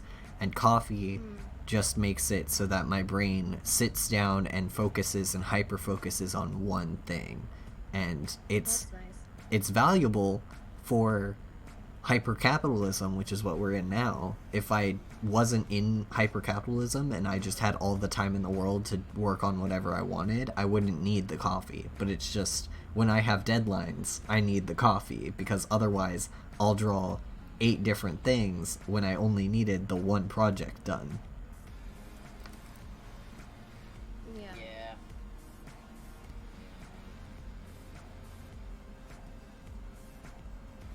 I feel that.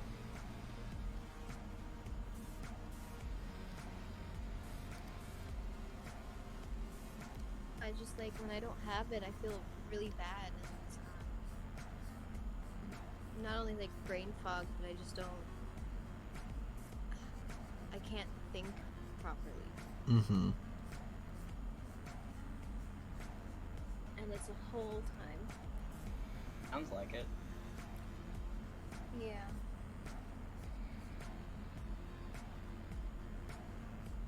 But it's okay because we got it. We got the coffee here. True, you Can- do have the coffee there. Can actually make the coffee now. The good shit. Yeah. I still prefer getting coffee out. Me too. I think I like the steam better. Like I have a milk frother, but I like the steam because I like the texture that it gives the coffee. Yeah. That's fair. Yeah, no, I'm the same. I prefer coffee objects like at a coffee shop because of the steamed milk, but I'll do coffee at home if I have to, which usually I have to now. But if I had the option of not being afraid of going outside, I would just go get coffee outside, because the amount of coffee that I drink in a day isn't very expensive. I know people are always like, spending $5 for coffee, but it's like, if I'm going to a coffee place, I'm getting usually some form of espresso, and then I only need like one or two. Yeah. Double shot. Mm-hmm. Like, I usually get a double shot chai.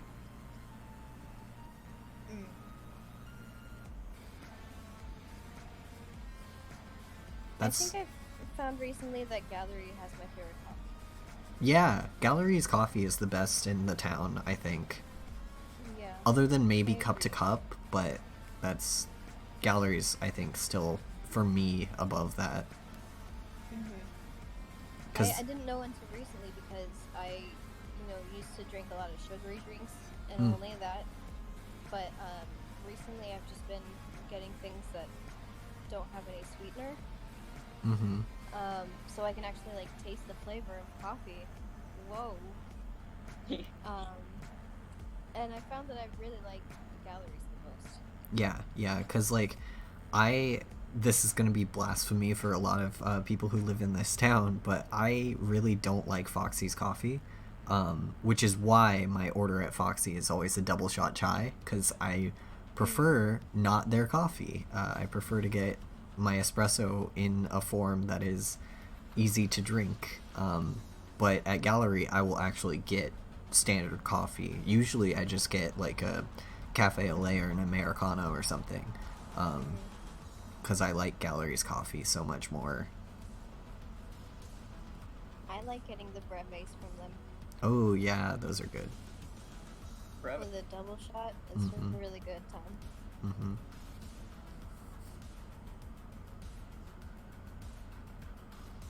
I don't mind Foxy's coffee, but it's not my favorite.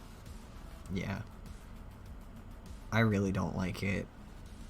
The coffee, I've been to the place where they like source it, like the Yeah, Perk, yeah. I've been there, and it's slightly better at Perk, but I still don't really like the coffee. Like, it's like better enough that it's worth the trip to Perk if you want that specific coffee blend. But usually it's like, if I'm getting coffee, I'm just gonna go to Gallery. That's fair, yeah.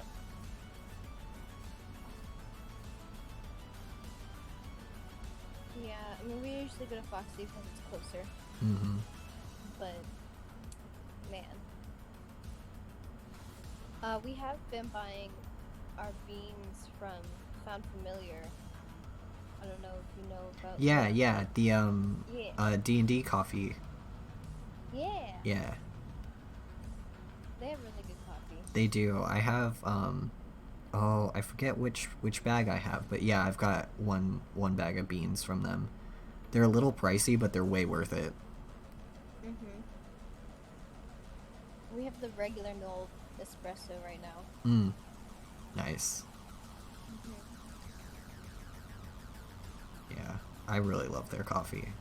It's good. I also have a blend that's from another brewery that's that used to do conventions in the South, like near us, and I always saw them in Atlanta, and I saw them a couple times when I went to conventions in Tampa, and so I have one bag from them, but I don't want to drink it because I don't know when I'll be able to see them again.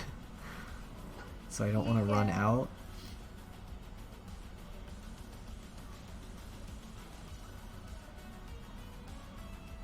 Man, I would love to do conventions again. Yeah, me too. I was gonna do it this year. I know. Had I everything. think Mel and I planned on doing conventions this year too. Together. Yeah, I had everything all set up to do them. Like, I had 2 or 3 that were on my roster that I had already been accepted to, that had already, like, given me my table assign and everything, and then all this hit, and they were like, everything is canceled. I'm like, well, Did they reimburse you at all? For the one that I go to in Tampa, I have a free, like, it just rolled over for the next year, so I have my same table assignment and everything is still free. For that one, for the other, yeah, for the other two that I was going to be a part of, I was a panel host at one of them, and that one, they have not rescheduled yet, so they just reimbursed all of us, and then the other one, it has rescheduled, but I am on like a wait list to get my table back. Gotcha. Because when they rescheduled it, they kind of did some fuckery, where they when they opened the doors again, they didn't give first call to artists who had already signed up. But if we don't get our table back, or we pull out, we get our money back. But I'm just waiting for the other artist who's going to be at the table with me to get back to me on that, and then we can try to vie for our table. Gotcha. Yeah. But, you know, the 2 or 3 that we were signed up for, the only one that thinks that they'll still have it by 2021 is the Tampa one. It's the only one that's been rescheduled. All the other ones are like, yeah, we're not even sure we're going to be back for 2021, which I mean, valid. Yeah. I mean, Florida's kind of just full of fuckery, though. Mm-hmm. And alligators. Yeah. Yeah. I mean, like, Florida has just been like one of the major states that have just been like, COVID's fake. Yep. Yeah. Yeah. I am unfortunately not shocked, but yeah. Yep. It really shocked me when my they. family is under that impression. Yeah, it shocked me when they canceled the Tampa Con that I go to, because I was thinking that they would probably keep it going and that I would just have to lose the money, you know, on it, but Yeah. I was amazed that they canceled it, and they canceled it really early too. They were like really early in the pandemic. They were like, yeah, no, we're not doing this. I'm like, you guys are in Florida, so everyone must be pretty worried. Yeah. Yeah.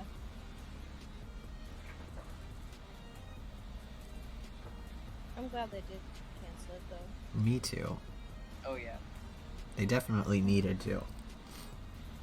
for sure. What a mess. Truly.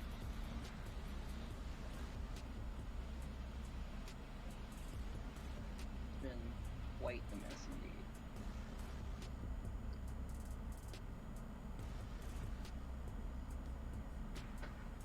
Yeah, I've just been like to the point where I'm not really talking to my family. Because I'm like, y'all are idiots. Yeah. That's fair. That is completely valid. Yeah. Thankfully, my mother is fine. She is self-quarantining, and is messaging me about it constantly, about like what she's doing in the day. So like I know she's self-quarantining because she's not doing anything else, because she's messaging me. But like everyone else in my family, I'm like, no, I don't believe you. I'm not speaking to you. Like one of my brothers wanted me to come back home for the holiday season, and he was like, yeah, you should come back and see me and grandparents and everyone. And I'm like, 1, I'm not getting on a plane. 2, I'm not driving. Like, none of this is happening. Yeah. You can deal with 1 year. Yeah. Well, and it's not Yeah. even 1 year. I don't go home for the holidays. It's just that he wanted to see me because it's been quite a long time since he's seen me, and he was like, he's just now coming to terms with me and the trans stuff. So he kind of wanted to like see me in person and be like, "Hey, little brother," you know? And I'm like, "Okay, that can wait." Like, Yeah, Like, that's wholesome, but that can't wait. Yeah, like I'm glad Yeah. that you're on board now, dude, but like you just wait another year. Yeah. Mm. Did I tell you guys about what he said to my mom Well- recently? I did not. You did not, Rabbit. Oh my god, I'll have to tell you. He apparently tried to explain to my mother that I look a lot like my eldest brother.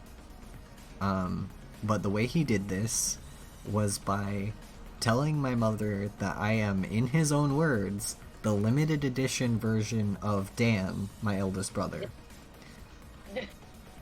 Dan, who is eternal. Yeah. And I was Oh my like, God. what? And then it was my mom telling me this. Apparently, he also, when my mom didn't get what he was trying to say, he continued trying to say it and said that it's like when you're playing a video game and you get the like limited edition skin of a character, like the special skin or whatever. It's like that. It's like I'm the special skin of Dan, because Oh my god. according God. according to him, I look and sound like Dan did when he was my age. And my eldest brother Dan is like in his late 30s now, so we're about 14 years apart. So apparently I look like Dan when he was my age. Incredible. Incredible. I love that. Love it. And he said this because Dan has brown hair and blue eyes, and I have red hair and green eyes. So he was like, if you just like took Dan and you color swapped him. Amazing. That's very good, actually. I do love that. Yeah, it was extremely wholesome to hear, and I was like, what? I like, he's a little confused, but he's got the spirit. Like, Yeah. Spirit. Oh, Damn. I love it. Also, Saint Laurent, I love that we had like the same sayings in like the same order. Yeah. On the I same didn't- wavelength over here. yep. Yeah, I didn't realize that I'd picked that up from you, but I guess I did. I'm honored. Because I still definitely say that like with other friends too. Oh my god. I am very honored that this has melded into your vocabulary. Thank you for your service. Of course. Always happy to help. Oh man, I've picked up so many sayings from you from living with you. Fair. This is valid. That's one of them. Yeah. Ah, yes. I picked that up from Bane, actually. Yeah. No, I remember because whenever we would be together and like Fane would be hanging out with us, I'd hear Fane say it all the time.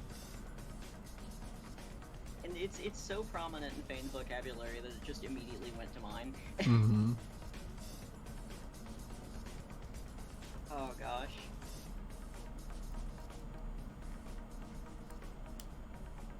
Always wild to think about when you just like go through and they're like, where did I pick up this from? Yeah.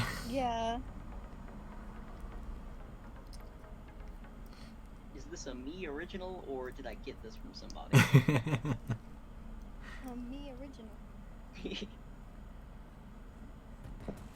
Yeah, there's a lot of phrases in my vocabulary that are picked up from you and Hawthorne. I pick up so much vocabulary from Hawthorne, and I feel bad about it because I know that he probably notices. Valid. I mean, Hawthorne probably feels the same way that we do about it, I would imagine. Yeah, I feel bad because I don't want to like sound like I'm copying someone, you know. But I it's got just you. it's just the way that my brain autism brain is like, oh, how to make friends, copy. I feel you. God. I think it's a normal friend thing too. Yeah. Like I think it's like a regular like neurotypical thing too. Mm. Just being around people that you enjoy being around with. I think you naturally pick up lingo. Like, Yeah. You know how cats kind of like do that thing where they mimic their people Mirroring? by laying on the papers and stuff when you're working on your paper or whatever. It's kind of a similar vein. Yeah. It's like sort of like a bonding thing that we do naturally, I think. Mm-hmm. That's fair. Damn, Whisper doesn't mirror a lot. I just thought about that. Yeah, I haven't seen her do that anytime that I'm over. And there was this really cute video of this person who bought their cat like their own little fake laptop. Oh my so god. The cat could like sit in front of the laptop while they were working on their laptop. And like, look at this little businessman. Oh my god. That's so wholesome. Mm-hmm. I love that. I've noticed that Hoshi does that a little bit where, like, currently right now, if I am streaming, I'm usually sitting over at, like, my desk in the corner of the room, and she's started doing this thing where if there is nowhere near me to sit, she will cry and, like, walk around a little bit and look for a place to sit that's, like, near enough to the desk that she's still, like, within my line of sight. And if there isn't one, she'll continue crying until I make a place for her to sit. Amazing. That's so cute. Yeah, sometimes I end up like late to getting online or late to streaming because I'm like busy moving clothes out of a chair so that Hoshi can have it. Incredible.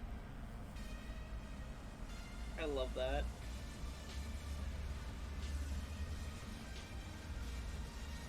She is very good. Yeah. Lucy just likes to hang out on the bed with me all the time. Aw. This is fair. She always lays at the foot of the bed, or right next to me, email spot. Aw. Dolan. She really likes taking Mel's spot. It's really funny. That is funny. That is very funny. I love that. Thief. Thievery. Yeah, like she wasn't in the room until last night. Until Mel left to go brush his teeth, and then as soon as he left the room, she came running in here and just like immediately sat in the spot. Amazing. And I was like, "You're so rude." She is rude.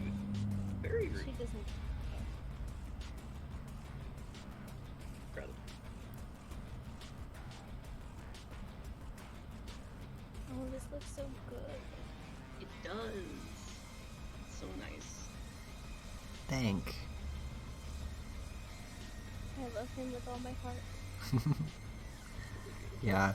When Mel came to me for this commission, he was like, "Yeah, this is character. Also, sorry, I wrote like a huge paragraph, and I read it, and then I was like, I love him, and if you don't let me draw him, I will fight you." Amazing. Yeah. He's so good. He's very good. I love this character so much, and I like the character design a lot too.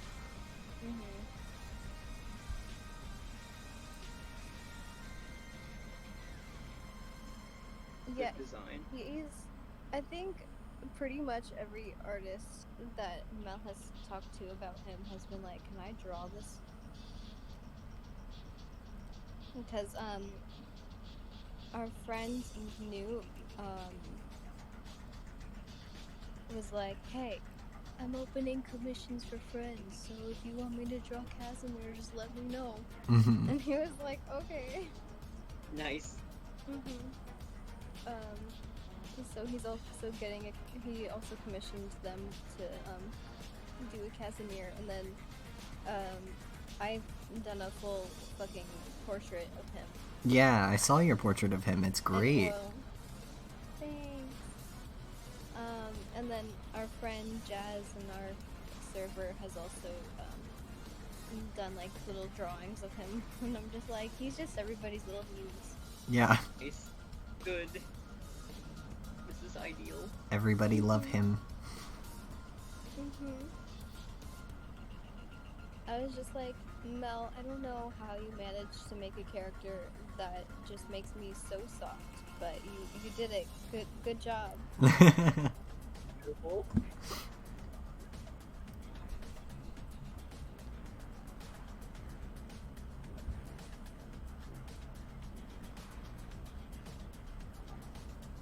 Oh, the candlelight.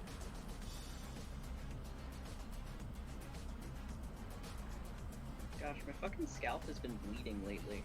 Oh no. Oh no. Yeah. That sounds like the opposite of good. Yeah. Yeah, I'm not sure what's going on there, but, you know. Could be that way. Maybe it's just the dry. Yeah. Oh yeah, the dry air. Yeah, we have been getting a lot of dry weather here lately. Yeah. Which I have been enjoying, but I can imagine my scalp probably is not. Mm-hmm. Yeah, I've noticed that, like, my, face routine has had to change slightly because normally I've got, like, a specific, like, set of products that I use for my face, and when winter turns around and everything starts getting dry, I have to change them. Yeah, that's fair. It's That been is- making my nose bleed a little bit. Mm-hmm. That's about it. Yeah. But also my hair is just annoying because it's all staticky now. Fair. Yeah. I've had to use a lot more conditioner for mine. Yeah, I've been putting oil in it and just like putting it all in a bun so I don't have to deal with it. Valid. Probably use some conditioner in mine tonight or something. Yeah.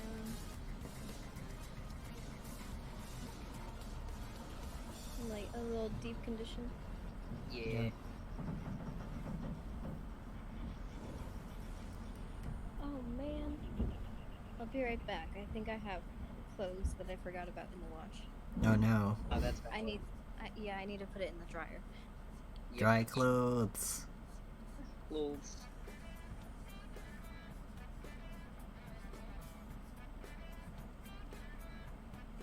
Oh.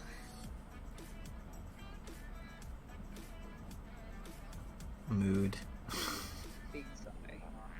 Mood. Yeah.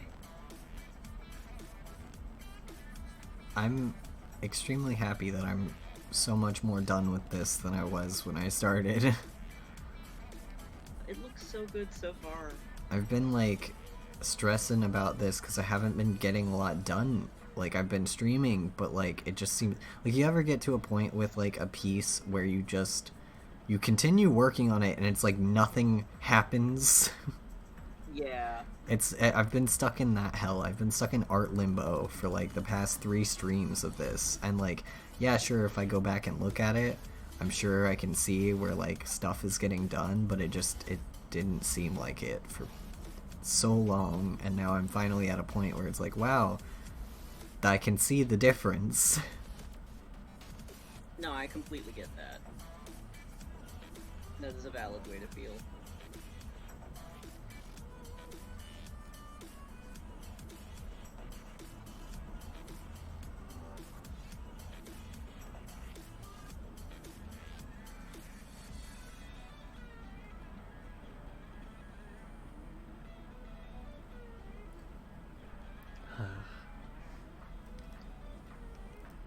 More tea. More tea. Finish Good. tea. Yeah. Ugh. Also, I put 2 tea bags in my very big mug, and, like, technically this mug is supposed to hold 2 cups, but when I fill it, I don't fill it to the very top. I fill it to the little lip, and yeah. so it's like 1.5 cup of water to 2 tea bags.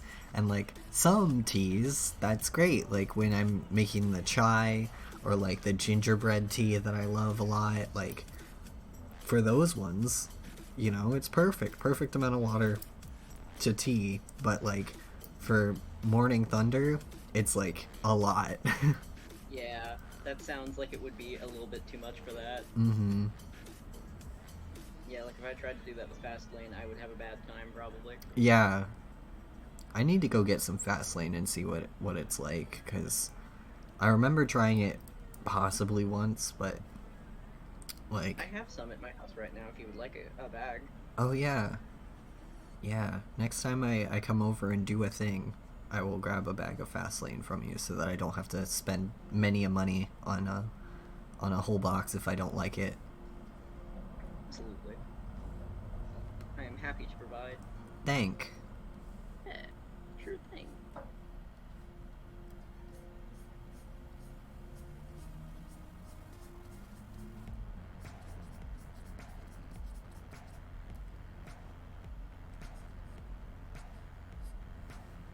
I'm gonna do a check on everything. Yeah, we're still skipping frames. Interesting. Yeah, I don't know why. I set everything up for performance. I set it up so like everything is supposed to work. I like lowered my encoder settings. And what's weird is when I'm like watching the stream back, like on my own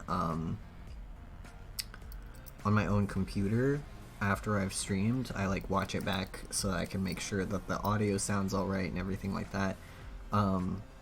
What's weird about that is that it seems fine when I watch it back. Like, it doesn't seem like I have any trouble seeing it, but my streaming setup is still telling me like, oh, you're losing frames, this many frames every few seconds or whatever. Gotcha. Yeah, that's...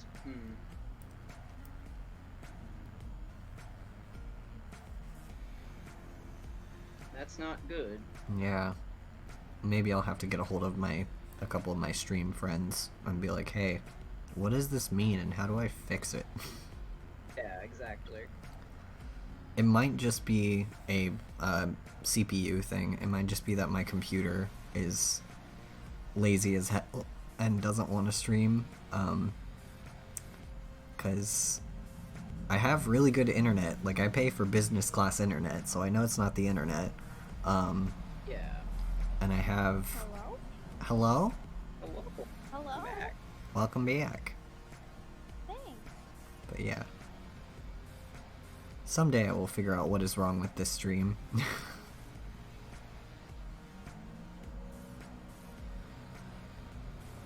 I'm sorry it is like this. It's okay. Software and hardware be like this. I hate that you have to, like, basically be an engineer to be good at computer shit nowadays. Yeah. Absolutely. It's like, this is why, another reason why I get frustrated with, doing, because I used to do streams on YouTube, and I also used to do YouTube videos a lot, and, like, yeah, technically, you can make YouTube videos on your own, and yeah, technically, all of the software that you need to do that is free, and you can do it, and there's nothing stopping you. However, in order to make good videos in a timely manner and make them to a certain quality, like, you need a whole team of people. Yeah. Yeah. And it's a bit like that with streaming too, where it's like, technically I can stream on my own and mod my own chat and have all of the windows open at the same time with my own computer running. But in order to do that, I need a very fancy, expensive computer and lots of attention span. Yeah. Absolutely.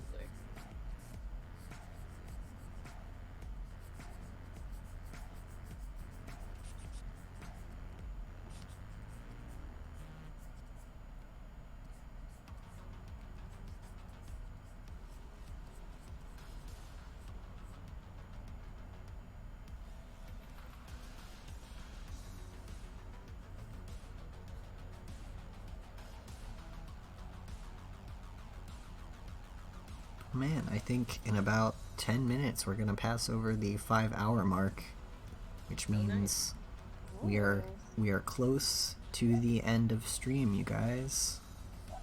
Nice. Because I can only do stream, well, not I can only do stream for 5 hours, but I only like to do stream for 5 hours, because after about 5 hours my ability to focus goes away, and my ability to continue working kind of dwindles.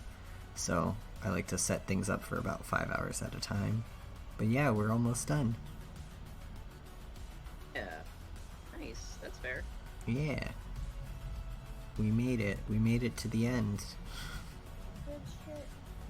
Shit indeed.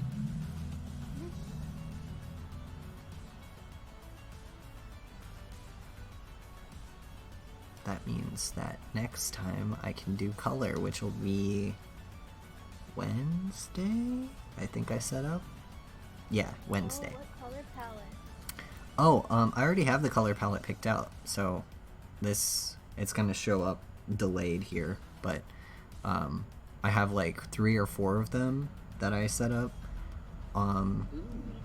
and they're very, very nice, and so I've got them. I'm gonna decide between them while I'm working, but I kind of like, I presented them to Mel when we were talking about this, and Mel picked out like a couple that he liked, and I might end up blending 1 or 2 of them, but I set up some nice greens, grays, and tones and stuff for it. Yeah. Nice. Excellent. I I like really those. do like that absolute green. Mm-hmm. Yeah, I wanted the colors to really pop and like make this really look good. Yeah.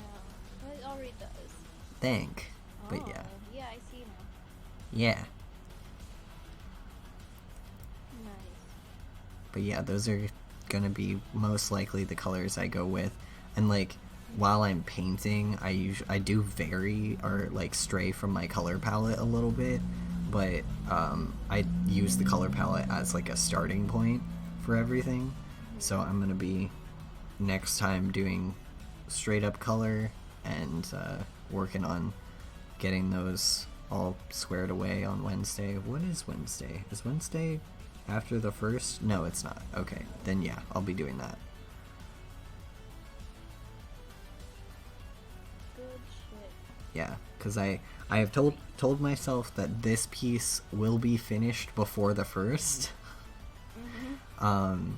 Whether I think it's finished or not, I'm like, this is gonna happen before the 1st. It just has to be done, because I don't want to spend any more time fussing over it, and I don't want to make Mel wait any longer on it. And so I'm just like, nope, it's gonna be done before the 1st. It's gotta happen. So I've given myself that deadline, or else I just will never finish this piece. So I'm just like, yep, it's gonna be done on the 1st, or before the 1st. And I've done that for all of my other commissions too, like every other commission that I still have outstanding, which I think this is the last one, because I'm turning in the other 2 on Tuesday. So, but Nice. I set everything up so that this would be the very last one that I finish for 2020, and then when the 1st rolls around, my stream will switch over to doing personal work.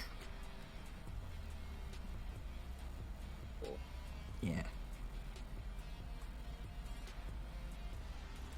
Shit. Good shit. Shit, I'm really excited to see the colors. Yeah, That's me always too. my favorite part. Yeah. I love doing I think my favorite part when I'm doing like painting like this is the grayscale, like the Payne's gray, like I'm doing now. I tend to spend the most time on it, and it's just become like my favorite part. But I really love doing color too. That's fair. No, it's really helpful to get the values down before you start painting. Yeah.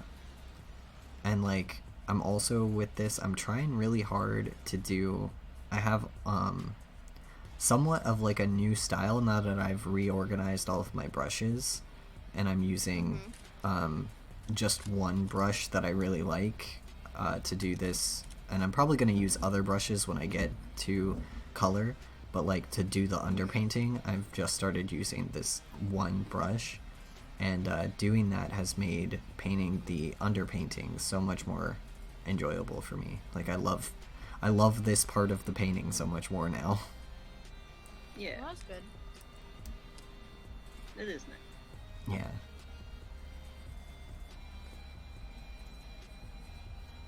Man, I wanna paint now. You That's should do fair. paint. Do a paint. Yeah. I have essig painting that I started digitally. That actually looks really good, except I hate the face. Mm. Everything else looks really good. But I've been contemplating redoing the whole face. Yeah. I need to finish the one Essek fan art that I did. I want to see it. I will show you That's when my it's favorite done. I will show you when it's done. He's my favorite too, and I did some really good fan art of him, but I never finished it because I got burnout on Critical Role, and I started watching Dimension 20, and I've been in Dimension 20 hell for the past like few months, and Gotcha. I haven't Now- seen that. oh, it's so good. It's so good. Like, it's like if Adventure Zone and Crit Roll had a baby. Like, Nice. it's so good. It's so fun. Their current campaign is a second season of their first, or not their first, their second campaign, I think. But they have quite a few campaigns running now, and the one that got me into it is this one called Fantasy High, and it is about these like adventuring academy kids that like are learning to become adventurers, and it's so great. And there's like there's so many good characters, and like there's also amazing queer representation too, because one of the people that play Allie is queer, and like makes queer characters, like overtly queer characters, constantly, and everyone in like the friend group is really respectful of it, and so it just becomes a part of the campaign. It's just my heart, like, Good. it's so Nice. good. It's so good. Like their current campaign, the one that I love the most is The Unsleeping City, and it's based in New York, and it's basically that like New York has a magical underground, I guess, where like magical stuff happens, and it's all hidden from like the everyday New Yorker. And so there's like wonderful inside jokes about New York and about living in a city that like you get if you've, one, ever been there, or two, if you know people who are from there, you know. Like they have jokes about Pizza Rat and stuff like that. It's just it's so great. It's like modern D&D, but like the fun parts of modern D&D, and without being too like overly funny. Like it's still a serious campaign, where Adventure Zone got serious eventually, but like started out as a fun campaign, and so it gets a little hard to care about sometimes for me. And like Crit Roll is great, and I love the fantasy of it, but like sometimes I want something that's like modern, and so like Dimension 20 just fills that void, you know. It just makes it so that it's like, oh, a modern campaign that like has all the seriousness of Crit Roll, but then also can crack some really amazing jokes, you know. Yeah. Not that Crit Roll can't. Like, they have some great jokes in Crit Roll, but that's not, like, the basis of the show is not, like, cracking good jokes. I'll have to look into that. Yeah, it's so good. It's on, Dropout is their streaming platform, but you can also find them on YouTube. And they've had, Matt Mercer as a guest, so... Oh, cool. Yeah, like, he was, he did he was a guest player in, Escape from Bloodkeep, so it's their most, that is it was a little like, I guess, one shot that they played, but that's their most D&D adjacent campaign. So if you're like looking to get into the to see what their DM does, That's a good one to start with. Okay. Nice. I'll have to look into it. Hoshi. Yeah, I started this sick fan art that I used like an oil painting of an old like general from the 1700s Mm-hmm. as a reference, and so he's got like this dramatic cape behind him and everything. Nice. The desk with books and candles and shit. And the fabric looks really good, but I hate his face, so I have to redo it. Yeah. Still on stream with Apollo, and Ashley is here too. Hello, Apollo. Hello! Hello! They say hello. Hello, friend! Hello, friend. I just saw you, like, yesterday. I saw Yeah. you like 2 days ago. Or 2 days ago? 3 days ago?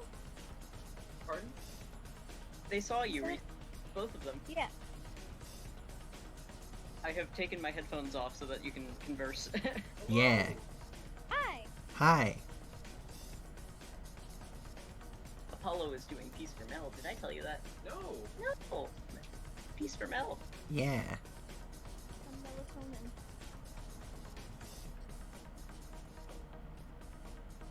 How was Josh? Josh is having a time. Yeah. He seemed like he was. And he's breaking things. That's not good. I warned him. Yeah. Yeah.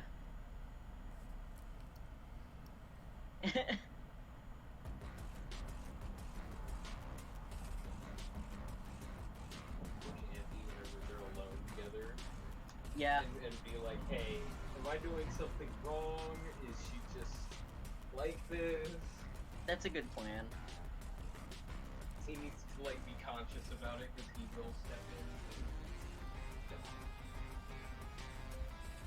Yeah, that's fair. Doesn't like to so gently. That's fair. Yeah. Are you guys still there? What? Oh, hi! Sorry. Yeah, we're vibing. That's valid. Sorry, I was like deep in it, working on a thing in a corner. No. That is valid. I want to paint now. Do a paint. You will paint.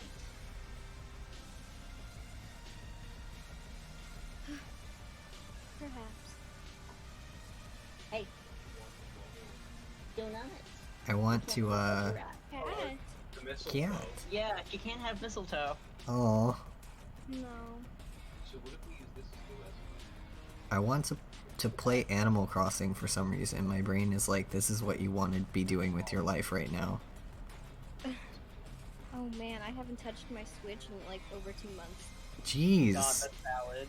I've played almost every day because I get up. Okay, I have like a routine with Animal Crossing where I get up every morning at 5 and I play for like a half hour and then I have a cup of coffee and then I do work and then at 8 is my work break, like when I have time to myself for another half hour to eat breakfast and like chill.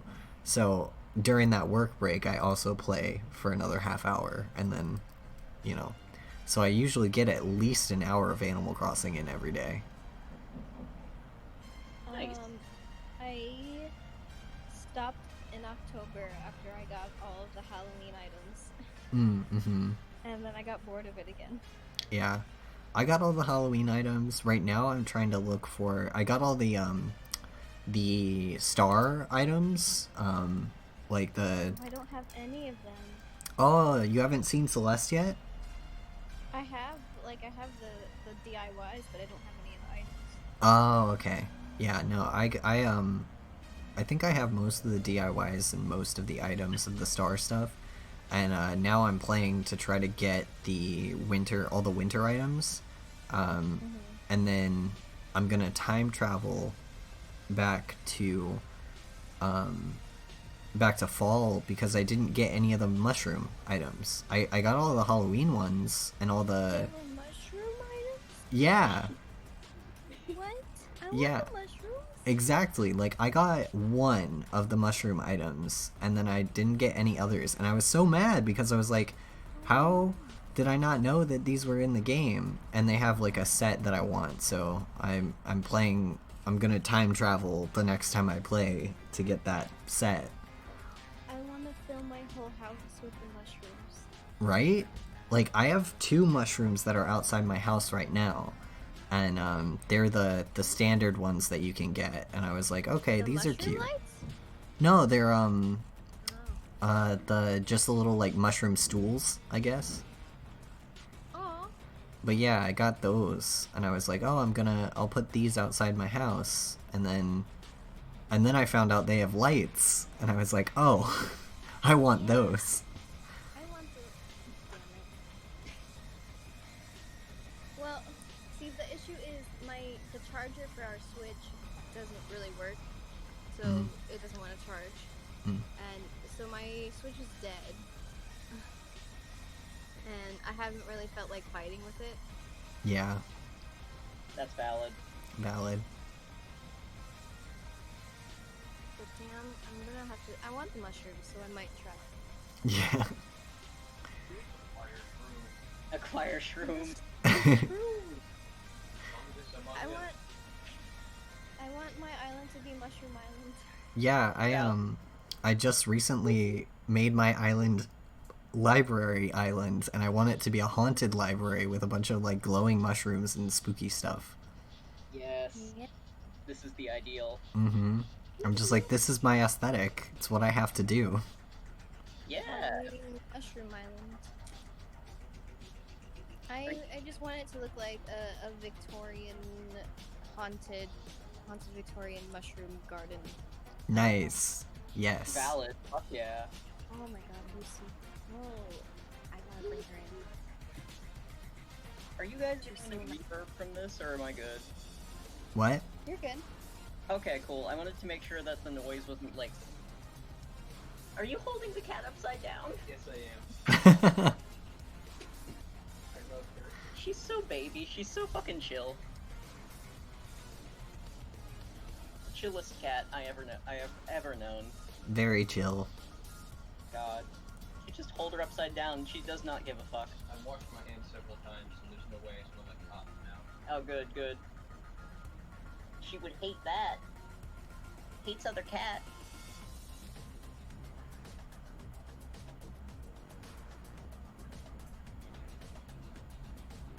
Will not. More gingerbread. Good. Eat it. Do it. Gingerbread. Bread. Bread. Smoky bread. We made a big stir fry. Oh, nice. What kind? Oh, we used Cajun dirty rice. Oh. And then we threw in mushroom, bell pepper, tomato, radish, onion, ginger, everything. Nice. Good shit. Good shit. Valid. That's how you do a stir fry. It has 3 big take-out soup containers left. Nice. What the fuck? That is some good shit. Eh. Oh, I have some of the barbecue pork in the fridge. I think it's so let's say I think it's fried by now. No, I think it's thawed by now. I don't think the fridge fries things. It's fried. It's fried. My fridge actually just fries shit. Well, okay, it freezer It burns. would be very broken. Yeah. It does freezer burn things. Yeah, because it just freezes randomly. Yeah. I was over the other day and there was just the potatoes were just freezer burned, but they were only in the fridge. Yeah. Yeah. Interesting. Yeah. My water was frozen this morning. Oh It's just no. like- bad time. It sounds like it. Yeah. And our microwave's broken too. We can't use the fucking microwave. Oh no. Yeah. If you In close a it, pandemic? yeah. If you like actually close it, it like turns on, and you can't make it stop. So like you can't close it. Wow. That's homophobic. Yeah. Yeah. Right. It's so funny whenever someone complains about not having a microwave, though, because I don't have one where I live. Valid. So it's like, I can't use my microwave, and I'm just sitting here looking at the empty space on my shelf. Valid. Yeah. The space where a microwave would go. Yeah. I think my rice cooker is where the microwave would be in my apartment. And this is where my microwave would go if I had one. Yeah. I don't know if you've seen the fucking Fairly Odd Parents. Oh yeah. Oh yeah. Oh no, it's just like when I moved into this apartment, I knew there wasn't a microwave, and that didn't really bother me. And like, to be honest, I don't use one often enough for me to need one, you know. But like, I thought about it the other day, and I was like, I wonder why there was no microwave when I moved in. And then I realized there was no microwave because whoever lived here before took it. Cool.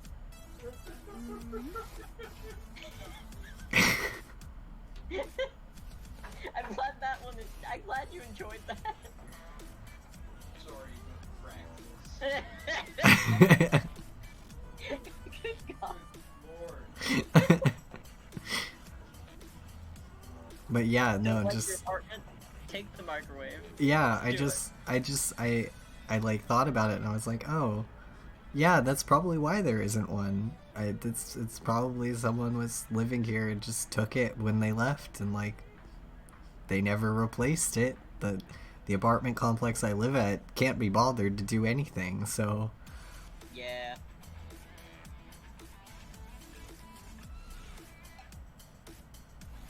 I would believe What you that. gotta do is find them and steal it back. That's what you should do. just go into my apartment complex building at like where they do all the paperwork and be like, hey, I need to know who lived in this apartment before me. For reasons. For reasons. I promise I'm not a serial killer. Or are you? People who have previously lived in whatever apartment the serial killer is staying at the time. Yep. God.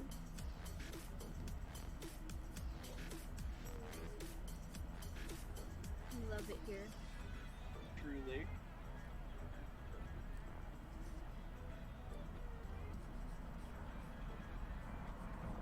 Is what? What? What? Trent has Hello? found something and is asking.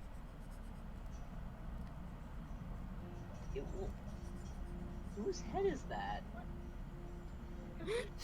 Oh, The Pope? And the- What?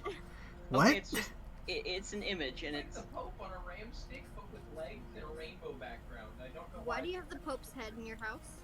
It was sent to me by somebody with no context or explanation. I think somebody's going to hell, and it's not me. Yeah. For once, it's not me. Yeah, amazing. Incredible. I'm still going to hell. It's fine. Yep. Mhm. Cool, save me a I'm seat just when you gonna get be a there. ghost. Beautiful. Paula wants you to save him a seat. Deal, Trent says. Neat.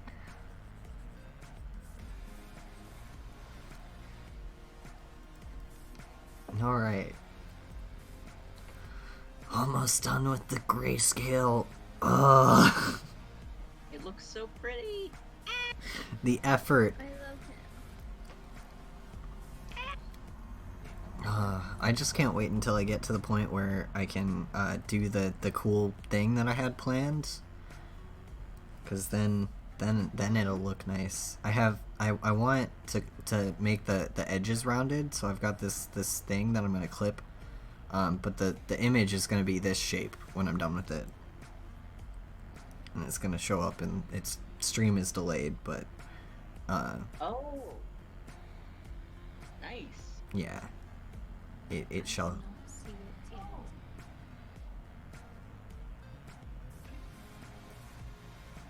Oh, it was the Pope? A cult following in Poland? What? Why does the previous Pope have a cult following in Poland? That's wow. Okay. His office. Well, okay, yeah. That's... yeah. Expected of popes, I suppose. Interesting scenario, that. Good lord. I like that shape for the image, though, for the final. That will look really nice. Thank. Oh Yeah. yeah. Now I can see it. Yeah. It just showed up. Yeah, Amazing. stream is a little delayed. It's because I've set my stream to a delay so that when there's people talking in chat, I can see what they say before it shows up on the stream. You know, Mm-hmm. Yeah. so there's a slight stream delay for everything, and it'll ripple out. So when I want to show people stuff on stream, I have to wait. And like, yeah, I can set my stream to be instantaneous, but I don't trust like that. That's valid. It's nearly instantaneous for me. Fair. It's probably because you live closer. That's fair, yeah. That would be it. I'm also on my phone. Yeah, it That could could also also be the be. phone. And also the fact that we both have terrible Comcast. Oh yeah, true.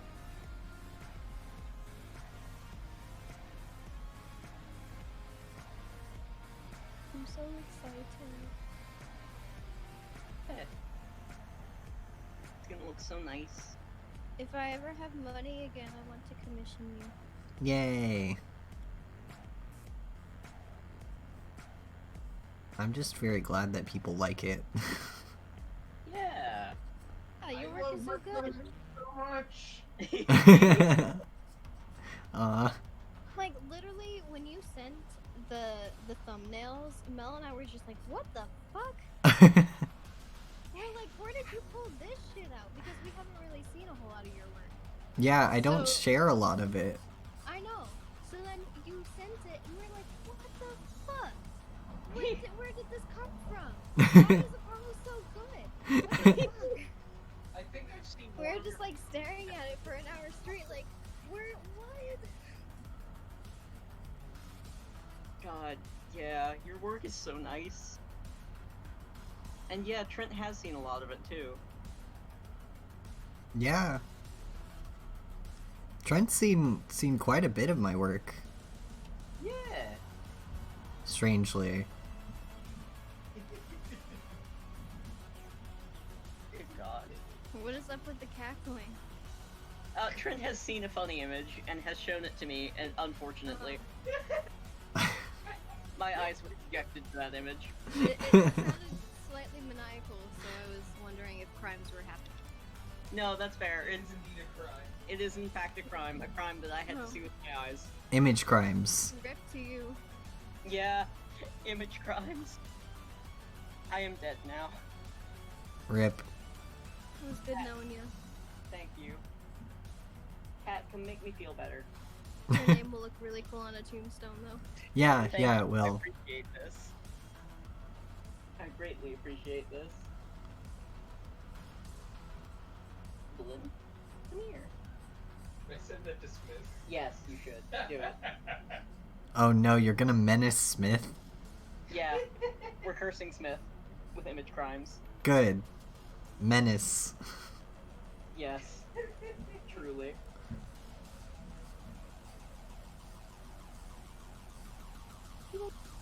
Man, I miss Smith. Me too. Me too. Yeah.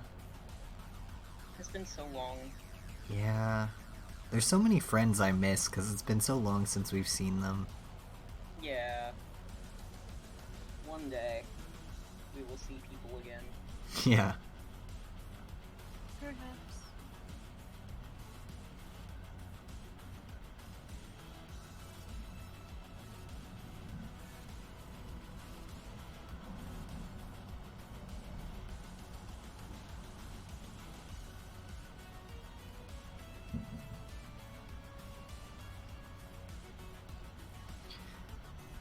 Alrighty. Let's check on stream. I think. Oh yeah, we're well past the 5-hour mark, so I think I'm gonna close stream out here, guys. That is fair. Okay. Thank you for stream. Yeah. Yeah. Thank you for come hang out and have chat time with me. It was nice. Of course. Yeah. I would do so. And I'm going It's to so be good to hear streaming both again y'all- on y'all's Wednesday. voices. Yeah. If you want me to hang out again and I happen to not already be there, let me know. Yeah, I will let you know. I'm not sure. Wednesday I'll probably be working on this again, like I said, but yeah, we'll be doing this again Wednesday. I will let you know if I need someone to hang out with me in voice chat. Yeah. And Yeah. I think I will set up the thing for us to have a Dunk on Scad party. Fuck yeah. I'm gonna have to figure out who wants to come and set up a when to meet page for it, but Yeah. Definitely do so. I would love to dunk on Scad for sure. yeah, I mean it needs done. It needs to be done. Paula Wallace had it coming. Yeah. Mhm. Yeah. Absolutely. But yeah, anyway, I'm gonna put my stream windows up to the thank you window and close everything out. Yeah. Good night, friendos. I'm gonna close the stream before I